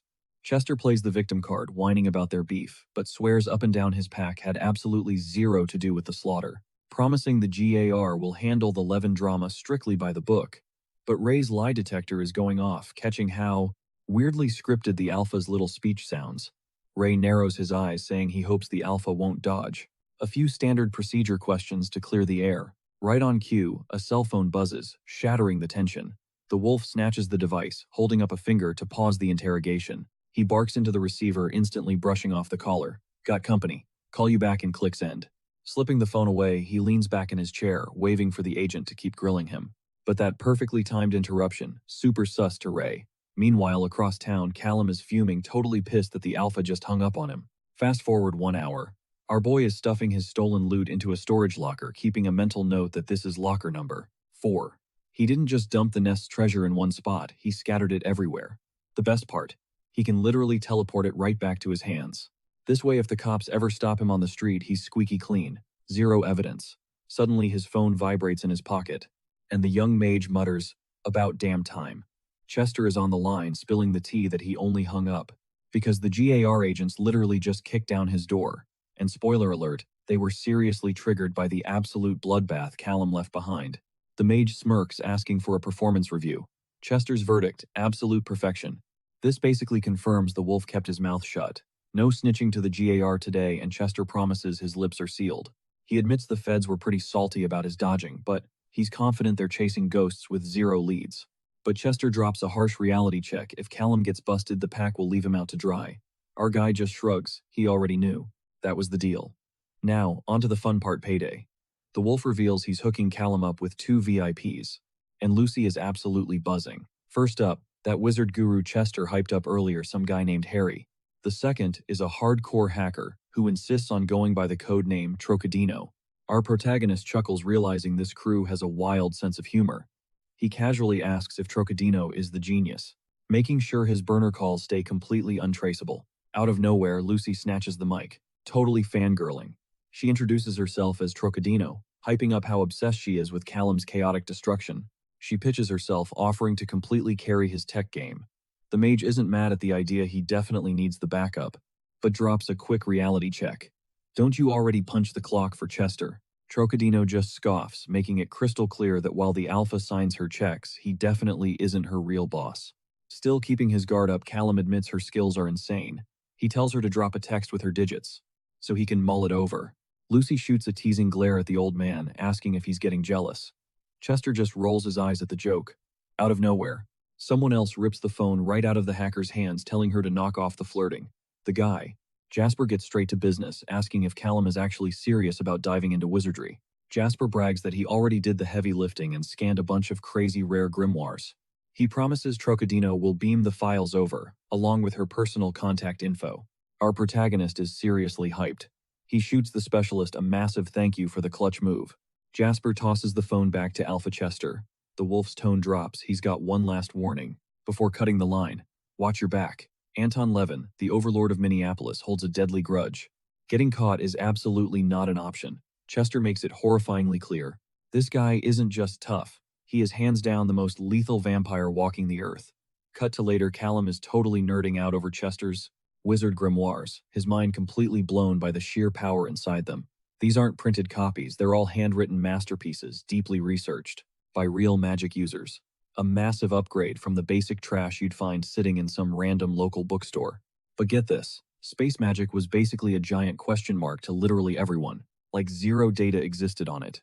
Catching the sun dipping below the skyline, Callum decided to hit up Trocadino. Cut to Lucy smashing keys on her massive rig, when a call from quote-unquote Mr. Brown popped on her monitor. She low-key didn't expect him to ring this early. Rocking a Brahma band tee, she gripped her phone, totally smirking. This dude must actually be obsessed with me, she thought. She straight up asked if he was taking her deal, and our boy replied that he had a gig for her, but he needed to know the damage first. Like, how much would this cost? Trocadino totally messed with him, claiming her rate was 50 rays. That made the wizard instantly sweat. The hacker girl quickly burst out laughing, saying she was just playing and offered to drop the exact same rate sheet she uses for Chester. But honestly, she explained the price tag totally depended on how juicy the job was. Being a normie trapped in a freaky, supernatural world meant she got stuck doing a ton of snooze-fest tasks. Callum thought it was super weird that she was a normie, since he fully assumed she was a shifter too. Lucy shut that down, explaining her parents were straight-up wizards, but the magic gene skipped her entirely. So yeah, just your average human. Right on cue, Callum's phone buzzed with a notification, and the hacker announced she just airdropped her pricing sheet. Glancing down, he saw the name Lucille Harper. He low-key panicked, thinking she just accidentally doxed herself. But nope. Lucy brushed it off, claiming the whole Trocadino bit would totally lose its vibe otherwise, and added that if Chester couldn't keep her safe, she was basically cooked anyway. Flashing back to those two sketchy agents, she made it clear that hiding behind a fake username wasn't going to do squat against the Guillards. Calum was honestly shocked by how hard Lucy rode for the Alpha. He had zero clue the wolf packed that much heat, especially since the guy was practically begging for Calum's help earlier. Hearing that, Trocadino just cracked up. She promised she wouldn't snitch to the wolf about his trash talk. She spilled the tea. Chester is basically untouchable royalty. Like the dude could literally ice 12 people and just get a slap on the wrist unless he messed with an archmage or a vampire master. Callum let that sink in. His brain clicked, this Antoine Levin guy must be an absolute nightmare if vampire masters hold that much clout. Back when the Alpha first dropped a warning about the master, our boy wasn't sweating it too much. But if this bloodsucker is swinging in the same weight class as an archmage, he needs to watch his back big time. Callum opened his mouth to call her Lucille, but she immediately cut him off. "Just call me Lucy," she snapped playfully. "Pivot to business." He asked for the scoop on the couple he dragged out of the nest. After clacking on her keyboard, Lucy asked if he meant the pair. He totally ditched in that fast food bathroom. She didn't sugarcoat it. "Yeah, it's looking crazy bad for them." The Jard swooped in and bagged them. Rage spiked in Callum's chest. He cursed himself, realizing he never should have passed the buck on their safety. Seeing his vibe shift, Lucy swore she'd dig up more intel, but instantly flipped to her paycheck. "So, what's my cut?" The wizard offered to dead drop some solid gold at a secure spot as a down payment. When he casually asked if 2 kilos would cover it, Trocadino literally lost her mind, squealing that Calum had just given her the best night of her entire life. Cue Calum turning absolutely tomato red again, thinking this hacker chick was completely unhinged. Flash forward to the next day. Back at the dusty bookstore, a totally stunned Callum hyped her up, urging her to keep going because her progress was insanely good. The nerdy apprentice looked absolutely mesmerized by the crackling blue energy. Dancing around the plate, she was fully levitating. The glare was so blinding, the sweet lady running the shop literally had to squint. Gale then tried waving down the two magic geeks, but they were totally in the zone, geeking out way too hard to even notice her. Finally catching on that they were low-key being annoying, Callum whispered that they should probably chill out. Gale turned to quote-unquote Professor Brown, asking where on earth he scored this epic enchantment. She admitted she'd always totally bombed at light spells before this. Playing it cool, the wizard claimed he just snagged some top-tier books from a friend of a friend. Glowing with hype, the girl begged him to pass on a massive thank you, flexing that the telekinesis spell he hooked her up with was also working like an absolute charm. Shifting gears, Callum checked in on her healing experiments, asking if she'd finally cracked the code on those recovery skills.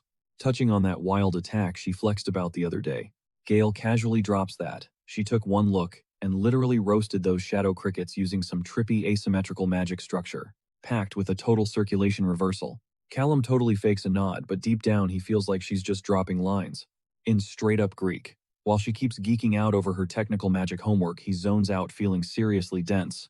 Whenever they chat, he gets that he's an insanely late bloomer to this whole magic gig, but honestly it's still mind-blowing seeing a prodigy like Gale just absorb everything like a sponge. But wait, his whole fanboy moment crashes hard the second she whines about one tiny cricket brushing her finger and letting out an ear-piercing shriek. Yeah, maybe she isn't this untouchable badass after all, he thinks. Meanwhile, in some shady high-stakes hideout, a massive power summit just kicked off. Chester is absolutely fuming over setting a midnight meeting, strictly for a VIP who's currently ghosting them. A gray-haired bearded dude tries cooling him down, promising the guy is seconds away. The furious Alpha growls that he'd better be. Right on cue, a slick pair of red shoes steps up, and a bone-white hand wraps around the gold doorknob. The wolf snarls that this whole sit-down was his idea anyway. Enter Antoine Levin, the undisputed vampire master of Minneapolis. Alfred Chester, head honcho of the Midwest shapeshifters, fires off a sarcastic jab about him, finally gracing them with his presence. Instantly, the bloodsucker's vision snaps straight to Crimson, absolutely blinded by rage. Antoine vaults onto the table like a blur, hissing a lethal warning for the mutt to watch his mouth. He flashes his fangs and Chester fires back with a bone-rattling "two" growl. Just before they tear into each other, a fist violently slams the table as a booming voice demands they kill the theatrics. King Rabid, the absolute ruler of the Midwest fairies, orders them to start the damn meeting. The Alpha immediately backs off, slumping into his chair, and the Vamp Lord nods along. With the room finally chilled, the GRA rep, Archmage Jean-Henri, declares this summit officially, open flexing his pure, untouchable authority. The elite sorcerer locks eyes with the four reigning leaders, dropping a massive bomb. There's a killer breathing right among them, and it's time to move.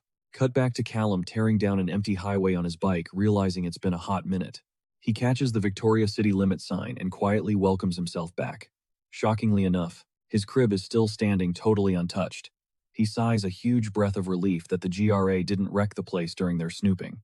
Our guy genuinely debates if he should shoot the mages a thank you text.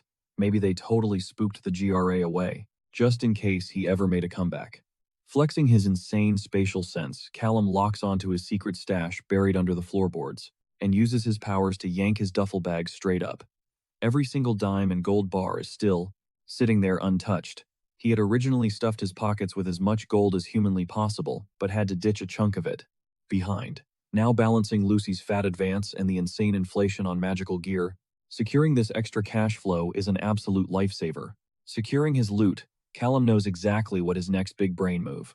It should be ghosting the town immediately. He plots a clean getaway, zero emotional goodbyes. But honestly, barely 5 minutes later, this absolute clown finds himself creeping outside a familiar house, questioning his life choices. He gaslights himself into thinking it's just a super quick vibe check from a distance just to make sure they're safe. And then he'd dip forever. His spatial radar picks up the whole squad chilling in the kitchen. Jessica asks Clara to snag some extra steak from the freezer, and the little girl beams, immediately jumping on the task. Arthur watches his niece smiling, turning to his daughter to ask if the brutal nightmares are still haunting her. Jessica sighs a yes, but admits that the heavy vampire mind control practically wiped her memory drive clean. Without that mental wipe, she explains, the trauma would be off the charts. The sheriff nods, saying they totally won. The lottery snatching her back that fast. Flashing back to how Callum solo carried the entire rescue mission, the blonde corrects him. Honestly, it was way more than just dumb luck. Suddenly, Jessica's radar pings. She senses a shift in the air and sharply calls out to her dad. Wondering if he felt it too, she ripped the door open in sheer panic, but all they caught was the blur of a motorcycle fading into the distance. Arthur asked if it was the guy he was thinking of, but the blonde just shook her head, totally clueless. Tearing down the highway, Callum admitted that one hurt. Still, he had to ghost them. It was the only way to keep everyone safe. Otherwise, the GRA dropping back into their lives was just a ticking clock. As our boy's bike shredded through the empty streets, Lucy's voice buzzed through his earpiece, asking if he wanted the drop on every single GRA teleportation circle. Callum hesitated, asking if digging into that would stir up drama. Lucy brushed it off, saying not necessarily. Honestly, she was low-key mind-blown that his crew didn't even know these portals existed. She totally assumed that was how they'd been getting around. Callum admitted that definitely tracked, but shot down the theory. Catching his drift, Lucy told him, packed with all the public intel he needed, but she hit him with a reality check. The top-tier bloodlines stash their own private warp zones, and scraping data on those VIP circles. Yeah, that's going to be a massive headache. The concept of elite families hoarding secret portals immediately sparked Callum's interest. Right now, his personal warp range caps at a measly 15 meters, but it suddenly clicked. Using these magic circles, the GRA can easily jump across thousands of miles. He checked the map and found a hub tucked right behind a sketchy mattress store. Realizing the magical underworld was literally hiding in plain sight, Callum knew he had to speedrun this mission. The GRA doesn't play around with their security, locking down their portals so tight that his infiltration options were basically zero. His gravity telekinesis synergized flawlessly with his bike, but there was a massive catch: it left his magical footprint everywhere. Sure, the residue normally fizzles out quick, but Jessica still picked up on it, and he was dead meat. If a GRA agent caught a whiff of that same aura, stepping up his teleportation game was his only ticket to staying off the radar. If he could just crack the code on how the GRA runs their networks, he'd be totally untouchable. Pinging his spatial awareness, Callum spotted the teleportation circle glowing in the dark. But reality hit him hard. This was going to be a total nightmare if he couldn't get up close and personal. The magical blueprints were way too chaotic to decipher from the sidelines. He squinted at a wild geometric shape, looking like a floating die locked inside glowing rings. Normally pulling off this kind of spell just meant carving runes onto a flat metal plate, but this setup, it was a full-blown architectural masterpiece. Knowing he was out of time, Callum ripped open a portal ready to get his hands dirty. Meanwhile, across town at a high-stakes council meeting, Chester fired a glaring look, demanding if the room actually bought the hype about a rogue assassin causing the recent bloodbath. Antoine doubled down, smugly, suggesting this shadow killer was a hired gun for the shapeshifters. The Alpha instantly slammed his fist onto the table, growling that he wouldn't sit there and take that blatant disrespect. Not even flinching, the Vampire Lord asked if that was supposed to be a threat before snapping at Archmage January to leash the mutt, claiming his barking was ruining their vibe. Ravi stepped in effortlessly, roasting the vampire for throwing a toddler-level tantrum, instead of having a real talk. With a smirk, he prayed the bloodsucker wouldn't start pointing fingers at the Fays, the same way he was dragging the shifters. The vampire just hissed back, utterly triggered. January finally took control, declaring that, while the raid on the nests was still under heavy investigation, the shapeshifters were completely off the hook. They were officially cleared. He warned the room to chill out, reminding them this summit wasn't an excuse to start a turf war. January held his ground, forcing them to focus on the real issue, an insanely lethal hitman operating out of the shadows. He pointed out a terrifying truth: just because the vampires took the first hit didn't mean the rest of them were safe. And the GRA had officially labeled this psycho as a massive red flag for every faction. Antoine sneered, betting that if the shifters were truly innocent, the old man better have an ace up his sleeve. January stayed cool, admitting their current evidence was pretty thin, but it was dead-on accurate. Chester instantly fired back, demanding to know what kind of so-called proof he was hiding. Slowly, January reached inside his heavy robes and pulled out a small metallic ring, scanning the tense room to see if anybody recognized the artifact. Flashing back to our boy on the bike, a wild realization hit Callum. If Gale's bloodline was as top tier, as he suspected, things were. She relies on a teleportation circle just to make it to her weekly magic classes. Callum figured Gale totally wasn't the type to ride the bus. Flexing the intel Lucy sent over, he tried picturing exactly where the closest teleportation hub to the bookstore might be hiding, suddenly realizing it was deadass tucked away inside some flashy costume jewelry shop. The irony definitely wasn't lost on him. The magic circle's whole aesthetic looked crazy similar to the exact same one he had spotted before. Were they all built using a copy-paste blueprint?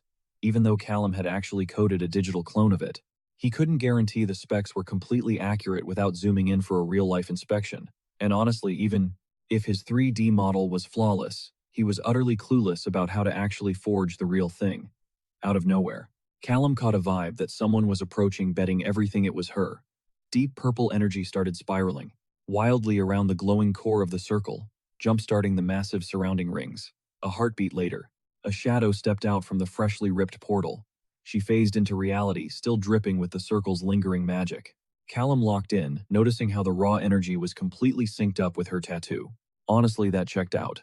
A sorcerer's unique ink basically acted as a VIP pass, determining if they possessed the juice to activate the circle. He theorized you could probably track exactly where a mage was heading, and tracing their starting point wouldn't even be shocking considering how aggressively invasive mana could be. Callum low-key raged internally, desperately wishing he could break down the device up close. Soon enough, Gale strolled right into the bookstore, asking the guy at the counter if he had caught a glimpse of Professor Brown, but the dude just shook his head. The girl felt that was mad weird since the professor literally always beat her to the punch.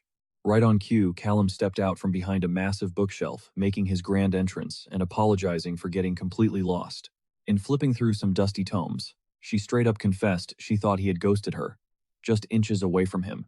The final sparks of a fading portal blinked out of existence, hitting Callum with a massive wave of relief. That was way too close for comfort. He had been tunneling so hard on tracking Gale that he almost blanked out on their actual meetup. He casually asked what they were grinding today, and she dropped that she desperately needed to crack the code on movement magic. Callum braced for a headache, knowing absolutely zero healing magic spells could be copy-pasted into movement techniques. Gale totally agreed, venting that she originally wanted to main as an elemental mage since at least half the grind would have been a breeze. Her venting triggered Callum's own core memories of sheer frustration, back when he first started leveling up his magic, flashing back to how completely trash his early spatial circles were. He also remembered the absolute shook faces of the other mages watching him experiment and how the entire game shifted the second he spliced in a little fire magic. His mental monologue was cut short when Gale hit him with a question, asking if he had any tips on movement magic, since he was supposedly a gravity mage. Callum knew this exact moment was coming, but his anxiety was still spiking. While it was totally true, he grasped the bare-bones basics of gravity, telekinesis. He knew deep down he was nowhere near the tier of a genuine sorcerer. When Gale challenged him to drop a spell panic hit if he fumbled this, his secret identity was completely busted.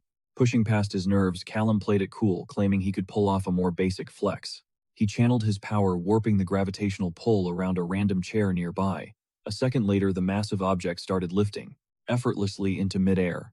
He brushed the trick off as just some basic levitation, smoothly lying that it was barely a fraction of his true power. Callum capped it off by saying if he wasn't running on zero sleep, he'd hit her with something way more insane. But plot twist, Gael was absolutely mind-blown. He was so stunned by her massive reaction that he straight up had to ask if she was messing with him. His apprentice just aggressively nodded, begging him to teach her that exact move. Callum smirked and said he'd give it a shot, silently realizing his cover was way more bulletproof than he originally thought. Flash forward 1 hour later. He handed her a heavy book, casually dropping that it was the very first guide he grinded as a newbie. He hands over the book, admitting it's a bit of a tough read, but absolute fire for nailing those core magic basics. Gale practically bounces off the walls, asking if she'll be soaring through the sky once she finishes it, but her teacher quickly grounds her, telling her to pump the brakes. Right on cue, Callum's phone starts buzzing. Raising an eyebrow at Lucy's sudden call, he gives his student a quick nod to make sure she's chilling. He throws out a quick apology for taking the call, promising her it's totally nothing major. On the other end, Lucy double-checks if she's interrupting. Callum shoots that down, saying she's good, and asks what's up with her. Lucy playfully teases him for actually caring, which instantly makes the wizard roll his eyes and tell her to just cut to the chase. The hacker's tone shifts, dropping some heavy updates about those 2 regular humans he rescued. She warns him it's a massive mess. Turns out the GRE operates on some seriously twisted loopholes whenever mundanes stumble into the supernatural underground.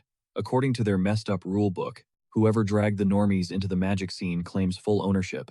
The wizard's stomach drops, asking if that means the couple is now his problem. But Lucy hits him with a cold, hard no. Sure, he literally saved their lives, but the freaks who dragged them into the shadows in the first place, the bloodsuckers. Because of that trash logic, the GRE literally shipped the 2 innocents straight back to the vampires. Callum's blood boils, absolutely sickened that the guild just snatched the exact people he risked his neck for and hand-delivered them back to their literal abusers.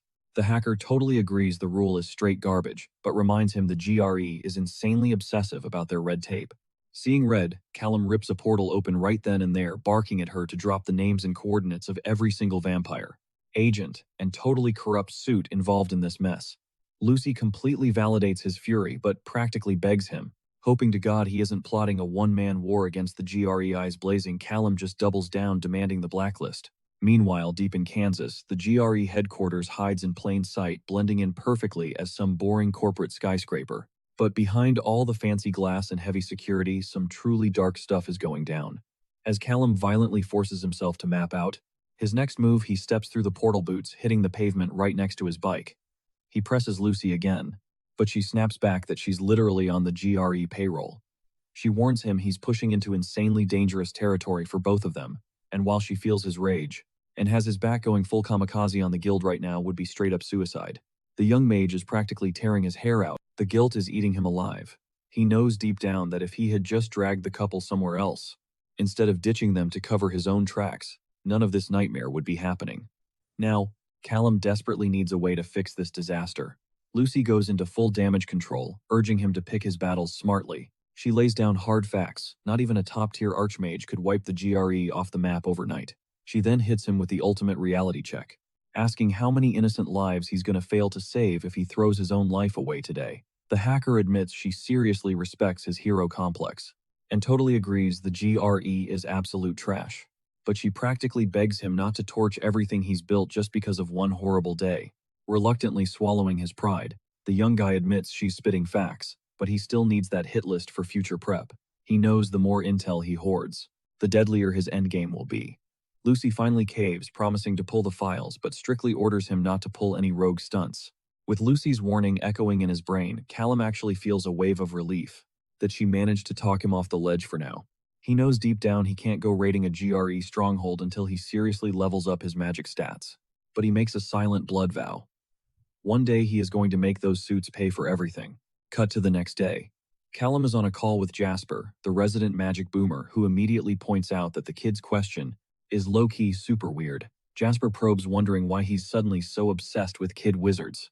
Playing it cool, Callum brushes it off as just idle curiosity, casually mentioning how most kids unlock their magic super early, but he wants to know if there are ever any glitch cases, where it just doesn't trigger and why. The old guy chuckles, admitting he's no medical doctor so he can't say for sure, but guesses it might happen if the kid is completely drained of mana. Still, Jasper throws in that literally any toddler growing up around other magic users would definitely catch on just from the residual energy floating in the air.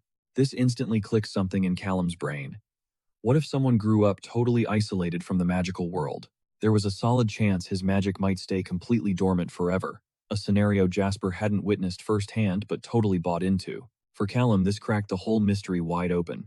After all, his powers only woke up when all hell broke loose during that gym ambush. That massive adrenaline spike was likely his first real taste of raw energy, especially since it got him thinking. Would his entire reality be different if he'd actually grown up in a family of mages? Jasper's voice suddenly snapped him out of his trance, teasingly asking if our boy was hiding some secret kid. Callum smoothly dodged the question, firing back that he wouldn't spill the tea even if he did, before dropping a quick thanks to the fake Harry and hanging up. Later on, trapped in gridlock traffic, our MC hit up Lucy's line. He needed to dig into her family drama, super confused how her entire bloodline had magic except her. She casually confirmed his suspicions. The vibe instantly shifted. Her voice went completely deadpan the second she brought up that so-called bash at the Harper estate. Callum winced, realizing how trash that must have felt. She vented that this was exactly why Jerry dumped all the grunt work on her, having zero clue what to do with a quote-unquote normie and just shoving her into the IT department. Without missing a beat, Callum called them out for being absolute clowns, which definitely made Lucy smirk. Flipping the script, she started asking about his roots, dropping a hint that Harry had been poking around too. Major red flags went up. Callum instantly suspected Chester was using both of them to snoop for intel. The hacker girl just shrugged it off, claiming she really couldn't blame them for being nosy. She pointed out the obvious: it's totally normal to hyperfixate when some mysterious sweet guy crashes into town and starts pulling total hero moves. Hearing himself called sweet and mysterious completely flustered our guy, but Lucy quickly clarified those were her own thoughts, not Chester's.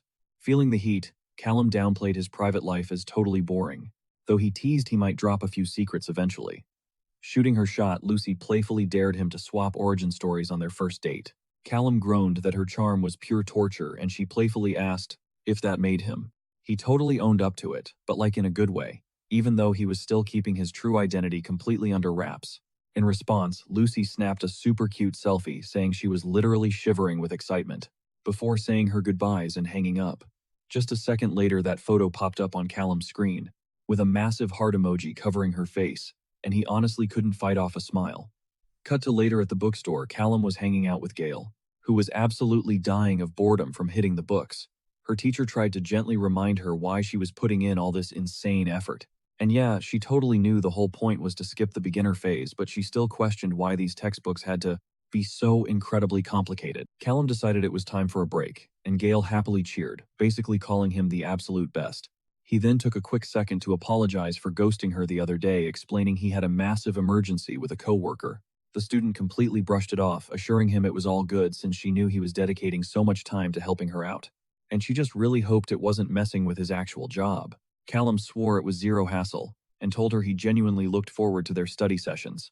Right then, Gail completely caught him off guard by grabbing his hands. She told him she owed him big time, and if he ever needed a favor, he should totally just ask. The wizard actually thought about it for a second, and admitted there was one tiny thing he needed. He explained he had been brainstorming some new ways to get around. Because sure, the GRA teleportation circles worked fine, but he wanted something way more portable. Hearing this, Gail casually mentioned her dad owned a personal relic. She obviously couldn't just gift it to him, but she figured he could totally take a peek at it. Callum was completely clueless about what a personal relic even was, but he played it cool and said he would love to check it out. He covered his tracks by claiming the buddy who lent him the books had some wild theories that he really wanted to dive into. Gail leaned in, asking if these theories were about teleportation, and wondered out loud if this mysterious friend was actually a space wizard.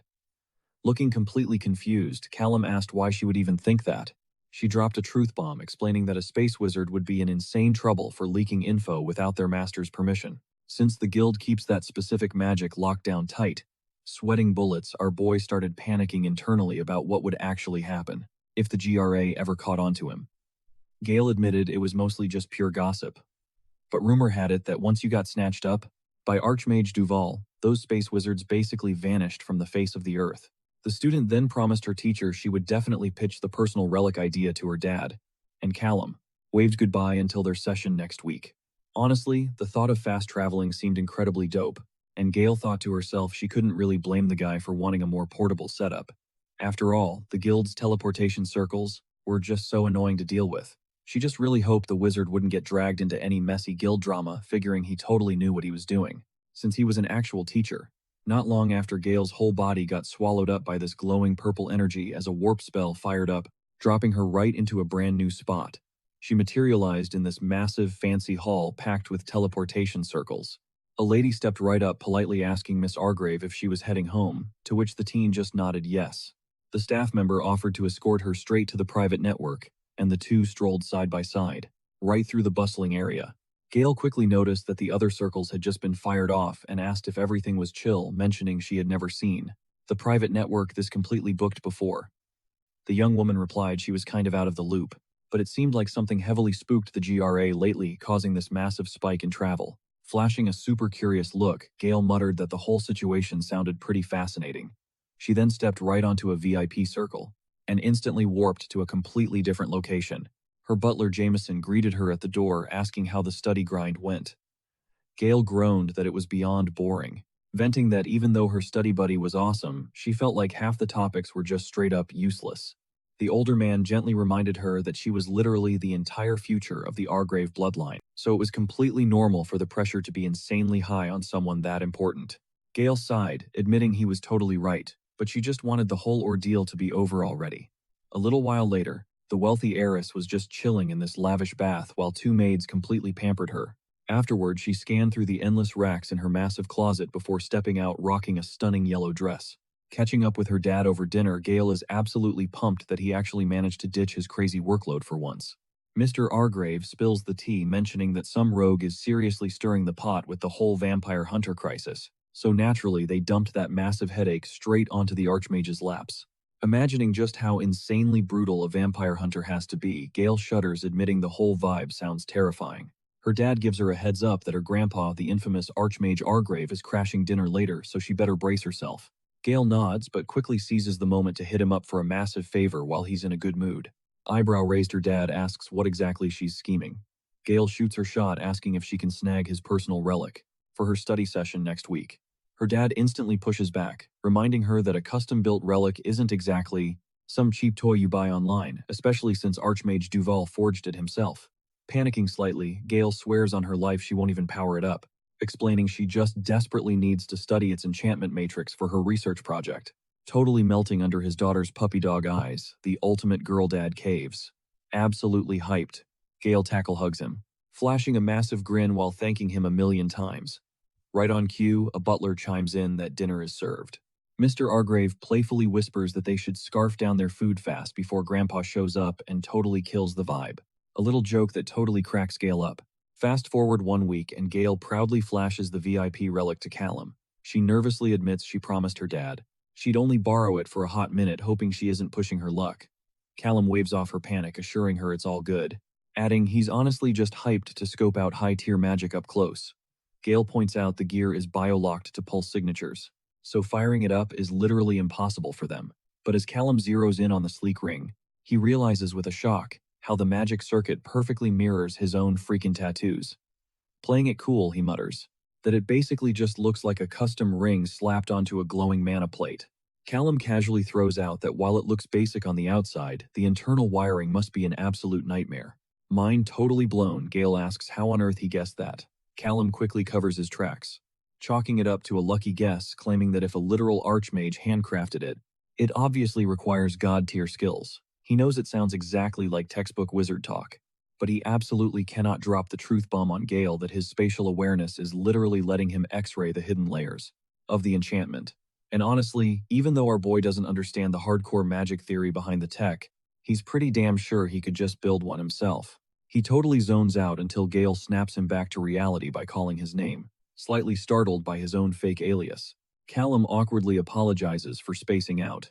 He thanks her for risking it all to bring such a sick artifact, and she beams hoping. It gives his research a massive boost. Cut to a shady dive bar, where a bartender is currently getting grilled by two GRA agents. Wiping a glass, he shrugs, admitting he sees weird stuff all the time, but hey, they're in a shapeshifter joint. In a gritty biker town, you gotta be a total freak to actually stand out here. Ray gives a slow, understanding nod, and thanks the guy for his time. The second they hit the street, Felicia absolutely goes off about wasting time on yet another dead end. She is fuming. Zero intel from the shifters, dead silence from the fairies, and not even a whisper from the vampires. Throwing her hands up, Felicia demands to know how a whole murderer just ghosts the entire magical underworld. Ray coolly points out that their guy isn't just lucky, he's wildly skilled. The siren isn't having it, stressing hard that the trail goes colder every single day, and at this rate, the killer is gonna walk free. Ray just casually sparks up a cigarette, blowing smoke as he mentions that she's only looking at half the picture. Frustrated, Felicia demands what that's supposed to mean. The blonde agent sighs, explaining that yeah, catching the guy would be impossible if he literally laid low in a basement forever. But speaking from years on, the force criminals never stay off the grid for long. Ray takes another drag, dropping the facts it might not happen tomorrow or even next week. But eventually, the psycho will strike again, and the more moves he makes, the more he guarantees he'll slip up. Felicia catches his drift, adding that if their theory about his first hit actually being a rescue mission is true, then this killer definitely has a glaring weak spot. Ray nods. It proves their target isn't some soulless killing machine, he actually cares about people and forms attachments. In fact, Ray would bet his life the guy is hiding out with allies right now. All they needed was for one of the criminal's buddies to crack under pressure and spill the truth. That alone would blow the whole case wide open. Meanwhile, Callum was pretty sure his own side hustle was finally hitting the jackpot. After dodging a few sketchy laser cutting attempts, the custom alloy ring resting in his palm was literally flawless. Now he just had to juice up the metal with his spatial vision. The second that enchantment hit max capacity, the ring would auto-trigger, basically handing him teleportation on a silver platter. Standing in his bathroom, Callum watched the metallic band spark to life, knowing he was right on the edge of a breakthrough. Pure magic surged from his fingertips, whipping through the air and making the ring flare up with intense, blinding spatial energy. In a flash, he vanished from the room. The raw power created a massive shockwave, and a split second later, Callum blinked back into existence, instantly wiping out and face-planting straight into his own bathtub. Wincing through the pain, he made a mental note that his superhero landing definitely needed some work. But honestly, the experiment was an absolute massive win. Grinding out this entire project only took him a couple of days, making Callum seriously doubt the GRA's narrative that spatial magic was some impossible puzzle. Honestly, it felt way more like Archmage Duval was just hardcore gatekeeping the magic to keep all the power for herself. Because if the rest of the wizards stayed totally clueless, she could easily keep flexing her fake superiority over the entire guild, and that made Callum's situation incredibly sketchy. The guild was already out for blood, hunting down rogue magic users, and any wizard stepping out of line was treated like a massive threat, let alone a guy who could literally expose Archmage Duval as a total fraud. Realizing a massive showdown was practically guaranteed, Callum figured out he might literally be the biggest glitch in the GRA's matrix right now. Flash forward to the bookstore. Gale was absolutely hyping up his success, which led Callum to ask if she was ready to show off her own homework. Taking a deep breath, the girl hyper-focused, channeled her pure healing aura, and jump-started the glowing runes across the plate. Callum told her to keep the energy locked in as her own magic wrapped around her. She humbly admitted that while it wasn't the most overpowered barrier in existence, it was definitely clutch enough to pass her exam. But Callum, he was totally mind-blown by how well she pulled it off. Gale hoisted her plate into the air, absolutely glowing, because she finally crossed the last impossible thing off her to-do list. But Callum instantly killed the vibe, looking low-key bummed that their study sessions were officially over. Catching his mood, Gale smoothly pitched that she could totally swing by next week to give him the full rundown on her test, playfully adding that she might still need his genius brain if they threw any curveballs at her. Callum instantly perked up, saying he'd always have her back, but as he gestured, his sleeve slid down, exposing a super gnarly bruise blooming across his forearm. Gale zeroed in on it. In a heartbeat, practically demanding to know if he was okay, which totally caught him off guard. Callum figured the bruise was just a souvenir from his sloppy bathtub crash, and was honestly stunned. He hadn't felt it throbbing until now. Gale immediately stepped up, insisting it would literally take zero effort to heal. He tried to play the tough guy and wave her off, but she was not having it. After all the grinding he did to help her, it was literally the absolute least she could do. Without waiting, she pushed a wave of soft, green healing magic straight into his bruised skin. But as the magic did its thing, Gale suddenly got super flustered. Up close, she just realized her tutor's arm was actually insanely jacked. Like, this guy was definitely not giving off average bookworm nerd vibes anymore. Callum snapped her out of her mild panic by asking if something was wrong. She practically squeaked out a no, rushing to tell him the bruise would vanish in just a couple of minutes. After gushing over how cracked his healing skills were and feeling way better, Gale announced she needed to bounce and mentally prep for her exam before her brain dumped all the info. But just as she turned to leave, Callum instinctively reached out, grabbing her hand, and quietly asked her to hold on for a second. Looking her dead in the eyes, he told her to never let the haters drag her down, promising he 100% believed in her. A huge, genuine smile lit up the girl's face as she thanked him, her eyes practically burning with main character energy. Cut to the next day. Gale is rocking her athletic gear and holding her enchanted plate. A proctor flips through his clipboard and announces they are kicking things off with the basic skill check, skipping straight to light magic, since the academy already rubber-stamped her healing abilities. Gripping the plate with one hand, Gale sparks up a blinding orb of light with the other. Then she effortlessly levitates off the ground, flexing her movement magic before wrapping herself in an impenetrable glowing shield. The examiner, watching her every move, gives her a nod, confirming her defense was absolutely flawless. Now it was time to unleash her offensive attacks. Gale takes a massive breath, totally locking in. Professor Brown's advice echoes in her head as a sick, glowing healing aura wraps around her. Geared up to strike, she channels all that raw juice straight at the training dummy. Crack, the material splinters, and boom, the whole thing completely detonates into a million pieces. She's hyped that her new move actually worked. But the evaluator, he's giving her major side-eye and demands to know what the heck that just was. She casually explains it was a healing strike meant to trigger a volatile chain reaction. The dude scribbles something on his clipboard, muttering about how her technique is interesting. Catching his weird vibe, Gale panics a little. Did I mess up? She admits it's not your basic fireball, but figured it still counted for the exam. The guy just cuts her off, saying he needs to verify something, and tells her to stay put. 4 whole hours drag by, leaving her super anxious and wondering what's taking so long. Bam! The door violently swings open. Jerry's goons roll in. Ray smirks, hoping Miss Argrave didn't get too bored waiting. Totally thrown off, she asks if she flunked the test. The blonde guy just chuckles, claiming exam grades aren't his department. He's way more obsessed with that crazy healing strike she just pulled off during the trial. He leans in.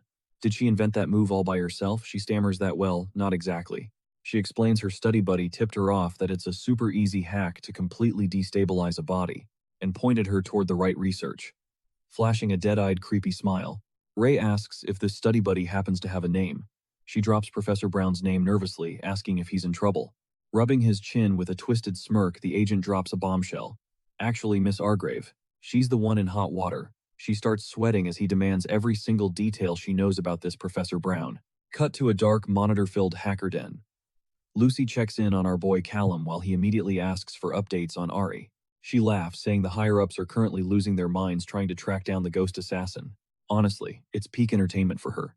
She adds that a massive squad of vampires is locking down the perimeter, but since it's totally dead out there, the heat is finally dying down. Callum is totally chill with that, since being the center of attention was never his vibe anyway. Pivoting hard, he asks a quick favor.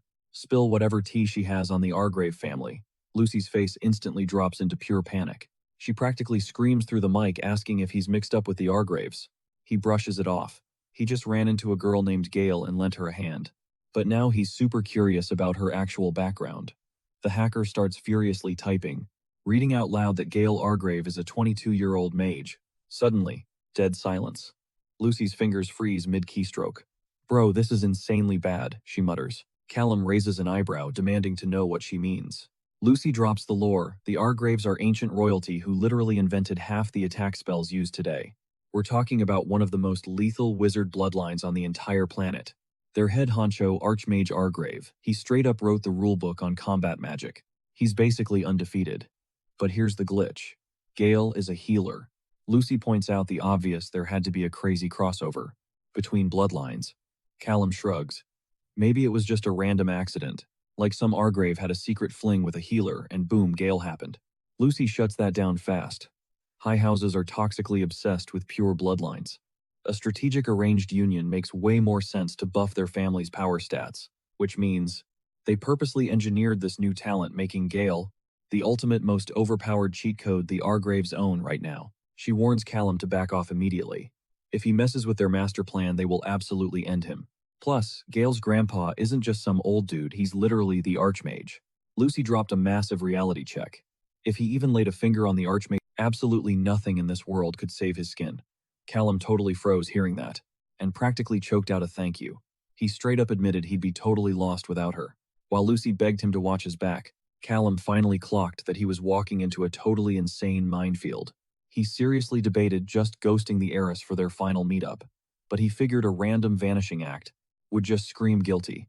No way did he want Gale flexing her massive family connections to track him down, so he bit the bullet, deciding to show up one last time just to cut ties and dip for good.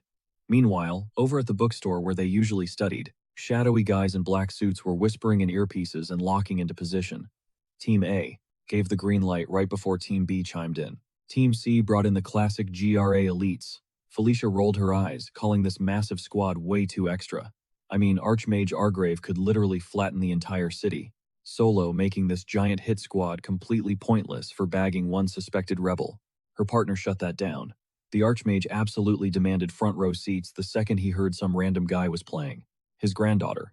Cut to the Archmage, looking completely twisted with pure rage.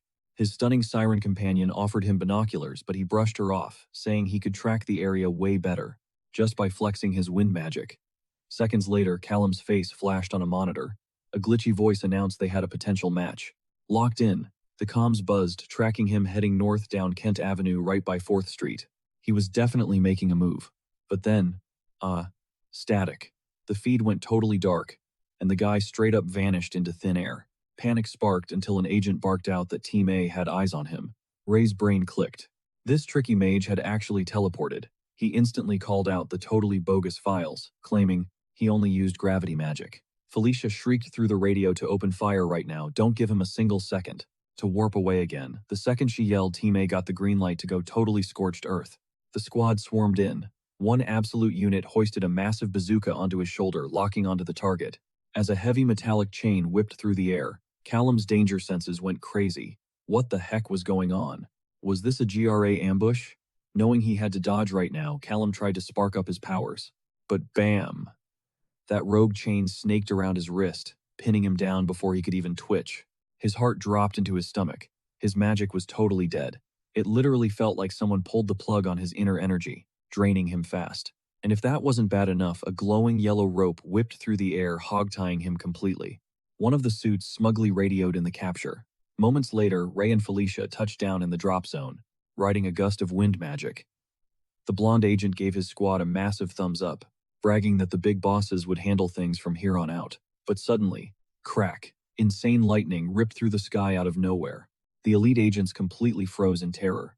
The Grand Archmage materialized through the sparks, barking at them to hand over the punk. He wanted to personally wreck the guy who had the absolute nerve to mess with his little girl. Ray nervously stepped up, desperately trying to talk the terrifying boss down so they could actually finish their investigation. He sweated out an excuse. The suspect was fully locked up, zero chance of running. Once they wrapped up their protocol, he'd gladly hand the kid over on a silver platter. But right now, Ray practically begged for 5 minutes to do his actual job. With the entire squad sweating bullets, the Archmage grunted a reluctant okay, but he made it super clear he wanted live updates on every single detail. Taking a deep breath, Ray ordered his guys to empty the suspect's pockets, hunting for any spicy clues that tied him to those brutal vampire nest hits. Suddenly, one of the grunts yelled out that he hit the jackpot. The blonde mage whipped around to look. The agent held up a sketchy metallic ring. A wicked smirk crossed the GRA agent's face as he looked at his crew. Bingo. He proudly announced they had finally bagged their notorious hitman. Cut to black. Callum groaned, slowly, blinking awake on a freezing metal table. His brain felt like mush.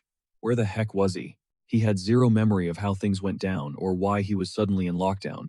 The very last thing flashing in his mind, throwing his hands up in defeat. Meeting up with Gale went totally sideways when an army of suits suddenly boxed him in. He realized He should have blinked out of there the second his radar pinged a mage. But in that split second, he assumed it was just Gale or some random shop owner giving off magical vibes. He aggressively cursed himself furiously, wondering how he could have been so insanely blind. The interrogation room door slammed open and GAR agents stepped out of the shadows. They had clearly done their homework on him, dropping his actual name like a bomb. Ray hit him with a slow, sarcastic clap, mocking the kid's elite hide-and-seek skills. He explained that half the agency was tearing the city apart for a rogue spatial mage, while the other half hunted a brutal killer. And literally 0 people guessed they were chasing the exact same guy. Ray had to hand it to him, the kid was a total magical prodigy. But playtime was officially over. It was time for the heavy hitting. As his partner stepped up radiating absolute authority ready to grill him, Felicia did not waste a single breath. Spiking her aura, she bluntly demanded to know if Callum helped orchestrate the absolute slaughter of the Winnet vampire nest. The kid's comeback, however, completely derailed her expectations and caught the mage off guard. Ray didn't even flinch, casually mentioning someone had already snitched. Honestly, they were just dying to figure out the motive behind the bloodbath. On paper, Callum was just an absolute nobody from West Virginia. He had literally 0 reason to go rogue and smash. Callum instantly bit back, staring the blonde down. Did he realize those leeches were slaughtering innocent people? Felicia just rolled her eyes, brushing off the massive body count like it was totally irrelevant. But to Callum, that was the only detail that actually mattered. He aggressively demanded to know why Gar was perfectly fine acting blind to a literal massacre. Completely dodging the moral trap, Ray nudged his partner to pivot. They were way more obsessed with finding out whose leash this kid was tied to. Callum shot back that he answered to nobody. He was a pure lone wolf. He made it crystal clear authority figures and him just did not mix. Ray chuckled at the attitude, actually thinking they might have been massive bros in another timeline where things were not this messed up. But reality check, Callum was a full-blown rebel, and Felicia's entire career was built on crushing any threat to the Gar. Seeing Callum's face harden, it was painfully obvious that he knew the walls were finally closing in. He was staring down a brutal sentence, and he wanted to see the receipts. What exact evidence and complaints triggered this witch hunt? Ray coldly dropped the reality check. This warrant was stamped by a whole council of Gar heavyweights. Basically, Callum had managed to piss off a massive list of VIPs. But right now, Ray only cared about dissecting the vampire base raid. The BSE, though, they were hunting for something way more specific. They cornered him on his magic. Where did he pirate the techniques he fed to Gail Hargrave, and why did he even mentor her? Callum completely downplayed it, insisting he only spoon-fed her basic-level spells. Before he could even finish spinning his excuse, a glowing stone slid across the table. They pressed him hard on his brutal offensive healing technique. The whole interrogation felt like a joke to Callum. The mechanics were practically staring them in the face. If healing magic could stitch a body back together, it could obviously tear it apart just as easily. It was literally just basic biochemistry. But the second those words dropped, the agents froze. Callum was twisting pure ancient magic with dirty human science, an absolute unforgivable violation of GAR law. By feeding Gale his so-called logical system, he had effectively toxified her entire future. The kid was entirely clueless about how cursed this was, completely blind to the tidal wave of consequences heading his way. If her grandfather wasn't heavily connected, Gale would already be blacklisted as a rogue mage, and dealing with the BSE's wrath would be the least of their worries. The real nightmare was that merging these two mentalities, the mystical and the mortal, left obvious tracks. Any basic doctor could easily spot the unnatural damage. The tension instantly exploded into a screaming match. Callum and the agents were practically at war, their worldviews viciously colliding. Sensing his spiking adrenaline, Callum's high-tech cuffs sparked up, hitting him with a brutal, paralyzing shock. She warned him to seriously chill out. Turns out the sensors on those restriction cuffs were ridiculously sensitive. The agents kept grilling him, demanding to know if his real endgame was dragging Gale into his shady syndicate. Callum wasn't having it. He fired back, swearing up and down that he just saw a girl drowning in trouble and stepped in to save her. Their comeback. If he actually cared about keeping her safe, he'd start spilling secrets for their investigation. Callum was absolutely sick to his stomach. He couldn't believe these guys were straight up using an innocent girl as leverage. The USB didn't play around with this stuff, and this was definitely no ordinary case. He gave them a chilling heads up that their twisted little secret police was about to crash the party, dropping a heavy hint that their little threats were about to massively backfire. Because after this little chat, they were never going to see his face again. Ray shot him a super confused glare, completely lost on what Callum was actually plotting. Callum kept his cool, dropping the bomb that he was only yapping to stall for time. The agents scoffed, mocking. His desperate stunt is a total joke. They smugly reminded him that pulling off magic in this interrogation room was literally impossible. And on top of that, his enchantments were completely locked down. But Callum hit them with a massive plot twist. He didn't need to craft a portal, because he was already 10 steps ahead for a trap exactly like this. Sure, a cursed ring loaded with recall magic. It was a basic item that anyone could snatch up, but he had cleverly stashed it in a blind spot that these rookie agents would never in a million years think to check. A secret stash only he could touch. Panic immediately set in. The GRA agents realized they screwed up big time and lunged at him, desperately trying to shut him down. But it was way too late. The ring's magic flared to life. Ray unleashed a blast of his own raw power, but right before the attack could land, Callum vanished into thin air. The two agents were left standing there, looking totally dumbfounded, frantically wondering where the hell he just disappeared to. One agent instantly slammed his comms, mobilizing an entire strike force and ordering every available GRA operative to hunt down their runaway, Callum Wells. While the red alert blared, two agents freaked out over the insane recall magic. Callum just pulled off, mind blown by how incredibly rare it was to actually witness that trick. They started throwing out wild theories, wondering if some mysterious mastermind gave him the playbook. But Ray was totally drawing a blank.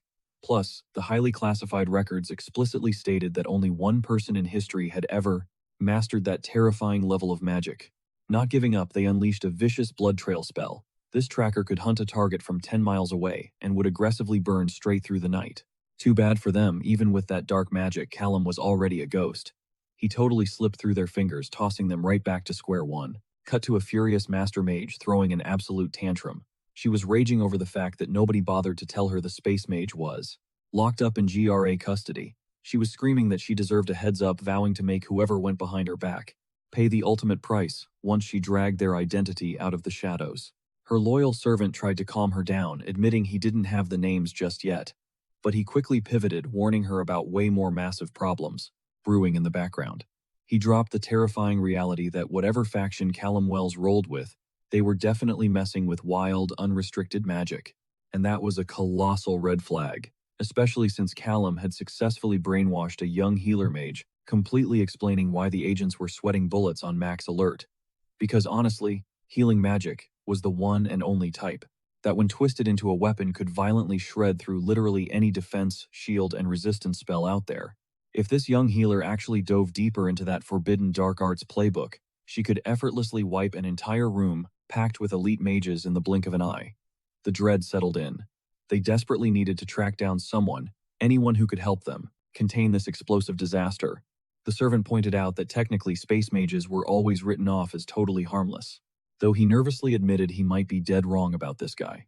The master, however, completely scoffed at the idea, laughing off the thought that space mages could ever pose a real threat. She confidently brushed it off, admitting they might have a few flashy party tricks, but she aggressively doubled down, swearing they were a massive joke in combat. She labeled their magic as baby tier, perfectly safe and absolutely nothing to lose sleep over. Her servant John wasn't about to argue. He immediately nodded along, swearing on his life to do whatever it takes to crush the problem. The master laid down her absolute final orders. He needed to hunt Callum down, rip out the name of his mentor, and fully expose his hidden bloodline. She dropped a massive lore bomb.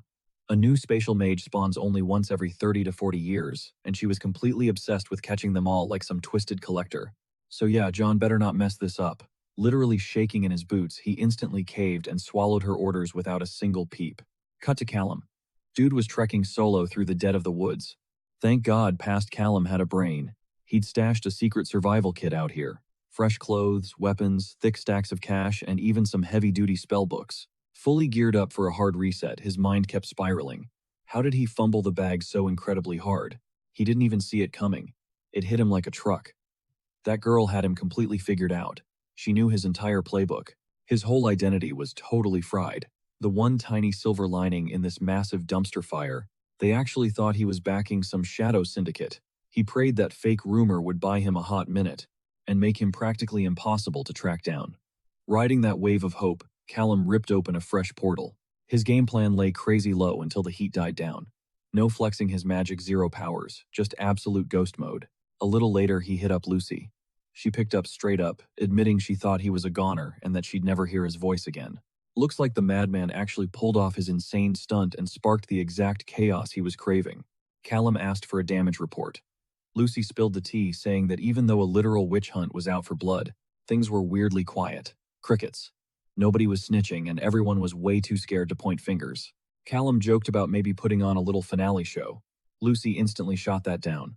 Dude, you are literally branded as a top-tier threat right now. He totally crossed the point of no return. She was practically vibrating with curiosity, begging for the messy details of his escape. But Callum shut it down softly. He just needed to know she was safe. That was his only priority right now. He promised to drop the full lore the next time they hopped on a call.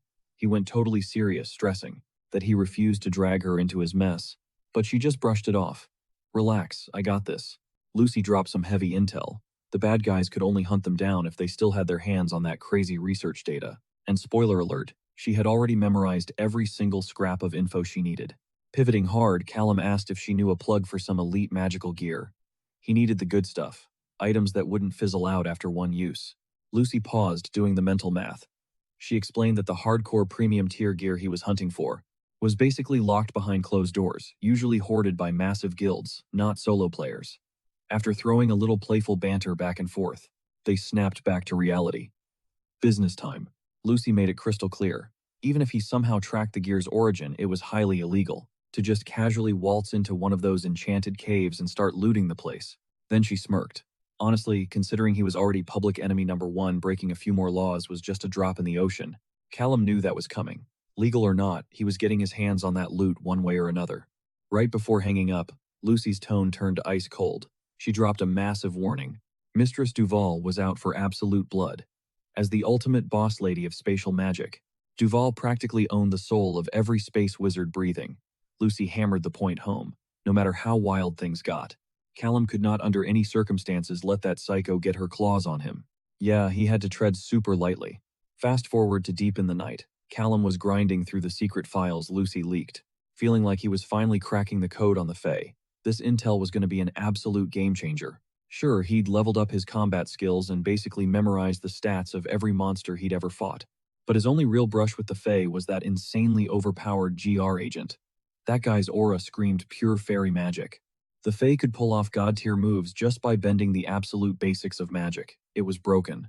But realistically, just knowing that didn't instantly make Callum the strongest player on the board. Getting caught lacking right now meant instant death. Refusing to be a victim, Callum dove deep, dissecting every single word. Boom! Out of nowhere, an insane spike tripped his magical radar. 3 completely distinct souls just shattered his perimeter. They definitely weren't human. His senses locked on instantly. 2 were either wild treants or chaotic pixies.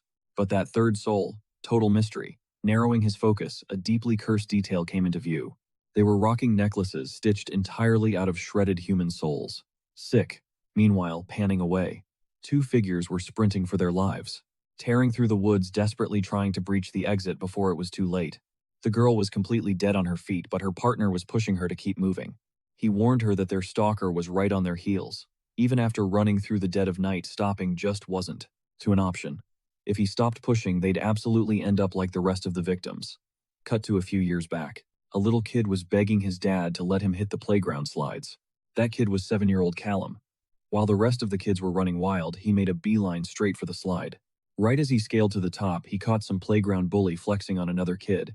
The jerk blocking the top was barking that nobody was allowed up without his say-so. When the victim tried to stand his ground and said he didn't own the place, the bully straight up shoved him off and just laughed in his face. Callum figured this drama was totally not his problem, so he just slid down, completely minding his own business. But waiting for him at the bottom, his dad, who instantly grilled him on what the heck he was doing. He demanded to know why his son just watched instead of backing up the kid who got shoved. His dad dropped some heavy truth, saying it was messed up to watch someone get bullied and just stand there, making it crystal clear he didn't raise a son to be a bystander. Callum was totally lost, asking why he even needed to step in. He couldn't wrap his head around why his dad was snapping at him, especially since that other kid was the one throwing hands. His dad leveled with him, explaining that since Callum was bigger and stronger, he had a duty to have the little guy's back.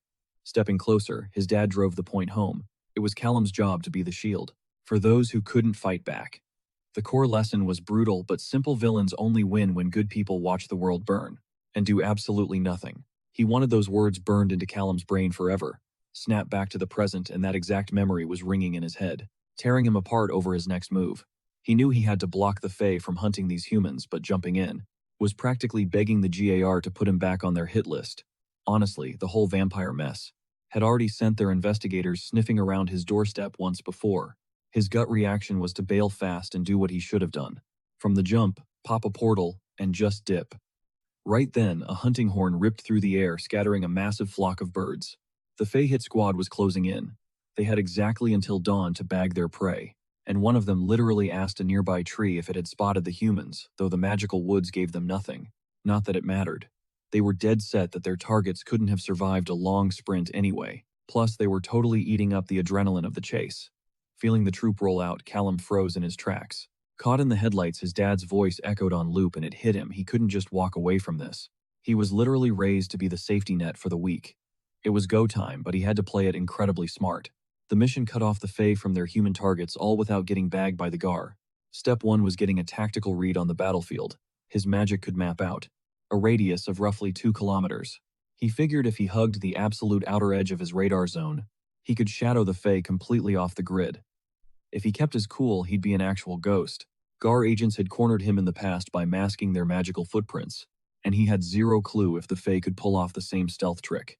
But hey, he knew their exact head count, which meant if even a single blip dropped off his radar, he'd know something was up. If that happened, he'd have to bail and brainstorm Plan B. Right now, he was rocking exactly 24 rounds in the chamber. The goal wasn't to slaughter the Fae, but to beat the hunters to the humans and lock down their safety. The million-dollar question was how the heck he was going to stash both of them away afterward. Scanning the terrain, he remembered the mountains were packed with underground cave systems. If he could just tuck them away in the dark for a bit, they might actually stand a chance. But camping out there forever, that wasn't an option. Now it was just a brutal waiting game to see if he could hold the line until the hunt was over. Meanwhile, the two humans were still tearing through the woods, sprinting for their lives until the woman suddenly caught her foot and slammed hard into the dirt. She gasped out that she just couldn't take another step, her entire body shaking like a leaf from pure exhaustion. Seeing how wrecked she was, the guy finally caved, agreeing they should at least try to lay low. But right on cue, a creepy shadow slipped out of the nearby bushes. They absolutely lost it, screaming at the monster to back the heck off. But a split second later, Callum's face popped into view. He desperately shushed them, explaining he was actually there to save their skin. Even though they were terrified, they paid attention, realizing that if they wanted to make it out alive, they had to do exactly what this mysterious dude was telling them. The woman Anna was still totally bewildered, but Callum cut her off, insisting there was literally zero time for a backstory right now. He quickly fired off instructions they needed to take a hard left at the next fork in the valley. If they went that way, they'd spot a massive pine tree. He made it super clear the second they made that turn, they needed to bolt as fast as their legs could carry them.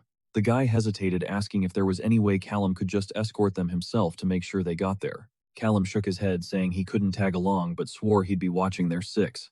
He explained that his top priority was making sure they survived. To pull that off, he needed them to lay down a fake trail that would completely throw the enemy off their actual scent for now. If he walked with them, those freaks hunting them would totally sense his magic. He dropped the exact coordinates, and the guy swore he'd follow the plan to the letter. With that, they split up. The two humans dragged themselves deeper into the thick woods, heading exactly where Callum had pointed, until they finally spotted that specific pine tree. They were praying out loud that this wasn't a trap, because their stamina was already sitting on 0%. While they stopped to catch their breath, they couldn't stop questioning who that guy really was, and if trusting him was actually a massive mistake. But just as they realized they literally had no other options, a glowing portal suddenly ripped open right beneath their feet. They plunged straight down into some secret underground cavern where Callum immediately started apologizing sheepishly, admitting he totally forgot to give them a heads up about the massive drop zone. Anna demanded to know his real identity and how on earth he just pulled off a crazy stunt like that. The mage just casually brushed it off, explaining that they had basically teleported a few miles away from danger. And, more importantly, they were finally safe. The duo practically cried, thanking him for saving their lives, which prompted Callum to ask what the heck was actually going down, and how they ended up in such a toxic, messed up situation. They confessed they were pretty much clueless, only knowing the sick details those monsters had spit at them. Apparently they were forced into some psycho hunting game and had to survive until the sun came up. It looked like this whole nightmare was just a twisted sport, where they were just live bait, being hunted for sheer entertainment. Callum's blood boiled. There was no way he was letting that slide. Having heard enough, he ripped open another portal, ready to crash their little party and end them no matter the cost. Back above ground, the monsters were still aggressively hunting.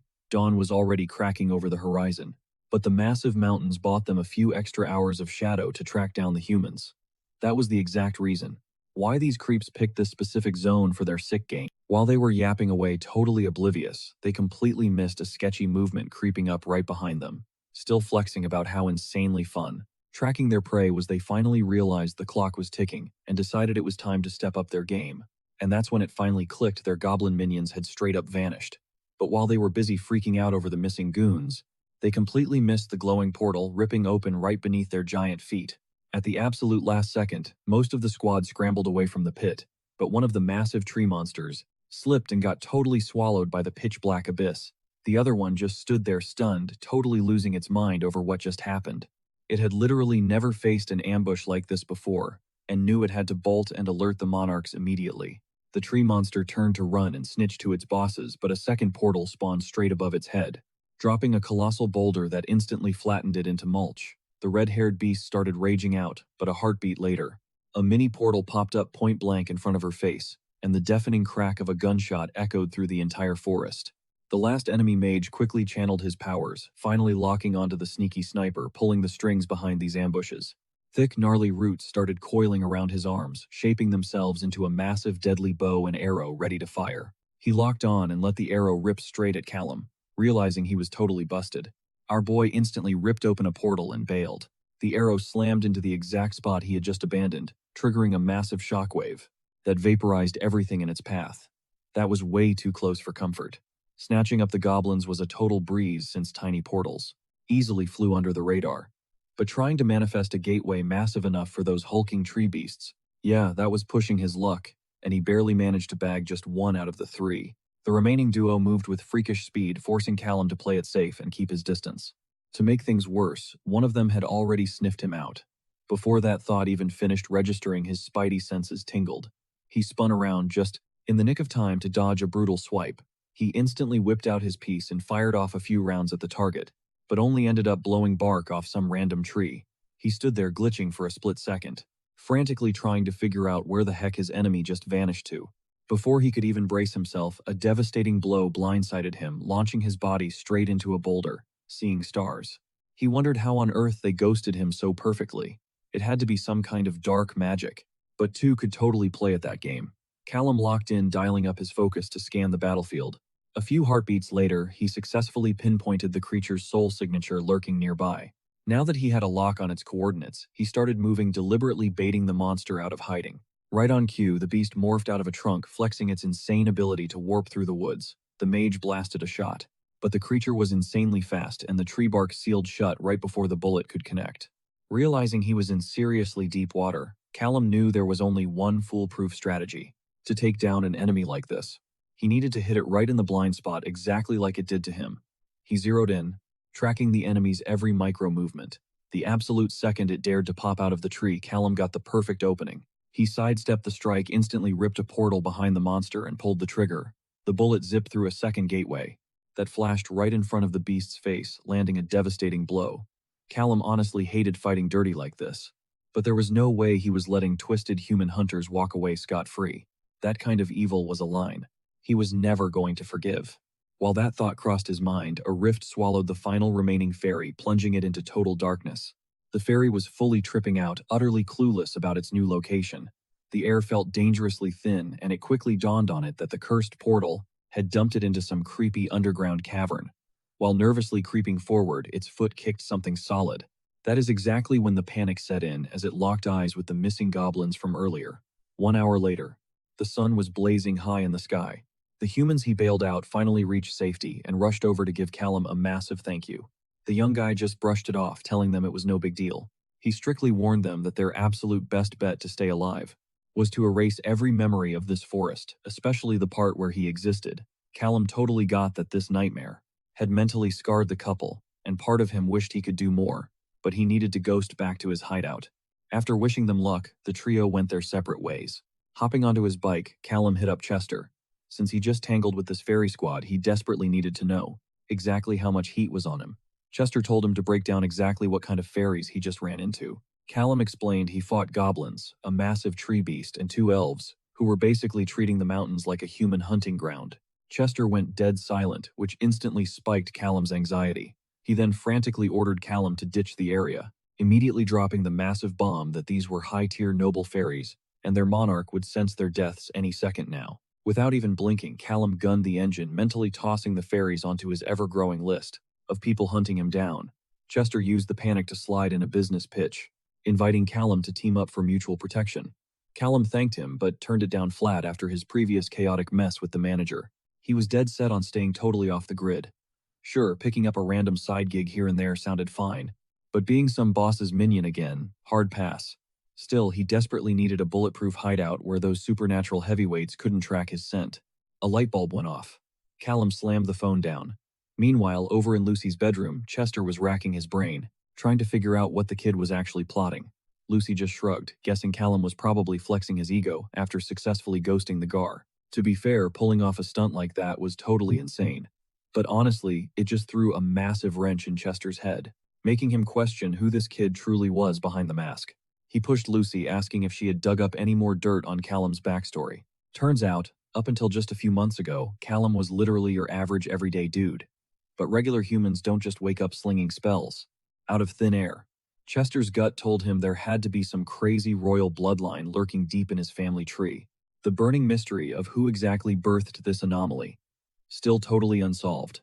Flashing back to Callum, he finally hit his drop point. Sweating bullets and praying he wasn't making a massive mistake, he strolled right into the international airport. He had to swallow his pride. Chester was actually right.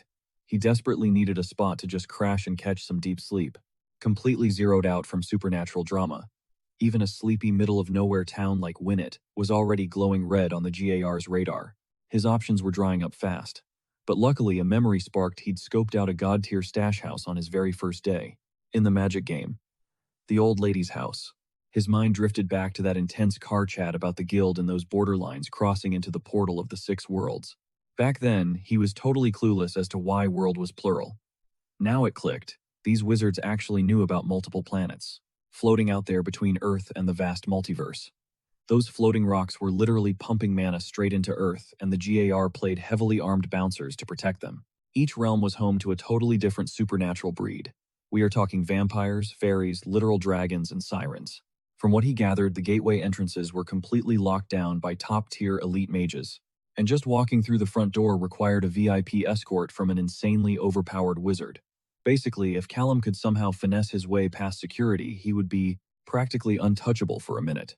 The specific portal he needed was chilling across an entirely different continent, meaning he was about to clash with a whole new flavor of insane security.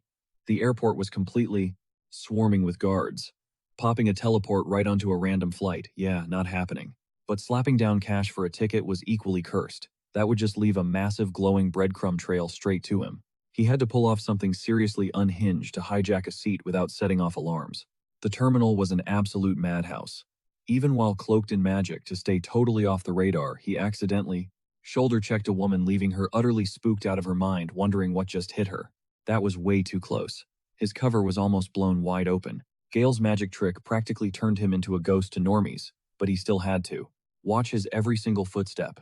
Callum hit the brakes to scan the zone, but drowning in this sea of humans, his grand master plan felt like a total flop. Suddenly, a street rat sprinted straight at him with the cops hot on his tail. He definitely wasn't banking on a full-blown chase erupting right in his face. Callum just wanted to stay totally invisible and out of the drama, knowing damn well that was his safest bet. Cue the crying grandma screaming for someone to snatch back her stolen purse. And just like that, he was dragged right back into a messy situation that could totally expose him. The petty thief bolted for the emergency exit, but out of nowhere he ate absolute dirt, slamming hard into the floor. Flexing his invisibility hack, Callum had slyly stuck a foot out and tripped him on purpose. While the cops tackled the crook, Callum locked onto the officer's security badge dangling from his belt. Bingo. A chaotic idea instantly sparked. While the cop dragged the guy away, Callum swiped the keycard to smoothly ghost his way straight into the restricted zone. Meanwhile, buried deep in an ancient forest, the absolute monarch of the tree folk was quietly analyzing the brutal aftermath of last night's chaos. It was dead obvious a massive brawl had gone down. Everything was totally wrecked, with snapped trunks and shredded branches everywhere, plus fresh human boot prints stomped into the dirt. Some reckless wizard clearly had absolutely zero respect for Mother Nature. And for that disrespect, the Earth would make sure that Punk paid the price. The king's eyes flared, triggering his true sight. Slowly, vivid flashes of last night's bloodbath started flooding his brain. The woman by his side asked what he was looking at, but his tracking vision picked up something totally off a rogue sorcerer he didn't recognize. This was completely unheard of. Usually the king would just handle this by the book, but after what went down with his family, there was zero chance he was letting this slide. Channeling raw energy into his palms, he blasted his aura deep into the overgrown woods. His mana fused with the wind, locking onto the culprit like a heat-seeking missile. The high-speed chase ultimately dumped them right at the local airport. The target's magical footprint dead-ended straight inside the far-off terminal. But just as the king posted up to scan the area, some random human guard rolled up barking at them that they couldn't just chill in the middle of an active runway. His female companion begged for the green light to take the guy out, but the guard just kept doubling down, yelling that this was a highly restricted zone, and they needed to step back. That totally set King Jizarel off. He flipped straight into full tyrant mode, completely disgusted that a mere mortal was trying to boss him around. The rent-a-cop literally could not care less about his royal bloodline, aggressively demanding they bounce right that second. Absolutely triggered by the sheer disrespect, Jizarel gripped the dude by his skull and brutally snuffed him out on the spot. Wiping his hands, he ordered his right-hand woman to call in a cleanup crew for the bloody mess, announcing that he was heading out to hunt down this mystery mage himself. Meanwhile, hiding out in the back of a commercial jet, Callum was stalling, waiting for the cabin to completely empty out before making his move. He had finally touched down at his safe haven. Ducking into the tiny airplane bathroom, he instantly dropped his cloaking spell. That brutal midnight brawl had totally trashed his body, leaving him bruised up and exhausted. Man, he really wished Gale was tagging along, so she could patch him up with her healing aura. He couldn't stop stressing over how she was holding up, feeling incredibly guilty. That he had dragged her straight into this massive dumpster fire just by teaching her forbidden magic. In his eyes, the poor girl's only real mistake was bumping into a walking disaster like him. He swore to himself that he'd make it up to her someday somehow, but his deep thoughts were instantly shattered when a flight attendant yanked the bathroom door wide open, awkwardly locking eyes with him. She jumped back, totally shocked to find a straggler still on board, confessing she thought the cabin was already cleared out. Playing it cool, Callum just flashed an apologetic smile, claiming he was just heading out, tossing her a casual goodbye. He walked off like absolutely nothing shady was going on. He was finally inching closer to the portal territory, praying he was about to slip right through the fingers of those psycho enforcers. He just needed them to forget he even existed. Flash forward a few hours. The rain was absolutely dumping down as a mysterious woman stood posted up right on the shoreline. King Jizarel rolled up on her, and she gave a quick nod, confirming she was waiting for his highness before they swapped some tense pleasantries. She honestly thought it was super weird he even showed up. Like, even the absolute ruler of the Forest Clan shouldn't be crazy enough to challenge the violent ocean in weather like this. It definitely wasn't a casual Tuesday meetup. Cutting to the chase, Jizarel revealed that some cocky human had ambushed his squad, so he was pulling rank, demanding the elite emergency trackers step in and hunt the guy down. He made it crystal clear that he was fully locked in, ready to take the heat for whatever bloodshed this manhunt would cause. Cut to inside a high-tech security tower a little later. A slick operative named Ray walked right up to the king, dropping a quick apology for keeping him waiting. Ray vented that some rogue magic user was driving the entire department up the wall. Wasting no time, the king broke down. Exactly what he witnessed out in the woods, describing straight-up glitches in the space-time continuum. The second Ray heard that, his eyes lit up like it was Christmas morning, and Jizarel instantly caught the massive shift in the agent's whole vibe. Smirking, Ray laid it out based on those exact details. He already knew exactly who their mystery boy was. He whipped out a mugshot and slid it right over to the king. The operative instantly tagged their runaway rebel, demanding a pinpoint location on where they crossed paths. Meanwhile, thousands of miles away in Switzerland, Callum had successfully tracked down his target portal. He knew damn well he was stepping straight into the Dragon Realm, basically one of the most lethal dimensions in existence, and making things 10 times worse. He was flying totally blind when it came to their overpowered dragon magic, and they were universally ranked as the absolute top-tier apex predators. With the odds stacked massively against him, Callum was actually blown away by how trash their frontline security was. There was literally just one solo mage pulling guard duty at the gate. If he could just ghost past this one guy, he was home free. For a hot second, it honestly looked like the area's defense traps weren't even wired to track human targets, figuring the whole grid only tripped if a massive dragon actually crossed the threshold. As long as Callum kept his mana totally suppressed and stayed in stealth mode, he could absolutely bypass the tripwires. Still, he wasn't risking anything. Slow and steady was the play. Starting off with a classic distraction, Callum whipped a rock, forcing the guard to snap his attention away from the desk. Taking the bait, the guy turned toward the noise. Seizing that split-second window, Callum straight up teleported the security dude's walkie-talkie to a different spot. The guard started tripping out, scanning the area. The second he spotted his gear a few feet away, he strolled over to grab it. The exact second the guard's back was turned, Callum made his move, praying to God he didn't just completely botch this. He threw himself straight into the dragon portal, crossing right over into their dimension. A blinding flash of light totally wiped his vision, backed by a crazy gust of wind. When he finally opened his eyes, our boy was standing in a massive valley, absolutely packed, with insanely gorgeous, glowing. The vibe was completely different from Earth, with pure mana just buzzing wild in the air. It hit him like a truck at first, but he knew he'd lock in and get used to the rush. Glancing over his shoulder, it finally clicked just how insanely complex that portal structure actually was. It was way out of his league, completely dwarfing any magic he could flex right now. Now that he'd made it across in one piece, Callum chilled for a hot minute to jot down some quick notes on this crazy scenery, and every single thing he'd just leveled up on. But the chill vibe didn't last long. Before he could even throw up a shield, massive earthen chains erupted from the ground, locking him down and sending waves of pure agony through his body. Right then, flaming pillars blazed to life right in front of his face. Out of nowhere, a colossal, blood-red dragon spawned in, roaring that Callum had just broken the ultimate taboo by trespassing directly into dragon territory. The beast basically slapped him with an instant death sentence. But right as the lethal strike was about to wipe him off the map, the dragon miraculously recognized our boy, dropping his actual name. For a split second, the image of a familiar guy flashed through Callum's brain, and it all clicked instantly. Bro, it was Shay. Meanwhile, cutting back to the security tower on Earth, a smartphone buzzed in the guard's pocket. He'd just gotten a text from a mystery contact willing to help track Callum down. The message dropped a whole roster of active agents that he needed to investigate immediately. Turns out half the underworld was thirsty to bag this kid. I mean, nobody in their wildest dreams saw this coming. That one single rogue sorcerer could trigger this much pure chaos. He'd literally pulled off the impossible. Not only did he totally ghost the guild, but he basically forced the entire organization to launch an all-out massive manhunt. Cut to the inside of a heavily armored convoy, where one of the heavies asked a younger agent if he was scared. But nah, the kid wasn't scared at all. He was absolutely seething with rage over getting played and losing his prey, especially since his whole squad was craving revenge for that ultimate disrespect. Meanwhile, back in the Dragon Realm, Callum and Shay were just casually catching up.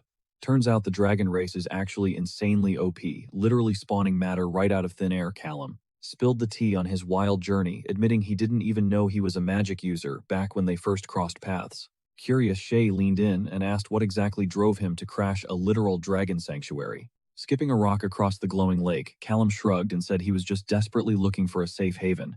He picked this specific world because he knew for an absolute fact that the giants and fairies would never have the guts to hunt him down here. The dragon smirked, confirming that even if they wanted the smoke, strict universal laws blocked them. It was a massive, unwritten rule that the other factions never beefed with his kind. Why? Because dragons held the ultimate cheat code, the power to both manifest and completely erase physical matter. If they ever unleashed their true full power forms, they could literally wipe out a continent, completely off the map. So yeah, those other two races stood exactly zero chance against them in a turf war. Honestly, our boy got incredibly lucky that Shay was the one who stumbled on him first. If literally any other dragon had caught him trespassing, he would have been deep-fried into a human barbecue instantly. Vibing with the conversation, Callum took the shot and asked, what actually went down with the squad that ambushed the academy a few months back? Shay waved it off, assuring him it wasn't that deep, just some petty personal beef getting resolved. But still, after things got loud, Shay decided to lay low and let the heat completely die down before making a comeback. So he just left his clones to manage his territory for a bit. This totally blew Callum's mind, considering he had absolutely no clue about any spell tier that could actually duplicate a person. Flexing a bit, the dragon gave him a quick tutorial on how it worked, explaining that a massive boss like him couldn't exactly roam around in his base form 24/7. It finally clicked for Callum. The whole setup suddenly made perfect sense, leaving the massive dragon totally scratching his head. The dude explained that way before he ever leveled up into a wizard, he could straight up see the true natural form of Che. That definitely spiced things up. He figured this crazy ability had to be. Callum dug deeper, asking if it came from the old man who actually raised him. But Che shut that down quick. This wild power came from his biological father, not his adoptive one. The harsh reality. The guy was actually brought up by his grandparents, completely ghosted by his real parents. Even the dragon himself had never crossed paths with Callum's bio-dad, but he bet his life that the magic flowed right from him. Callum confessed he low-key suspected it all along, but he never had the guts to open that can of worms. At the end of the day, his real parents were actually out there lurking somewhere in the world.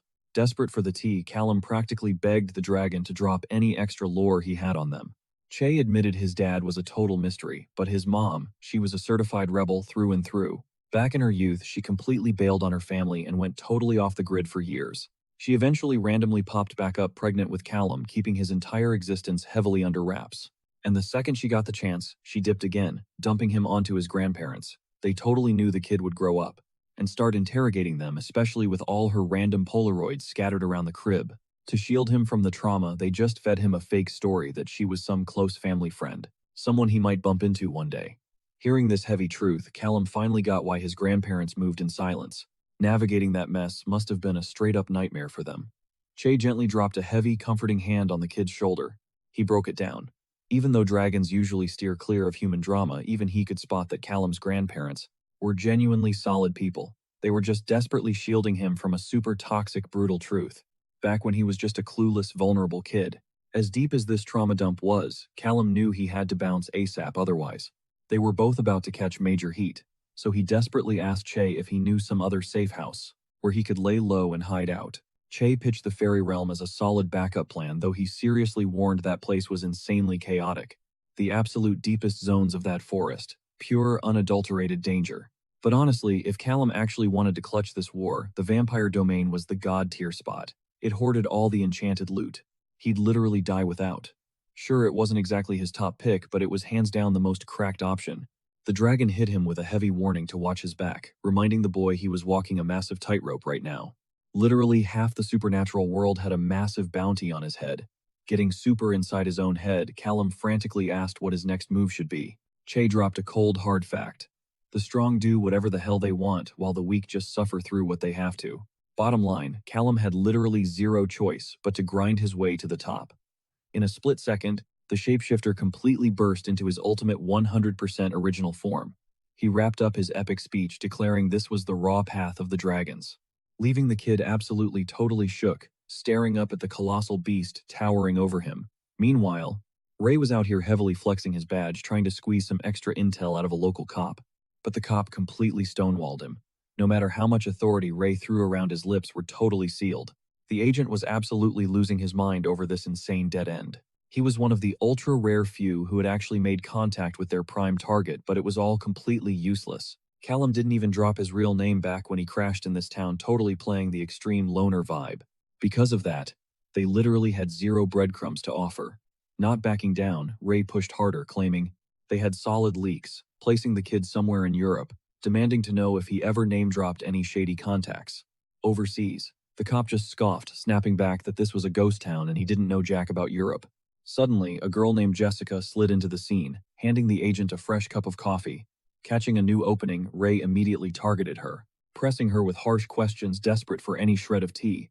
But she viciously doubled down, swearing she knew absolutely nothing. Watching Ray completely cross the line, the older cop flared up, fiercely annoyed by his aggressive shade. Hearing his daughter was mixed up in this mess, he firmly but politely showed the agent. Ray just set his mug down, letting out a heavy sigh, and agreed to play ball. Slipping his business card on the table before heading out, Ray told them to hit him up if any new memories suddenly popped up. Slumping into the driver's seat, he instantly started venting about but his partner Felicia, she actually had some spicy intel to drop. She casually mentioned squeezing a wild story out of a shapeshifter named Clara. Ray's jaw practically hit the floor. Wait, weren't they strictly forbidden from using magic on kids? Felicia just brushed it off, swearing the girl was totally clueless. Taking a second to process this, Ray leaned in, asking what kind of clues she actually scored. Felicia smirked, revealing that even though the kid's memory was super blurry, she was definitely snatched up by vampires right before getting teleported away. This huge red flag totally backed up Felicia's hunch that first brutal wipeout. Yeah, it was insanely personal. Plus, it was dead proof that the duo Ray just interrogated were definitely holding out on him. Still, even with all this tea, they were basically flying blind with zero solid leads. At this rate, tracking down Callum anytime soon was looking like a total cut to the Vampire Realm's portal. This thing was a whole different beast compared to the Dragon Gateway, heavily locked down and crawling with security. We're talking over 3 times the number of agents patrolling this spot compared to that last cave. But honestly, despite the massive squad out front, the actual defense mechanisms were an absolute joke. If the Dragon Realm's gateway, they was built like a hardcore bank vault, this vampire security system felt like a flimsy high school locker lock. Seeing how pathetic the setup was, Callum figured his ultimate power move was to just teleport right up to the front door. It felt way too easy. Like, is this painfully obvious bait for a trap? Well, there was only one way to find out. Boom. The vampire portal sparked to life, making a guard instantly snap his head around. But literally a second later, the energy flatlined, leaving the guard thinking he was just tweaking. Seizing that split second of distraction, Callum ghosted right through the gateway, completely under the radar. Swapping the dragon terrain for royal vibes, he spawned straight inside a massive castle. When he ditched Earth, it was literally broad daylight, but this dimension was already pitch black. Or, hey, maybe this place just lived in a permanent midnight. Callum wasn't exactly vibing with this aesthetic any more than the last one, but whatever, to each their own. Peeking through the gothic windows, he spotted a creepy little village resting dead below him. Plot twist though, he suddenly sensed the aura of several wizards hanging around. Totally wild for a territory he assumed was strictly a vampire-only zone. The puzzle pieces clicked for Callum while magic users were basically blacklisted. Over in dragon territory, they were actually getting a free pass here. Considering the tight bond between the Gias and the Vamps, it made total sense that some wizards would just pack up and move to this realm, especially since they stuck out like sore thumbs around normal humans anyway. That massive epiphany also explained the zero-trap policy at the entrance. Deadly wards would just be a massive headache for any wizard trying to commute back and forth. Still, this whole setup felt extremely sus. Way too good to be true. He quickly realized that chilling in the Knight's Court was literally the worst survival. He was standing in a world packed with 2 rival species who both desperately wanted him locked up or 6 feet under. Hanging around was practically a death wish, but Callum flashed back to the dragon dropping facts about those magical boosts. He decided to at least risk a quick scouting lap around the area before dipping out. Meanwhile, deep in the shadowy woods of the Night Court, a duo of vampires was busy hunting down wolves. These wolves weren't even a real threat to humans, but the vamps still had to take them out. Honestly, it looked like they were forced to do this grunt work just to keep their strict guild off their backs. Getting visibly pissed, the male vampire whipped out his sword, muttering some heavy curses under his breath. But then a completely alien scent hit the air, sending both predators straight into... The girl narrowed her eyes. She caught the distinct scent of a wizard nearby. Super weird for this time of night. She glanced at her partner. So, what's the play here? Her partner waved it off, telling her to just let it slide, figuring that if some random mage wanted to creep through the midnight woods, that was his funeral. But she wasn't having it.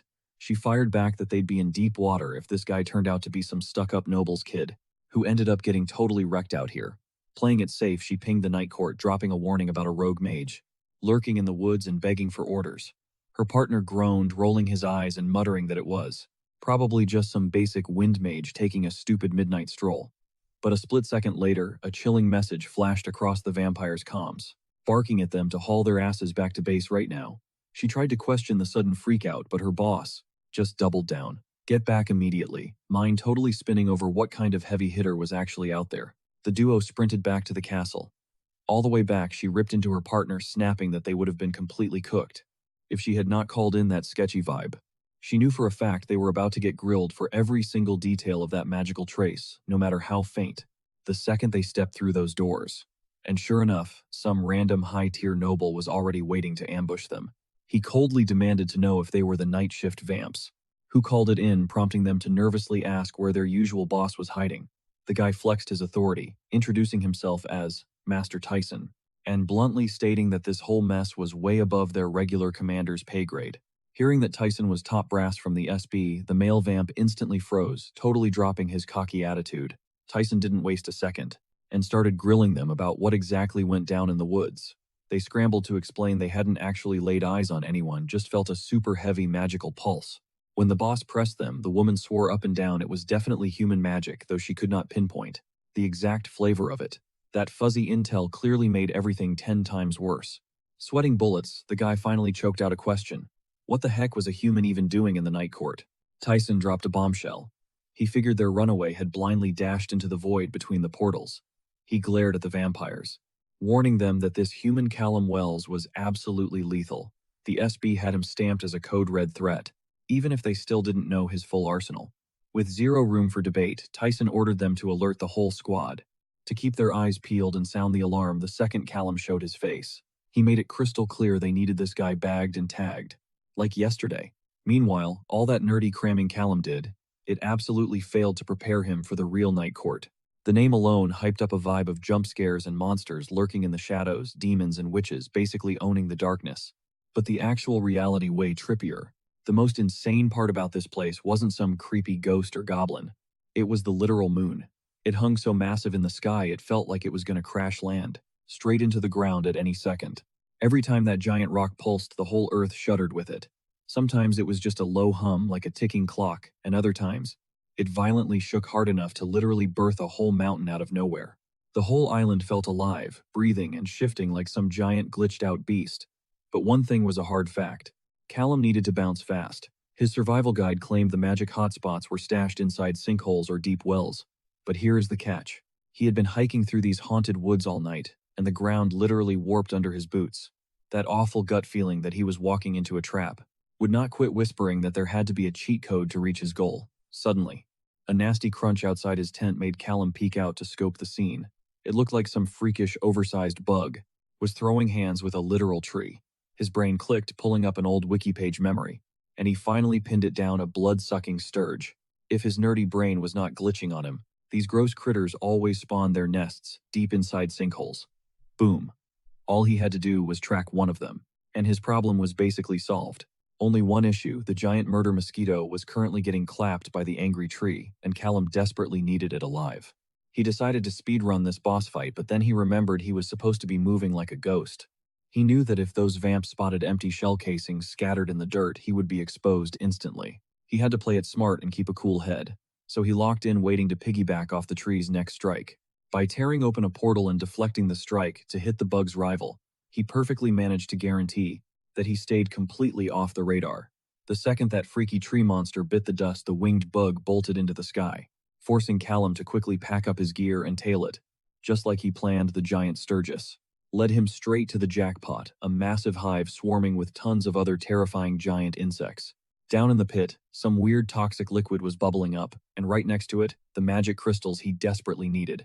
He figured if he played this smart, he could just use his portals to snatch the loot. Time to see if this crazy stunt would actually work. Callum threaded his magic all the way down, wrapped it around a single glowing rock, and yanked it back. But the exact second he touched it, a crushing wave of pressure slammed into him, shaking the ground and waking up every single monster in that cave. Yeah, definitely a massive red flag. Luckily, the swarm hadn't locked onto his hiding spot, and the chaos slowly chilled out. Still, if snatching just one rock triggered a literal earthquake, he dreaded how insanely hard it would be to grab his whole stash. He figured he'd have to snag them all in one massive swoop. But to pull that off, he desperately needed to cause some serious chaos. Scanning the cavern, he cracked open a portal and dumped the dead tree monster right into the middle of the pit. That instantly triggered the whole swarm, with every single bug rushing the intruder like crazy. While a massive puddle of slime melted down the wooden corpse and the monsters were totally distracted by the feeding frenzy below, Callum hijacked the moment and hoovered up every crystal he could carry. He ghosted the scene seconds later, completely vanishing before anyone or anything could even sense he was there. Fast forward a few hours and two rival mages dropped into the chasm. One of them cursed, spitting that whoever poked this hornet's nest was a complete moron who just made their job 1,000 times harder. Just then, a scout popped up, dropping the bomb that a huge chunk of the cave's crystals had completely vanished. They quickly pieced it together. The intruder was hunting for magical loot, and they had a gut feeling that this could be the infamous rogue mage everyone was losing their minds over. If they were right, they just struck pure gold. Realizing what this meant, one of the guys hit up Tyson right away, tipping him off that Callum Wells had just rolled through their turf. If they moved fast, they could totally ambush him. Hearing that Callum was in the crosshairs, Tyson threw all his agents on red alert, barking orders to hunt the mage down and bag him no matter what. When a grunt asked if he was joining the forest sweep, Tyson flexed his big brain play. He was just going to camp the portal. That way, their most wanted target wouldn't stand a ghost of a chance at slipping away. He barked at his crew to hustle, guessing Callum had probably already booked it. But right mid-sentence, boom, Callum literally spawned right in front of his face, stepping straight out of the gate. Dead silence. Pure shock and sheer panic absolutely paralyzed the entire squad, freezing them in their tracks. Our boy was visibly fighting for his life. Tyson immediately screamed at his men to grab him, blasting a red alert to every single unit. The ping confirmed the fugitive was spotted out in the night court, but despite the instant backup, Callum had already pulled off a crazy jump back to Earth, throwing the whole portal crew into total lockdown mode. Suddenly, a fresh blip lit up their radar, and the troops immediately swarmed the drop zone. The objective was Crystal Clear Bag, the rogue sorcerer alive. Command relayed the orders, in real time as they closed in. Even with Callum desperately spamming his teleport, they somehow kept a tight lock on his exact coordinates. Finally, a sniper caught him in the crosshairs and called in the shot. The second he got the green light, the soldier pulled the trigger. But a microsecond before that bullet could actually connect, Callum vanished. The comms buzzed with a warning that the target had actually dodged the snipe. Callum realized, this dude was insanely faster than he ever expected. He frantically wondered why his main network was completely glitching out. Right then, a massive shadow blotted out the sun as someone hovered in the sky dead above him. Zero time to think. Callum knew he had to keep moving, forcing himself to blink. At least 6 kilometers per jump just to have a shot at surviving this chase. Despite the bone-crushing exhaustion, and the brutal stabbing pain ripping through him every time he warped, Callum knew stopping meant certain death. He pushed his limits to the absolute brink, until his final jump dumped him into a random gritty city alleyway. Burning through that insane amount of mana left his head spinning and his stomach doing backflips, and he practically collapsed over a nearby dumpster to completely hurl his guts out. Trying to catch his breath, he realized he could not even count how many times he had actually blinked. A random couple rounded the corner and spotted him. Speaking pure French, they asked if he was okay and needed a hand. Callum mumbled that he had no clue what they were saying, but the duo did not speak a lick of English either. It was only in that awkward moment that it clicked. He had somehow warped all the way to France. Meanwhile, his hunters were still out for blood. Since the capture mission was a total bust and they had lost his scent, Command decided to take the kid gloves off. The state forces officially got the green light shoot to kill on sight. Agent Sin just touched down in Paris, dead set on the fact that Callum was hiding out in the city. Sure, the kid could warp, but Sin could fly just as fast, keeping him glued right to the target's heels. He figured Callum was sweating so hard he would completely forget to cover his tracks. Plus, if our boy remembered anything from magic class, he would know wind magic is literally the ultimate tracking hack. Sin flared up his aura, vowing to tear the entire city apart. He swore he would drag him out of the nastiest sewers, and every sketchy abandoned junkyard absolutely anywhere a rat like Callum could be camping. The second he locked on, he was going to nuke him from orbit. A little later, right as Callum stepped out of a bathroom, he practically walked straight into Agent Sin. A split second later, a massive bolt of lightning ripped right at his face, completely blowing the building's entire lobby into absolute dust. 5 minutes later, Callum found himself hiding in another bathroom, completely mind-blown over how he even landed in France. And more importantly, how he had let things snowball into this absolute nightmare. He knew if this psycho got the first hit, he was cooked. His combat style heavily relied on sneaky ambush attacks, making head-on fights a massive struggle. This was basically a warm-up match, and since he had completely fumbled the last few rounds, he desperately needed to level up his strategy. The goal was to secure a new home base and cook up a way more big-brain plan. But first things first, he had to dip out of this country. Peeking through the window, Callum spotted Agent Sin charging up a massive energy blast in his fist, aiming a lethal shockwave straight for him. Realizing his cover was totally blown, he had to think fast because running was officially out of the question. Reacting was his only play, and his backup plan had 2 crucial steps. Step 1, rip open a portal right in front of him to swallow the blast and protect his vitals. Step 2, spin around and instantly spawn another gateway right at his back. That way, the leftover shockwave would just blast him straight to safety. A massive explosion ripped through the air. It completely nuked everything in the blast radius. Exactly as planned, Callum got launched through his escape hatch, knowing it was his most crucial move. A few moments later, Agent Sen stomped through the smoking rubble, furious and wondering where the hell that spatial mage scumbag went. He screamed for Callum to show his face, heavily doubting a noob mage could ever tank a hit like that. But then his eyes locked onto something in the dirt. A circular amulet lying right in the middle of the wreckage. Realizing what it meant, Sen ground his teeth and punched the earth, absolutely livid that this damn rogue had slipped away again. Meanwhile, deep in a forest, Callum dragged himself up, groaning from the insane, agonizing pain burning through his body. It felt like a massive truck had just slammed into his chest, even with his portal shield soaking up most of the damage. That fire spell still messed him up pretty bad. He had to admit he totally slept on Agent Sen, brushing him off as just some reckless kid. But he also realized Sen had underestimated him right back, remembering how he managed to block the strike with just his forearms. Callum knew he let his fear take over earlier, making him totally forget to wipe his portal tracks. But he swore to himself he wouldn't make that same rookie mistake twice. Getting to his feet, he smirked, knowing they were never going to track him down again. Later on, at a fancy mansion, Sen had to report to his boss that 18 ordinary humans had been killed. His boss snapped back with ice in his voice, stating those deaths were straight up caused by Sen dropping a reckless spell without any clearance. Sen tried to defend himself, arguing he had a green light to use lethal force. But his superior cut him off, making it crystal clear that the kill order was for the rogue mage, not random civilians. Snapping in blind rage, the boss grabbed Sen by the head, calling him an absolute clown for randomly slaughtering 18 innocent people. Sen still tried to desperately justify himself, claiming everyone in the blast radius got knocked out by the mana discharge anyway, and that there was zero actual evidence linking back to him. His boss, however, totally chewed him out about the leveled building and all those street cameras. He revealed the only reason there was no evidence was because the guard and BSS had to bust their asses scrubbing his mess clean. Sen, completely blind to how bad this was, just scoffed that they were only clueless normies and didn't see what the big deal was. Beyond annoyed, his boss rubbed his temples and broke down how disastrous it would be if ordinary people ever found out they existed. Not to mention the constant headache of dragging the guard in to fix screw-ups from total idiots like him. The boss wrapped up by saying they operate in the shadows for a damn reason, and Sen's unhinged behavior was a massive liability. Facing his superior's raw fury, Sen finally shut his mouth and muttered an apology to Archmage Tyson. Tyson shot back that he didn't give a damn about apologies. He just wanted to hear the actual results of this total disaster. Sen finally cracked and admitted Callum kept catching him off guard, explaining that right when he thought he had the guy figured out, the kid would just pull some wild new trick. He pointed out that this guy was doing things that shouldn't even be physically possible, even for a high-tier spatial mage, let alone some random dude who just got his powers a few months ago. The Archmage then flat-out stated that Callum was clearly not just a basic spatial mage, since space magic literally has zero offensive properties and absolutely cannot be used to deal any direct damage. Yet, this guy was out here dropping top-tier agents, fairies, and vampires left and right. Hearing this, Sen asked if his boss was implying the test results were totally botched.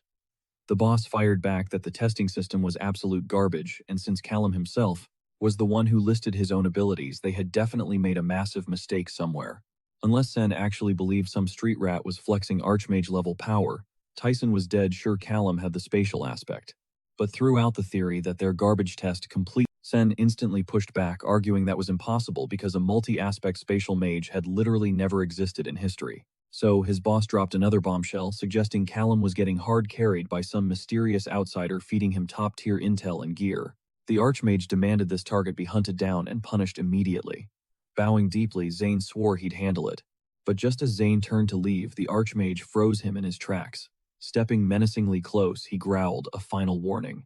Way more powerful people were demanding his attention, and if the Archmage had to step in and fix this mess himself, Zane's entire university would be burned to ash and rebuilt from scratch, this time with zero dead weight dragging down the mission. Smash cut to Callum trapped in a burning wasteland. Panic choked him as he scanned the wreckage, screaming for survivors. A bloodied hand reached up from the ruins.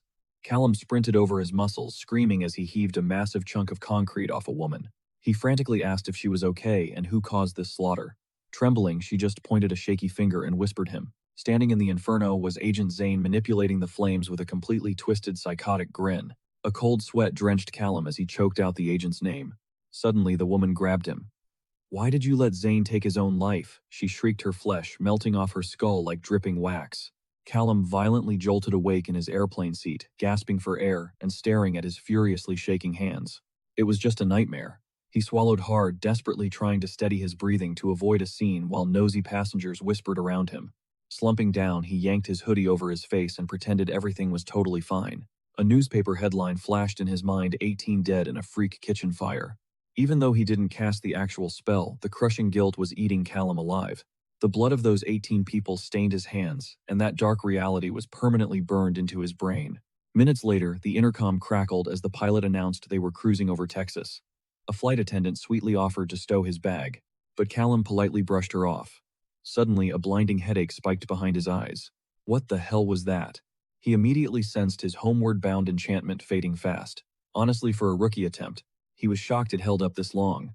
Budget materials always burn out way faster. But luckily, he already had a cheat code to level up his enchanting skills. He also desperately needed to upgrade his spell's hardware, and this new location was the perfect spot to get it done. Inside the workshop, a mechanic hollered asking what he needed. Callum slammed his heavy bag onto the counter, explaining he was a metal worker looking for a custom-forged piece.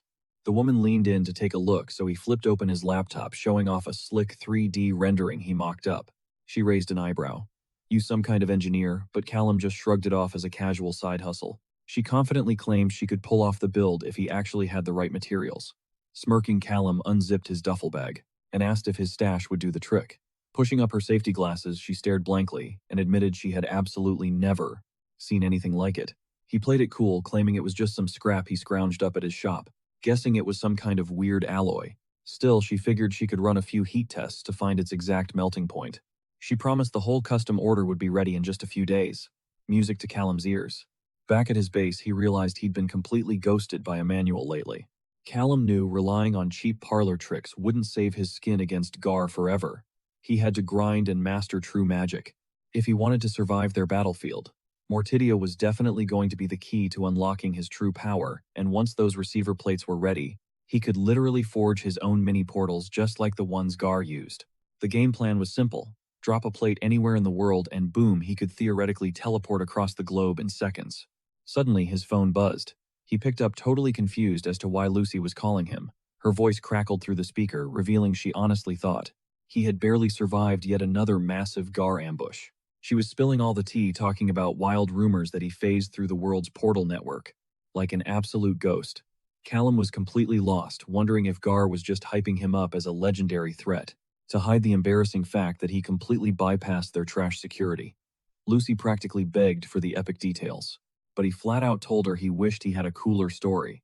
The whole situation felt super sketchy to him because even though Gar was a massive pain in the neck, they felt insanely incompetent. Hacking their portal network was way too easy. That's when Lucy dropped the bombshell, believe it or not. Callum was literally the only person on Earth actually testing their defenses.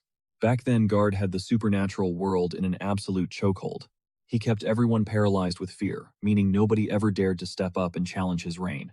And that is exactly when our guy crashed the party, sparking pure chaos right under their noses. She dropped another wild theory. Maybe he was secretly so insanely overpowered he could nuke an entire guild with just one spell. Honestly, she was still debating which rumor sounded more badass. Callum just laughed and roasted her for watching way too many movies. Lucy fired back, claiming he would be shocked by how much free time she actually had on her hands. Then she asked how his little getaway was going. He sighed, admitting it was not exactly a tropical vacation since he was constantly watching his back. Catching the vibe, Lucy playfully threw out the idea of them ditching everything and escaping to a beach resort down in Mexico. Without missing a beat, Callum straight up said he was down. That blunt answer made her blush super hard, and she nervously asked if he was actually being serious. Catching her flustered panic, Callum instantly backpedaled, stammering that it did not have to be a big deal if she was not feeling it. He awkwardly rambled that she was totally slammed with work and probably just joking anyway. Lucy quickly jumped on the excuse nervously, laughing it off as a total joke. Wanting the earth to swallow him whole, he muttered that he had to bounce because his workload was insane. The second he hung up, he groaned, buried his face in his hands, and cursed himself for being such a massive idiot. Meanwhile, over in her office, Lucy literally slammed her forehead against her desk, questioning her entire existence. She viciously scolded herself for catching feelings for a client. Later on, back in his room, Callum kicked off a weird little experiment. First, he manifested a super basic energy thread. Nothing too crazy on its own. But the second he pumped spatial energy into it, the thread twisted and expanded, wrapping itself into a glowing sphere. Callum stared, totally blown away, as the tiny thread blew up like a glowing balloon. Ready to test this bad boy out, he grabbed a random paperclip, tossed it at the sphere, and grinned as the clip straight up vanished on contact. Mind blown. He had officially forged a pocket dimension that was bigger on the inside, even if it was ridiculously tiny right now. So no flying through space and time like a certain British Time Lord just yet. Still, the potential was totally off the charts. Once he figured out how to lock down the process and scale this thing up, he would be practically unstoppable. At the very least, he could stop blowing cash on sketchy storage units across the country. Now he had his very own portable video game inventory to stash all his gear. Leaning back with a massive sigh, he decided that magic was hands down the greatest thing ever. A sudden flash of sunlight hitting his window snapped him out of his daydream. He realized it was already Friday. That meant the local forge had to be done with his custom hardware. Not wasting a single second, he bolted back to the shop. Pushing the door open, he yelled out to see if anyone was working. Instead of a hello, a massive crash echoed from the back, making him jump out of his skin. A few seconds later, a woman popped out, awkwardly apologizing and blaming the mess on a lost tool. She brushed off the dust and asked what he needed. Callum mentioned he was there to grab that custom build he commissioned, and her eyes instantly lit up in recognition.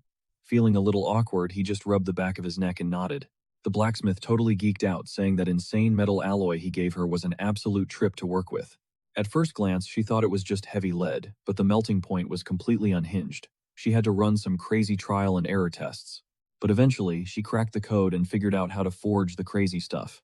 A few sweaty hours later, she had a fresh set of solid metal links locked and loaded. Callum was low-key stunned, admitting this was way more hardware than he bargained for. But the smith just shrugged, explaining she had a ton of scrap metal left over, so she decided to crank out some bonus items based on his original blueprints. She straight up confessed she had zero clue what the heck these weird gadgets even did, but she somehow managed to forge 5 of them. Callum's jaw dropped. 5 flawless links. He hyped her up immediately, calling her an absolute legend. She just rolled her eyes and cut him off, smirking as she warned him that sweet talking was not going to score him a discount. Snapped back to reality, Callum nervously asked for the damage. The girl scratched her cheek and casually dropped a price tag that literally wiped out every single dollar to his name. While she cheerfully thanked him for his business, Callum's soul left his body. He internally screamed, realizing he could have bought a whole entire car with the fat stack of cash he just dropped. That sparked his memory about a call he'd been totally dodging.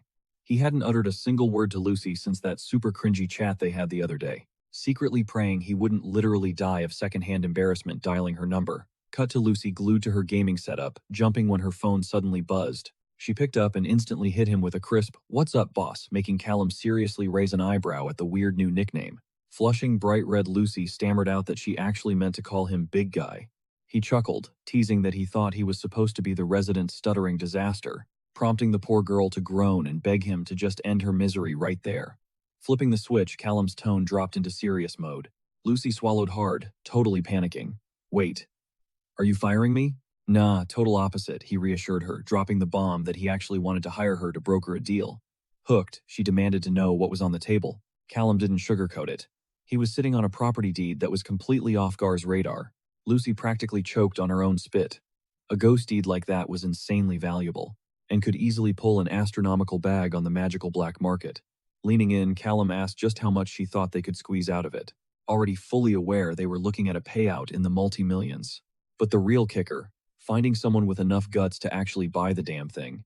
Lucy broke down the massive red flags, warning him that if Gar ever caught some random dude holding an unregistered deed, they'd either rot in a cell for life or get completely wiped out in a public execution. Callum quickly cooled her jets, swearing she didn't have to risk her own neck. But if she managed to snag a buyer, there'd be a massive fat commission with her name written all over it. Lucy smirked, joking that he definitely knew how to treat a girl right.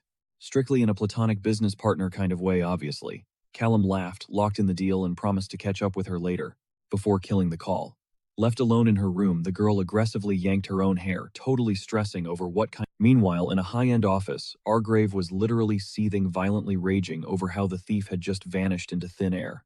Trembling, his lackey reported that their target had flawlessly scrubbed every single digital and magical footprint, pointing out that Callum Wells basically had zero magical aura. It was the perfect cheat code to wipe away any leftover. Argrave snarled, spitting out that tracking a ghost like him was a total nightmare. He slammed his fist into the mahogany desk so hard it rattled, screaming at the top of his lungs that he was completely sick of hearing lame excuses. All he wanted was Callum's head on a spike. They had already botched 2 massive ambush operations, flopping spectacularly both times. Argrave's blood pressure was skyrocketing over their sheer incompetence, violently reminding the room that this absolute trash had tainted his precious little girl. The lackey bowed deep, terrified, swearing he understood the assignment. Pivoting sharply, Argrave locked his dead eyes on John. He dropped a heavy new mission on his lap, a top-tier op that required absolute loyalty. John didn't flinch instantly, asking how he could pull the strings. Argrave dropped the bomb. He was dead convinced Callum Wells had a mole inside Gar feeding him intel. He spelled it out. Archmage Duval was obsessed with hunting down this outside sponsor, but Argrave needed John to go completely rogue and root out the rat from the inside.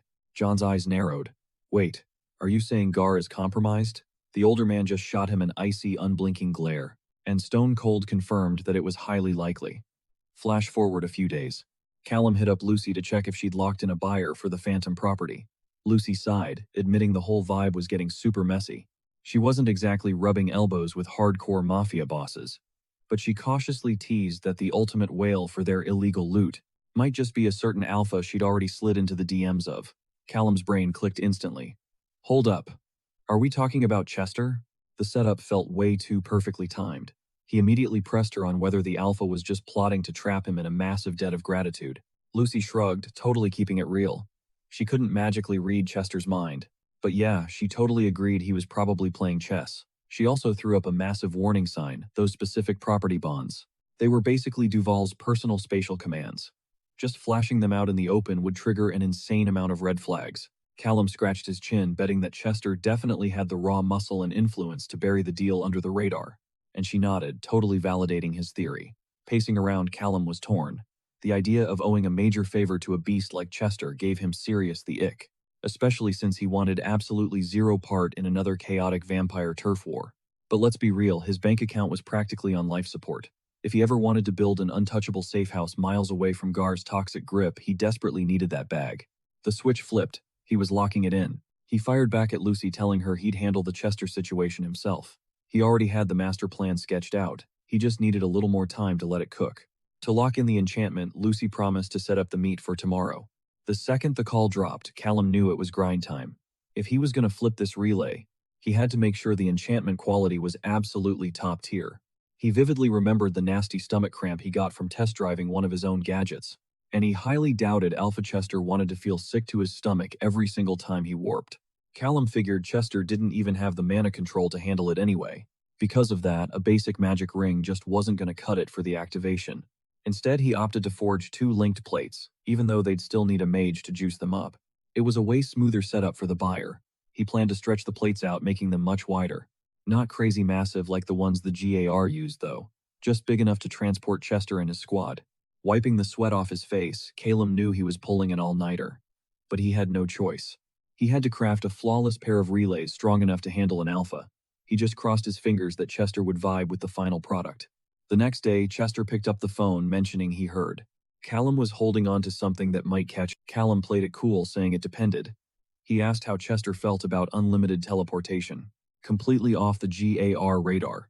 Chester's voice stayed flat, admitting that sounded pretty damn useful. Smirking, Callum gave him a heads up that this tech wouldn't come cheap. The boss brushed it off, saying Lucy already warned him about the price tag and he didn't mind paying top dollar for premium gear. Callum broke it down, explaining he custom-built the design specifically for Chester's crew. But he warned him straight up it didn't have the flashy, high-end specs you'd get from the GAR. Chester actually preferred that. The more bare bones it was, the easier it was to stay off the grid. Callum nodded, tossing in the fact that the device was also stripped of standard safety features. But Chester didn't care. He just wanted to know if it worked. Callum promised he tested it himself, and it got the job done, only causing some minor internal bleeding. Dead silence from Chester. After a beat, Callum awkward chuckled, saying Lucy usually cracked up at that joke. Chester coldly replied that he'd be sure to pass the punchline along. Wrapping things up, Callum asked him to wire 20% of the total cut straight to Lucy. Chester agreed, noting she'd appreciate the kickback and promised to send the details. With that, Callum faked a smile and thanked him for the business. But the second the line went dead, Callum groaned, muttering about what a total buzzkill Chester was. Meanwhile, across town, a secretary asked a blonde dude what he made of their current situation. He sighed, pointing out they just got yanked back to HQ out of nowhere, so it definitely wasn't good news. He joked that they were probably about to find out who was getting the boot right, before pushing the door open and stepping inside. Inside, John gave a tight nod, thanking the agents for rushing over and telling them to grab a seat. The blonde guy smirked, asking what they owed the honor of this little pop-up meeting. John kept it professional, explaining that first off, he just needed to ask a few routine questions to make sure everything was running smoothly. The guy just shrugged and agreed. John told him to state his name for the record, and the blonde dude introduced himself as Ray Danforth. The woman sitting next to him shot him a long, tense look. Catching her hesitation, John told her to relax. He made it crystal clear he already knew exactly what Ray was capable of, and because of that, she should feel totally free to answer however she wanted. Taking a breath, she introduced herself as Felicia Black. John didn't waste time immediately asking how long they had been partners. Ray casually leaned back, saying he didn't remember the exact year, but it had been a hot minute. John's eyes narrowed. He asked if they had any professional ties with organizations outside of the Guild of Arcane Regulation. Felicia instantly shot that down, but John kept pushing, staring right at them as he asked if they had ever leaked GAR secrets to unauthorized outsiders. Feeling completely cornered, Felicia snapped, demanding to know if he was accused. Ray steps up to cool things down, swearing that was absolutely not the case, and that sparking a turf war would be totally brain-dead. John pivots hard, dropping a reality check that they were both assigned to the Callum Wells manhunt, casually pointing out they were standing in the exact room where the guy just teleported right out of the building. Felicia instantly gets and there was zero way to predict that crazy stunt.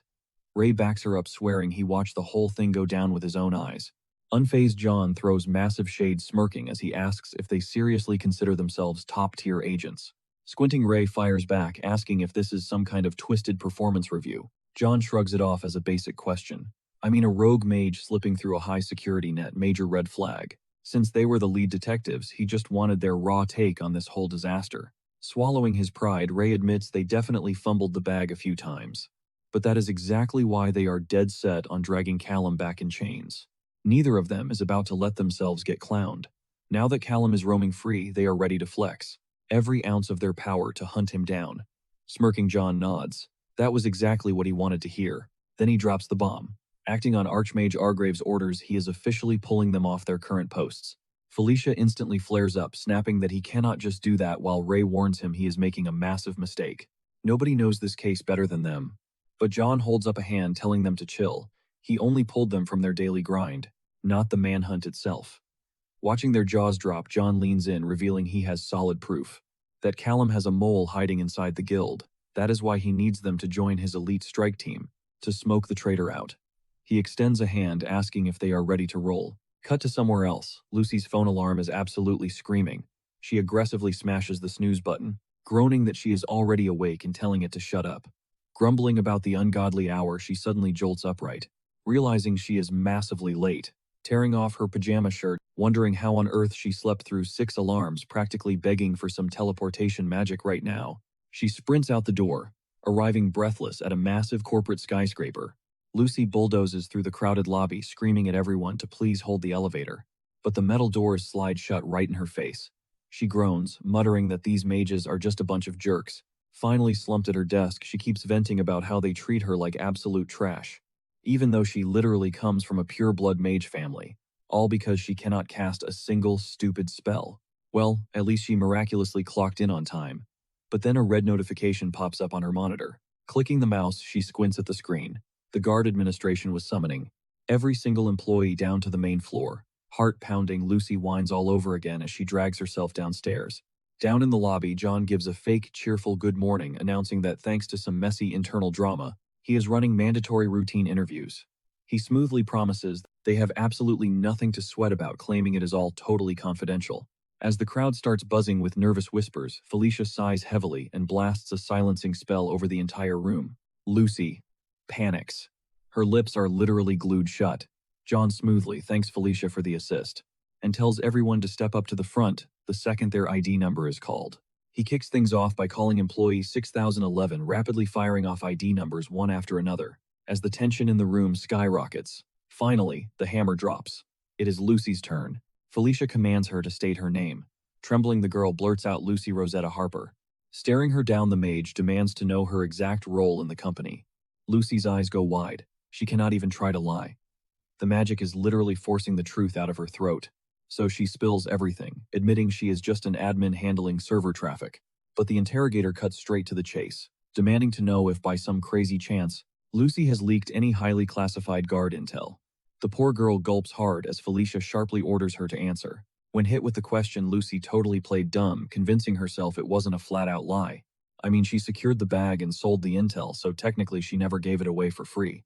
Felicia then switched tactics, demanding to know if she knew anybody dropping classified tea to outsiders creeping on Gar's business. To throw her off the scent, Lucy just started yapping about the most random garbage. She dragged up some 5-year-old drama about Lucy and Freyrod obsessing over donuts from across the street and hyped up that one time Albert actually treated the entire office to a day out. While she aggressively kept word-vomiting useless trivia, Felicia brutally snapped and cut her off, basically telling her to shut it. The interrogation pivoted straight to her gig with Alpha Chester. Lucy played it cool, claiming she just ran tech support. flexing that it was the exact reason they hired her and anything extra was purely freelance side quests, and definitely not part of her official job description. The vibe got intensely personal when Felicia zeroed in asking if she was tangled up in any serious relationships outside of the company. Lucy bit her lip hard and nervously death-gripped her skirt, completely freezing up. Catching that heavy hesitation, Felicia doubled down before literally screaming at her to spit it out. Sweating bullets, Lucy totally fabricated a whole storyline about calling her boyfriend on the clock and flirting like crazy. She even hyped up how he recently begged her to travel the world together and how she was totally down for it, especially since they hadn't even gone on a legit date yet. Before she could drag out the fake romance, Felicia shut it down, declaring that she could not care less about her love life. Lucy exhaled a massive breath, knowing she just dodged a lethal bullet. With the whole grilling session wrapped up, John dropped a polite thank you and finally cut her loose. Catching up later, he pointed out to Felicia that literally nobody confessed to a thing, but she completely disagreed.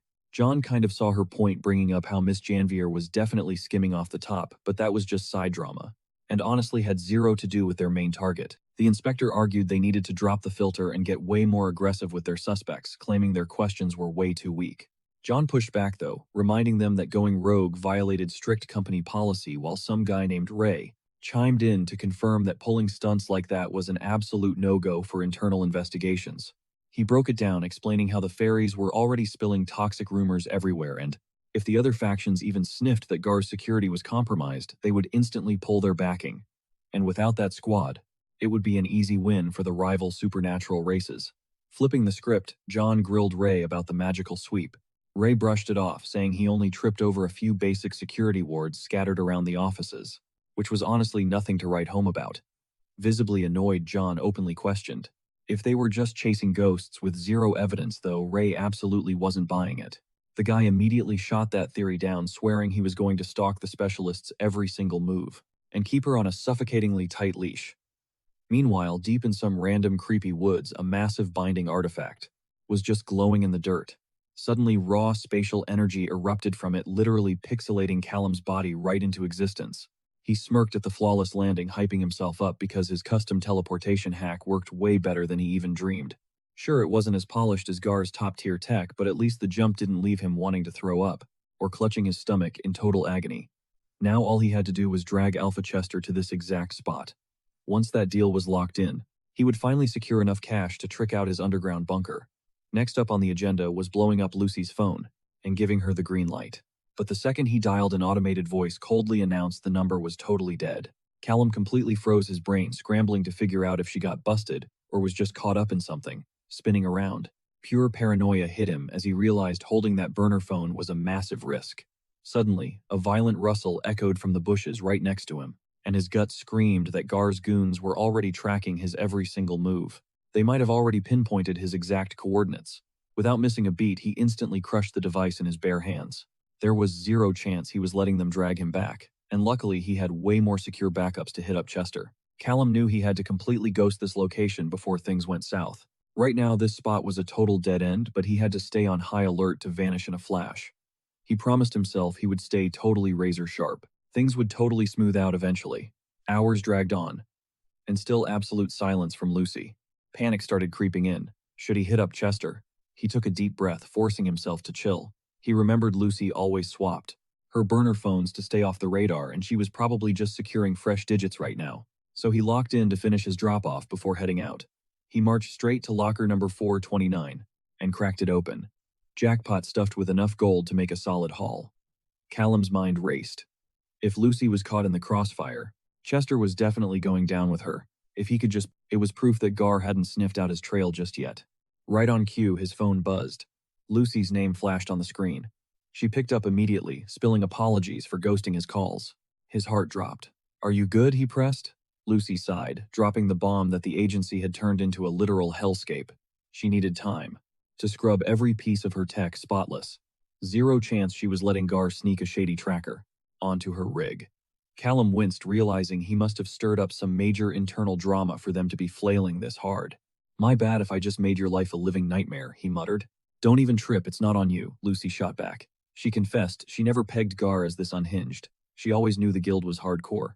But the bag was too good to pass up right until the interrogation squads rolled in. They basically held the staff hostage for hours, Everyone was forced to stand frozen in dead silence for an entire day, just sweating bullets while numbers were called out. Anyone who dared to complain, fired instantly. Callum cringed. I can't even fathom how toxic that must have been. Lucy pushed on, explaining that once she got dragged into the hot seat, they aggressively grilled her about him. She fed them the truth but spun it perfectly, rendering the intel totally useless. She played the clueless basic desk jockey card flawlessly. Callum was honestly hyped. That's some next-level quick thinking.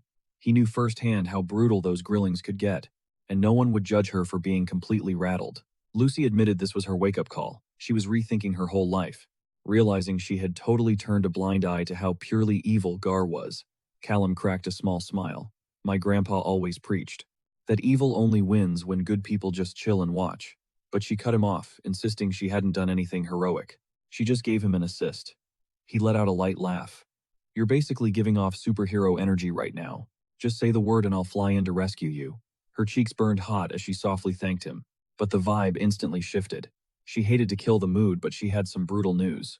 Do you remember that couple? The ones you pulled out of the fire during that fairy hunt. She had sniped an encrypted email earlier. Gar had snatched them up. They were locked up in one of the black sites. Callum felt a punch to his gut. What the hell actually went down? Lucy shook her head. The details were fuzzy, but the fairies had hunted them down, bagged them, and dragged them straight to the facility. Are they still breathing? He snapped. She confirmed they were for now. It looked like Gar was keeping them on ice to squeeze them. For every drop of intel they had, his eyes darkened. Drop the pin. I need everything you have on that location right now. She rattled off the specs. A heavily guarded compound down in Miami. They got thrown in there about 3 days ago. Got it. I'm moving out, he declared. Lucy cut him off instantly. She knew it was totally pointless to keep this a secret from him. No amount of begging was going to stop him from rushing in. Every instinct screamed at him to breach the place tonight. But she warned him Gar's eyes would be everywhere. This screamed absolute setup, so he needed to play this smart. Do not rush in blind, and whatever you do, do not get yourself killed without my permission. Fast forward to that exact same night, Callum was already boots on the ground in the neon streets. His mind chewed on the wild mix of fairies, shapeshifters, and rogue mages. Miami was a literal melting pot of supernatural heavyweights. He could practically taste it in the air. The pure mana was spiking from every corner, turning the entire strip into a massive, volatile minefield. But honestly, that was a massive win. With this much chaos, he could ghost through the crowds without triggering a single alarm.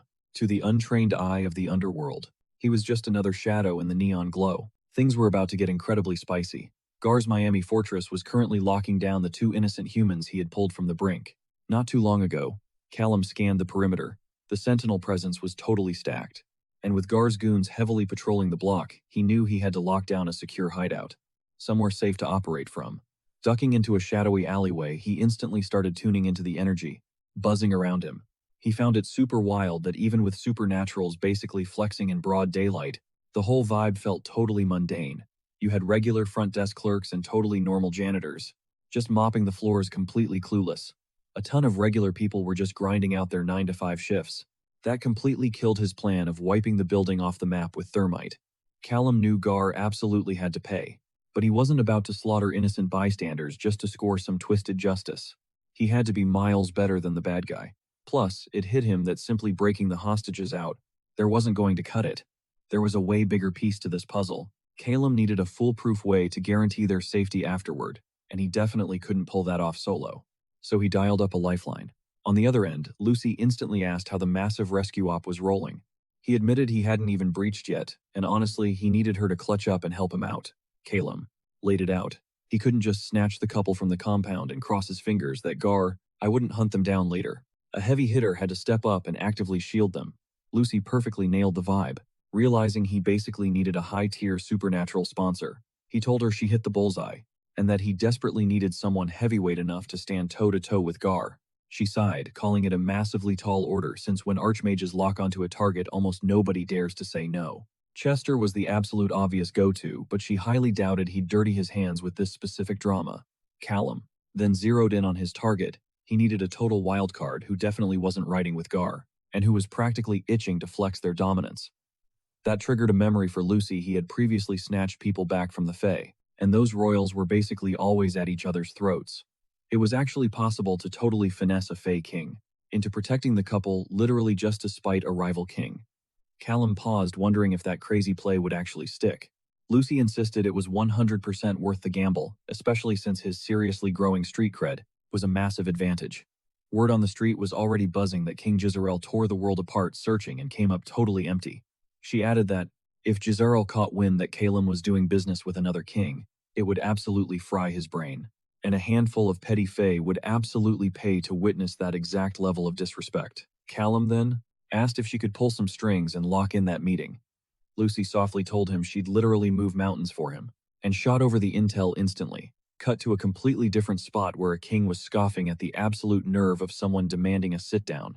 Without even showing their face, he coldly growled that if it wasn't for the specific backer behind the request, he would have flat-out executed the messenger, just for the sheer disrespect.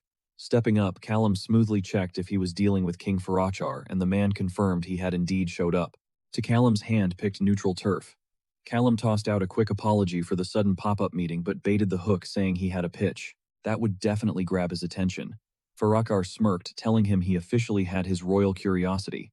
Skipping the filler, Callum asked how he would feel about massively trolling both Gar and King Jizarel in one single hit.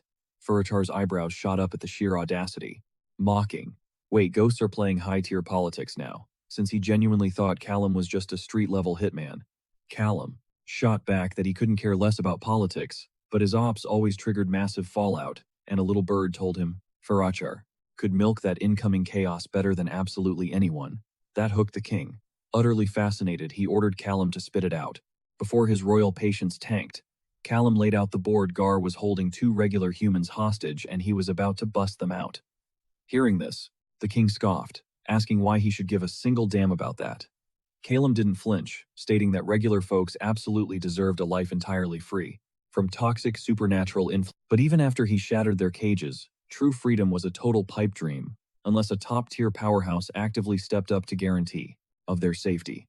Now fully invested, Farakar purred that this little stunt actually sounded wildly entertaining, even if frankly, he expected a slightly better pitch. Still locking in on the deal, he smirked, saying it would be an absolute thrill to finally watch the infamous ghost get to work. Callum fired back a slick warning, keeping it real that this definitely wasn't going to be some quick and dirty hit, but flexed that it is not every single day. Somebody puts a crosshair right on Gar's forehead the exact way he was about to do. Farochar clocked it instantly, spatial magic, an ultra-rare flex.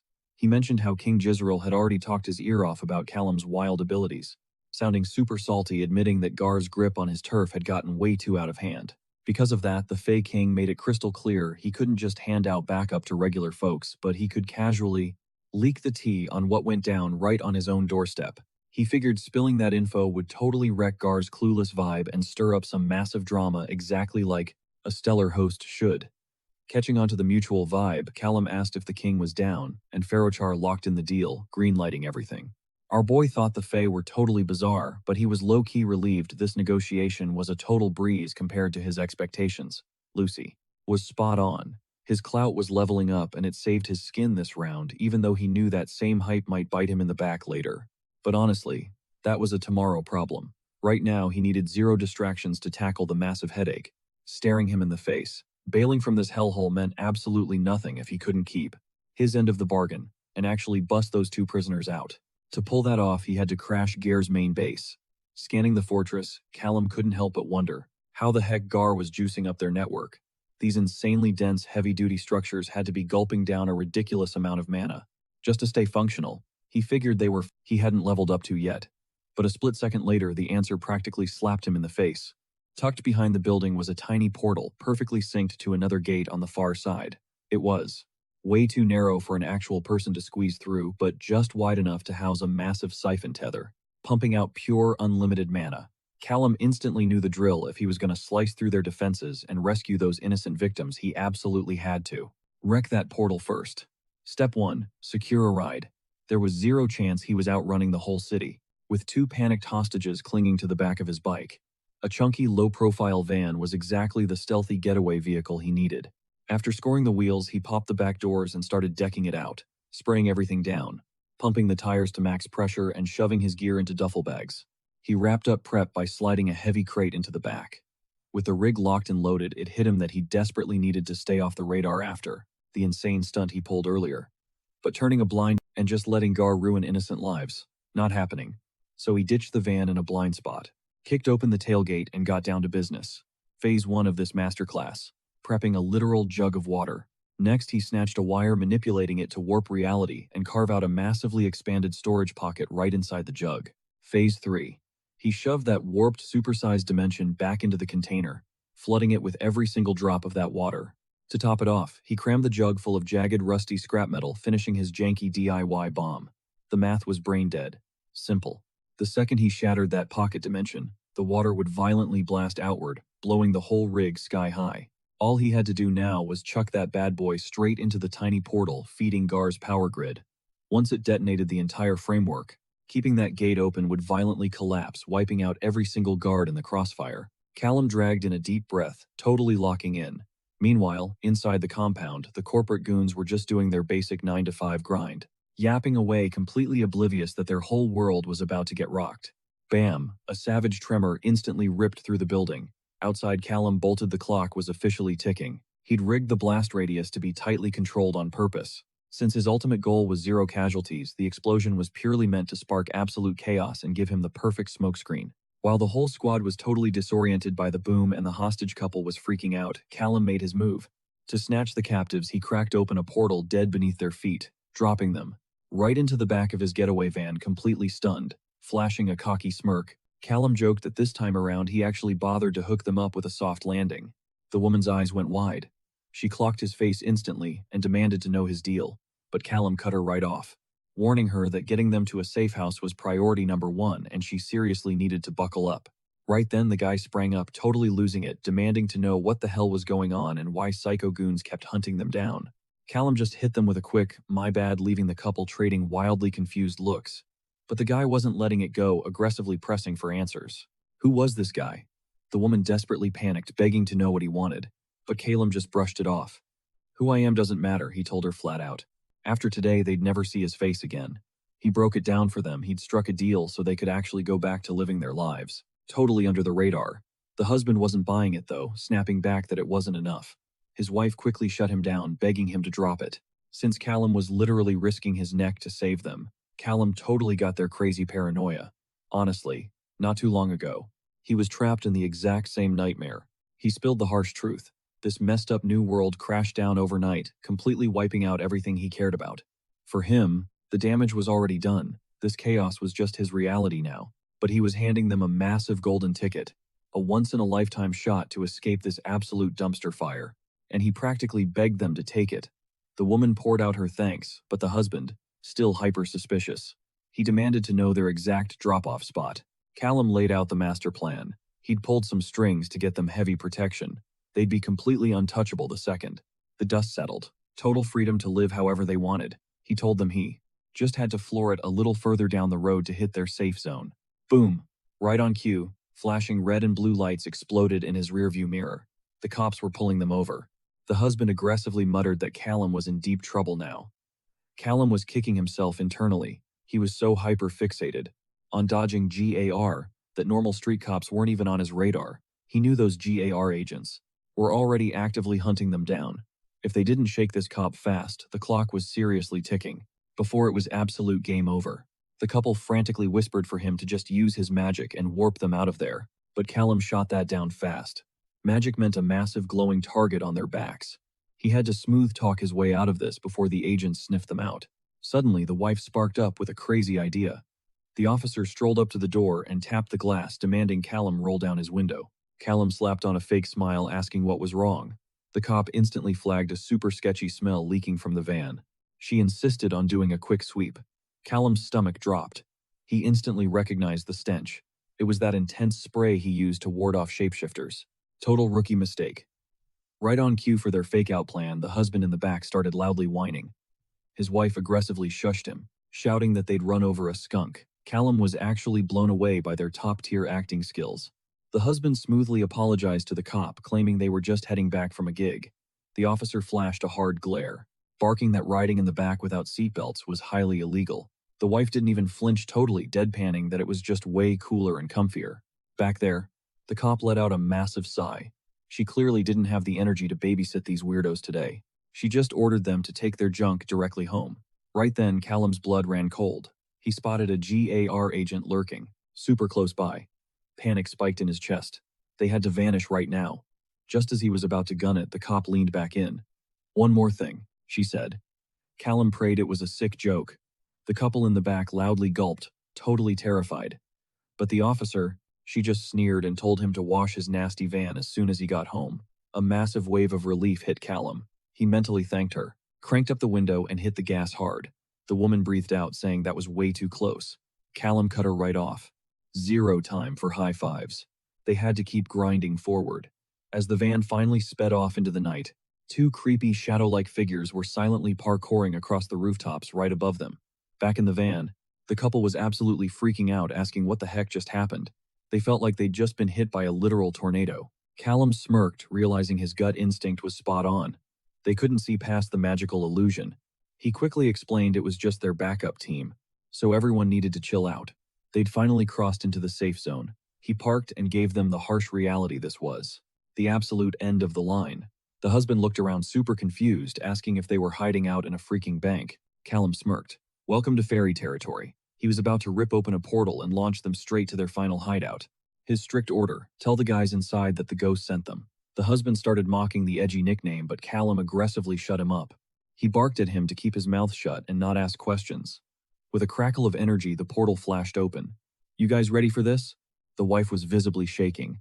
"Absolutely not," she whispered, begging to just stay with him instead. But Callum's face dropped. The deal was strictly for them to go alone, and he genuinely felt bad. She tearfully confessed she was terrified. Softening up, Callum grabbed her shoulder, promising her that they were going to be 100% safe and sound. But the clock was ticking. Their escort was waiting. The couple gave him one last massive thank you before stepping through.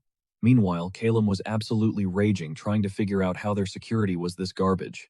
Ray snapped, reminding the whole squad. He literally warned them Callum Wells was hunting the couple. So why exactly were they caught lacking? One guard got defensive, claiming that with all due respect, they had a whole squad of shifters vampires and a tight sentinel network on lockdown. Basically, everything was totally by the book. Ray instantly fired back that playing by the rules clearly wasn't enough, especially since he personally tipped them off that Wells had a secret cheat code to bypass their entire system. The guard just gave a clueless shrug. Pissed off, Ray barked at him to just drop it and get out of his face. Felicia softly pointed out he was running way hotter than usual. Ray sighed, admitting he was just mad at himself. Miami totally wasn't his turf, and since he knew she had serious beef with the local ferry, he was just trying to keep her out of the crossfire. Felicia looked away, her cheeks burning red, and shyly mumbled not to waste his energy stressing over her. Instead, she flipped the script, asking if he had any solid theories on how Callum Wells actually pulled this off.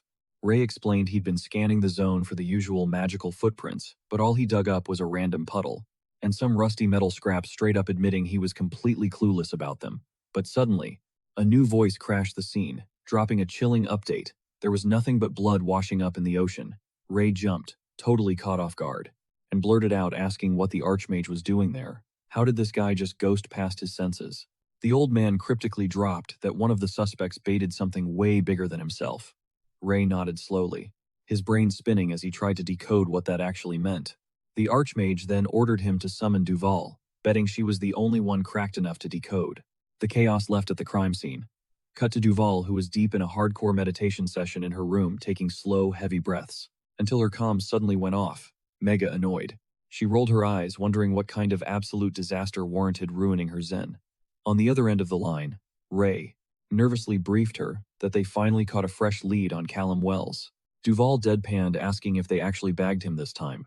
Sweating, Ray confessed that technically they didn't even catch a glimpse of the guy, but the two targets were safe, and the sloppy, aggressive techniques left behind practically screamed Callum's name. Duval snapped, basically asking, "Okay, so why are you bothering me?" Ray frantically explained they found heavy traces of spatial magic, and the squad was praying that she could break it down. Duval totally face-palmed, groaning about how absolutely useless he was, before demanding the exact coordinates of the mess. Fast forward to the Miami Guard HQ, everyone was practically bowing, thanking the Archmage for showing up. Ray started giving the tour, pointing out how massive chunks of the teleportation grid were totally fried, making it super obvious somebody was spamming spatial magic. But Duval harshly cut him off, barking at him to get the hell out of the room. Ray quickly backed down, saying he'd wait outside for a full report. But the Archmage screamed the order again, way louder this time, viciously asking how they expected to her to analyze the thief's delicate magic when the whole room was contaminated by his pathetic, low-tier presence. Ray bolted instantly. Chilling outside, Felicia slid over and asked how the vibe was in there. The blonde guy just groaned, muttering that he absolutely hated this job and desperately needed a smoke break. Meanwhile, back inside, Duval locked in, channeling her energy. With her eyes shut tight, she whispered that the intruder's magic felt super weird. It was raw, kinda pleasing, fundamentally sound, but also insanely sloppy. She suddenly clocked that massive amounts of ether had been completely sucked up by those metal scraps, laced with some bizarre enchantment, basically giving off the exact same energy as that signature metal sphere he always flexed, putting the pieces together. Duval firmly concluded that Callum Wells was an absolute wild card, and a terrifyingly dangerous one at that. Just then, the old man Wizzy stepped out of the shadows, smoothly commenting that the harbinger of the circle never failed to keep things spicy.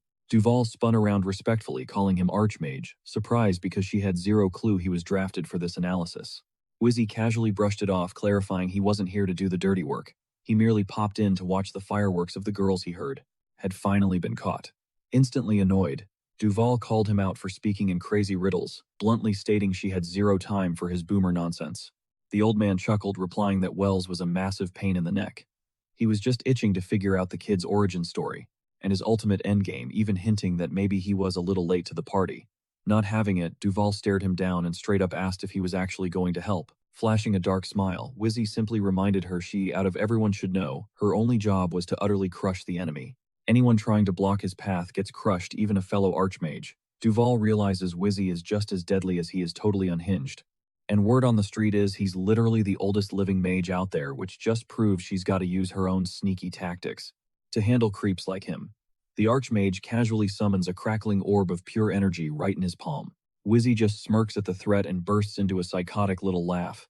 He casually drops that he's never actually met the guy, but figures the memory will just fade away anyway. Completely thrown off, Duval demands to know what the heck this crazy old dude is actually trying to pull off. Cut to another room where John reports the Archmage's intel. Turns out Wells bypassed their security using some kind of sketchy tech to ghost past the Sentinels. The crazy part, he has absolutely zero clue how the intruder pulled off such a massive hacking range. Any gadget he used definitely should have been way closer to trigger their alarms. Ray chimes in, saying that's just one more puzzle to solve once they finally drag him in. And right now they seriously need to upgrade those Sentinels. Felicia is super frustrated, they couldn't even protect their own turf, but swears that wherever Wells is hiding they'll step up their game. John mentally notes that's only gonna happen if they actually knew his next move, wondering out loud where exactly Mr. Wells is chilling right now. Miles away, Callum considers hitting up Lucy but quickly shuts the idea down. The timing is totally off. He realizes that if the GAR is actively hunting them down, reaching out would just put a massive target on her back. He definitely needs to lay low and let the heat die down for a few days. Once he's actually safe, he'll slide back into her DMs. But for now, it's grind time to start, setting up his brand new secret hideout. He just needs to lock down the perfect spot, and to do that, he takes a massive road trip straight to New Mexico. Flashing back to the briefing, John drops a bomb on Archmage Argrave. The fairies somehow cloaked the normies. Their crazy magic literally wiped everyone's names and faces straight out of people's brains. Men in Black style. Sure, they know these people exist, but absolutely nobody in the GAR has a single clue what they even look like anymore. Argrave connects the dots. Wells is totally teaming up with the fairies. He immediately demands to know if the King of Miami has dropped any info on this whole mess. John sighs, pointing out that since the drama didn't actually go down on his turf, the guy's hands are tied. Though let's be real, the Miami King is definitely guilty here. Argrave smirks, realizing that at the very least, they finally locked onto where the Phantom is actually hiding. He coldly points out that even with the normies completely off the grid, they've still got plenty of other targets. Because literally anyone who even breathed the same air as Wells is now on their hit list. John cringes, warning that it's going to be a massive headache, since basically anyone who could spill the tea is getting heavy bodyguard duty from the shapeshifters. Plus, anyone from his past is currently glued to Scaletooth's side for protection. Argrave immediately clocks these VIPs as Alpha Chester and some crazy strong dragon dude. He admits the fugitive has major connections, but he finally spots a solid angle. They can play. John suddenly drops a fresh lead. Someone actually leaked the top secret intel that the normies were chilling in Miami with him. Stuff that was 100% supposed to stay classified.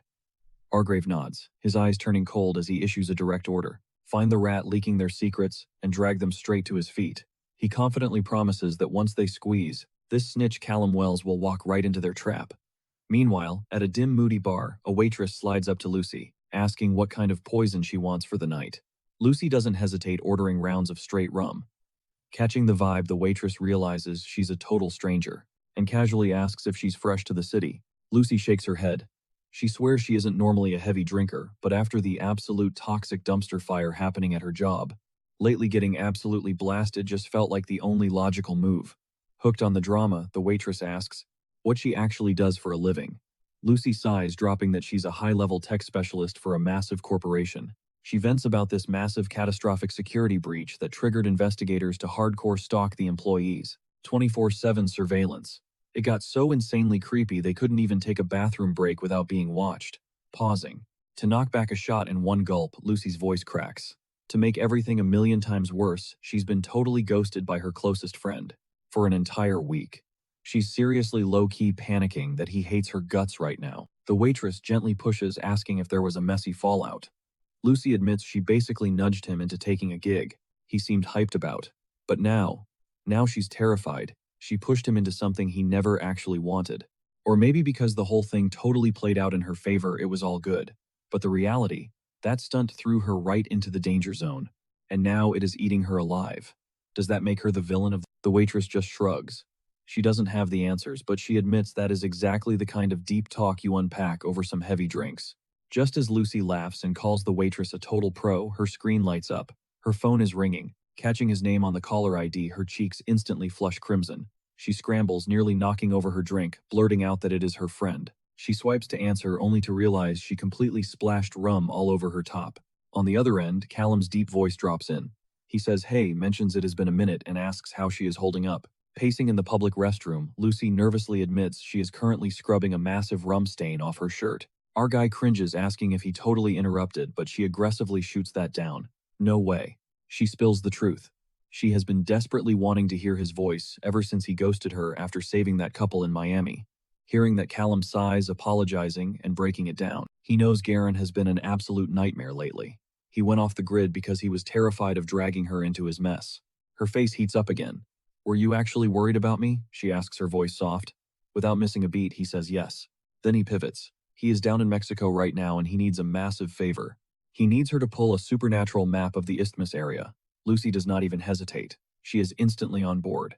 She promises to airdrop the files right away, but drops a quick warning. From what she knows, that zone is practically a ghost town for supernatural beings. Callum smirks through the phone. He noticed, but in his line of work, staying ready keeps you alive. Gripping the phone, she softly asks if that was the only reason he reached out. Our guy pauses. "Actually, there is one more thing." "Thank you," he breathes out. Confused, Lucy asks what for. Callum brings it all back to that Miami couple. They were totally his responsibility, he admits, but she stepped up and helped him carry that weight. Lucy freezes, utterly stunned. How did he know she was low-key stressing over that exact thing? It was like the guy had literally hacked into her brain. His tone shifts, turning dead serious. He tells her to listen close. He drops the tough guy act, confessing he is no superhero. There are so many things entirely out. But with Garen completely losing his mind right now, he sets a hard rule. If she gets into any trouble, she needs to hit his line immediately. He seals the deal with a total gut punch. She matters to him and he would drop absolutely everything to keep her safe. Overwhelmed and practically glowing, Lucy whispers her goodbye. Sliding back onto her bar stool, the waitress flashes a knowing smile, asking for the tea on that phone call. Her heart is literally pounding out of her chest.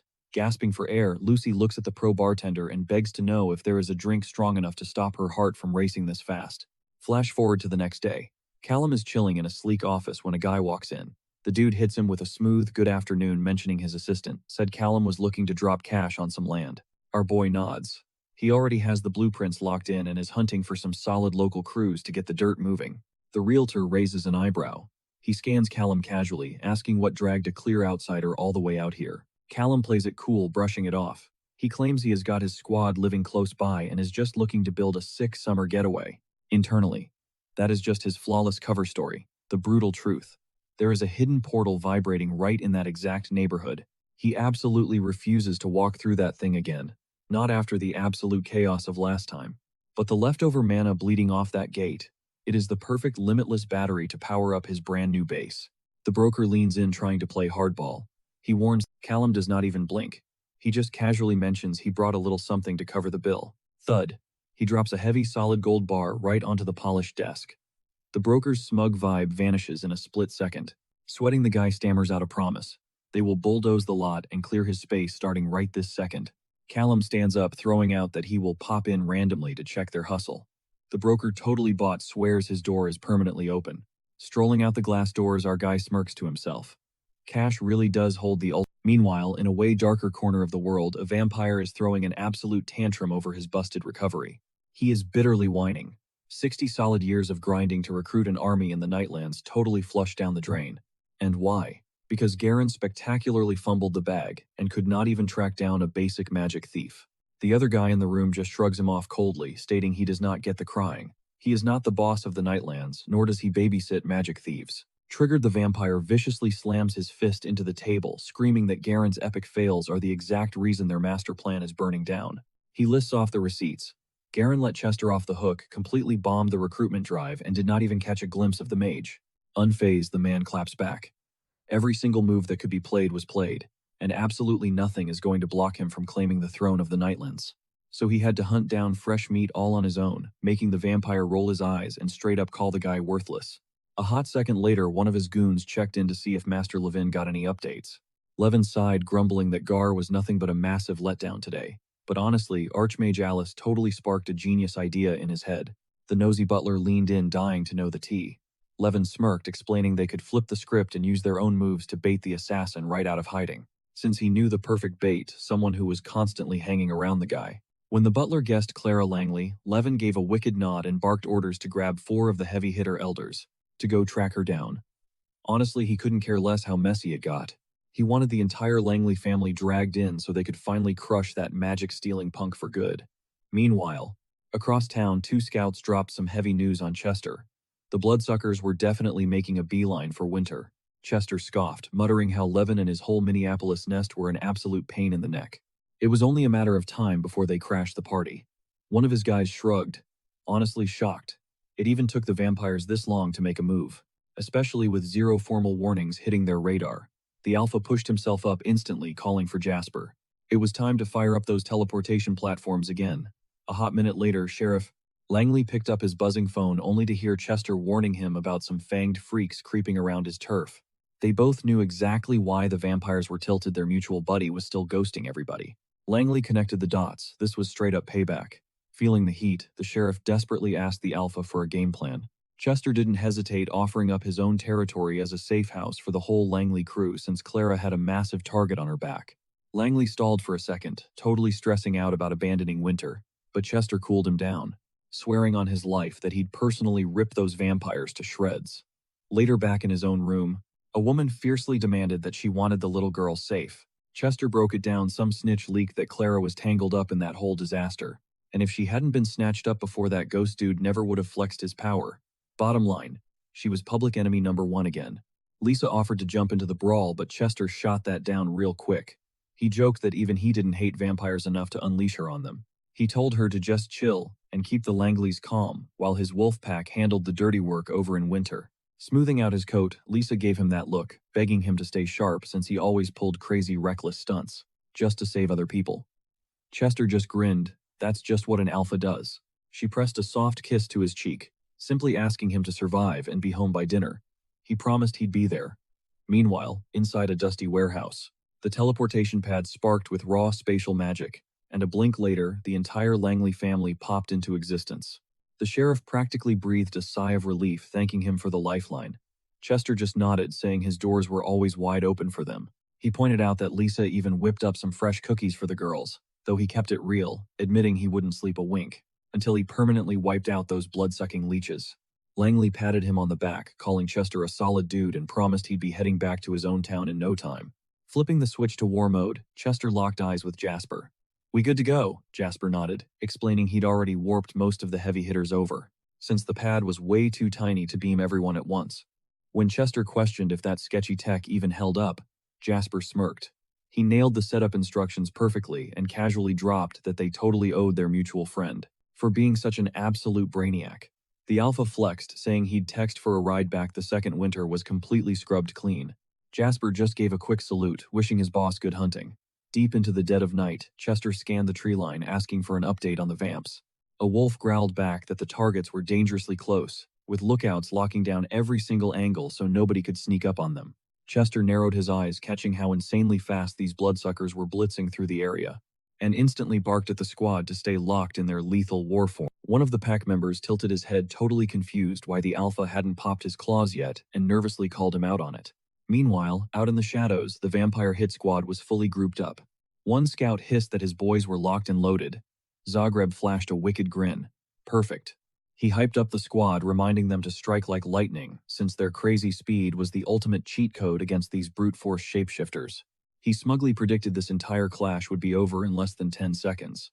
But back at the werewolf camp, one of the wolves suddenly caught a chilling scent, and immediately radioed in that a dozen shadowy figures were creeping up in the distance, catching wind of the threat.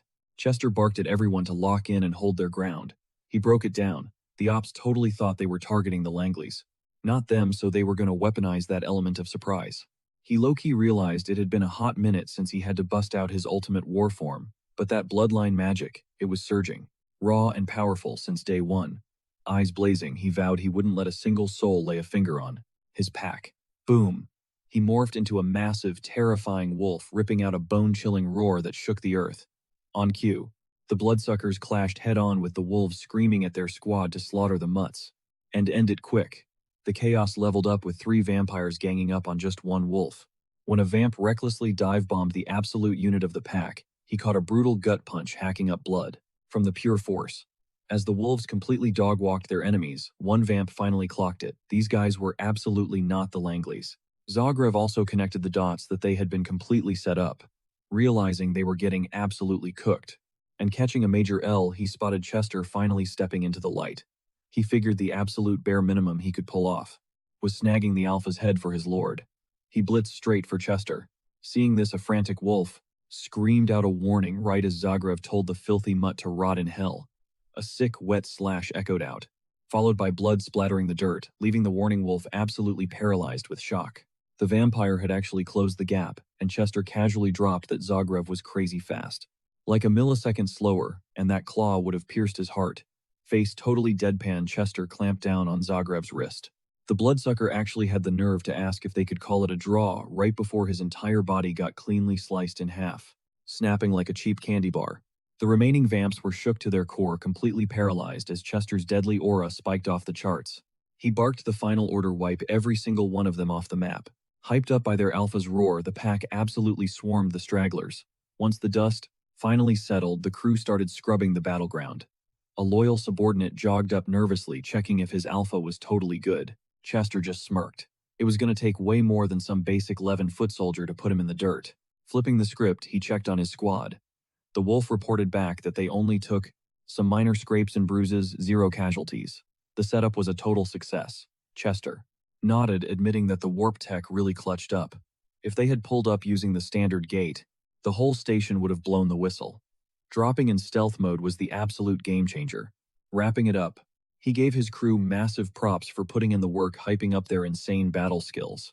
From this moment on, the winter territory was totally wiped clean of those blood-sucking leeches. Cut to the next day, we pan over to a slick hotel room where Callum was absolutely grinding a workout, hitting 80 reps straight like it was nothing.